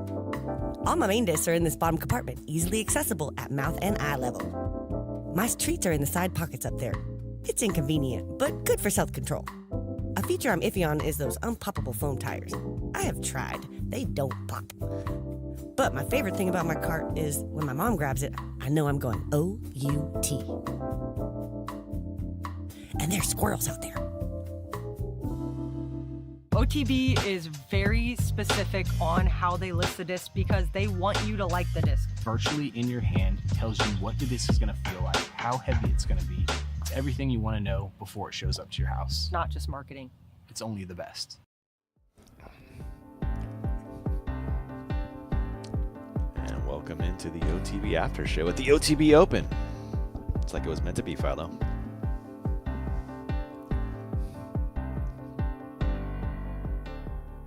And welcome to the booth for final time, Ian and Philo. That was a weird day one, Philo. Yeah, you could say that. Not the day we were probably all hoping for, but it was a day, and we survived it together. Yeah, there were highlights out there. You know, there were some moments for sure. This course, I didn't think would be such a roller coaster. I thought it'd be more of a birdie fest, man. Yeah, you'd think so too, with the long arms in the game out here on a monster course. They'd just be out here shredding it up. But you know, some days it's rocky like that, and yeah. You know, you can't really expect anything with golf. You know, you got to go out there and earn it, and some days it's a little tougher than others. Yeah, it's a game of imperfection. It is, and you know, some guys still did their thing. One notably being Paul McBeth. It's been a good minute since he's won stateside, and we were just doing some research on that, and it's been since Worlds at Emporia 2022. 22, yeah. So it's been a minute now. He's back up on top of a leaderboard for the first time in a minute, I could imagine, and it's pretty awesome to see him back. You know, it's so much more compelling when the best players in the world are playing their best, you know, and McBeth is one of the all-time greats of the game, and he's, you know, this generation's GOAT, and it's so good to see him back and playing well. And he, like you said, he shot a 10, and it felt like garbage almost to him with the opportunities he left on the table. It reminds me of those old Paul rounds where he starts talking like that again. It could be a long second half of the season for the fellas, because once that guy starts clicking and popping, you know, you might not see him for dust for a while. So you just got to hang in there. And I don't know. I'm just excited for the rest of this tournament. Adam Hammis up there on top, Colton Montgomery, another guy who's hasn't been up on top of a leaderboard on an elite for a minute. You know, he's had some good tournaments, but it's been a minute. You know, and other players like Gannon Burr, who started off a little slow and all of a sudden, boom, right back in the mix. Cole Dolan, another one of those super talented young stars. Oh yeah, his arm's gonna be fun to watch. Going to be a lot of fun to see what happens on the next couple of days for sure. Calvin Heimberg in the mix. Ezra just got a win, you know. Gavin putting in some work. He's had some strong showings this weekend. Nico LaCastro, another savvy vet who could pop off at any time, and a bunch of other guys behind. So nothing settled here in Stockton. Moving day is going to be great, man. It's going to be awesome. Yeah. Should we OTP this thing? Yeah, let's hit it, man. Do you know what it is? I'm going to guess maybe that birdie from Calvin on 17. We hadn't seen too many awesome things there. I don't know. I mean, I didn't really see too many like highlight caliber. There's just a lot of quality shots today. Yeah, that's a fair take. All right, Marky, always have good selection. What do you got for us, man? Hit him.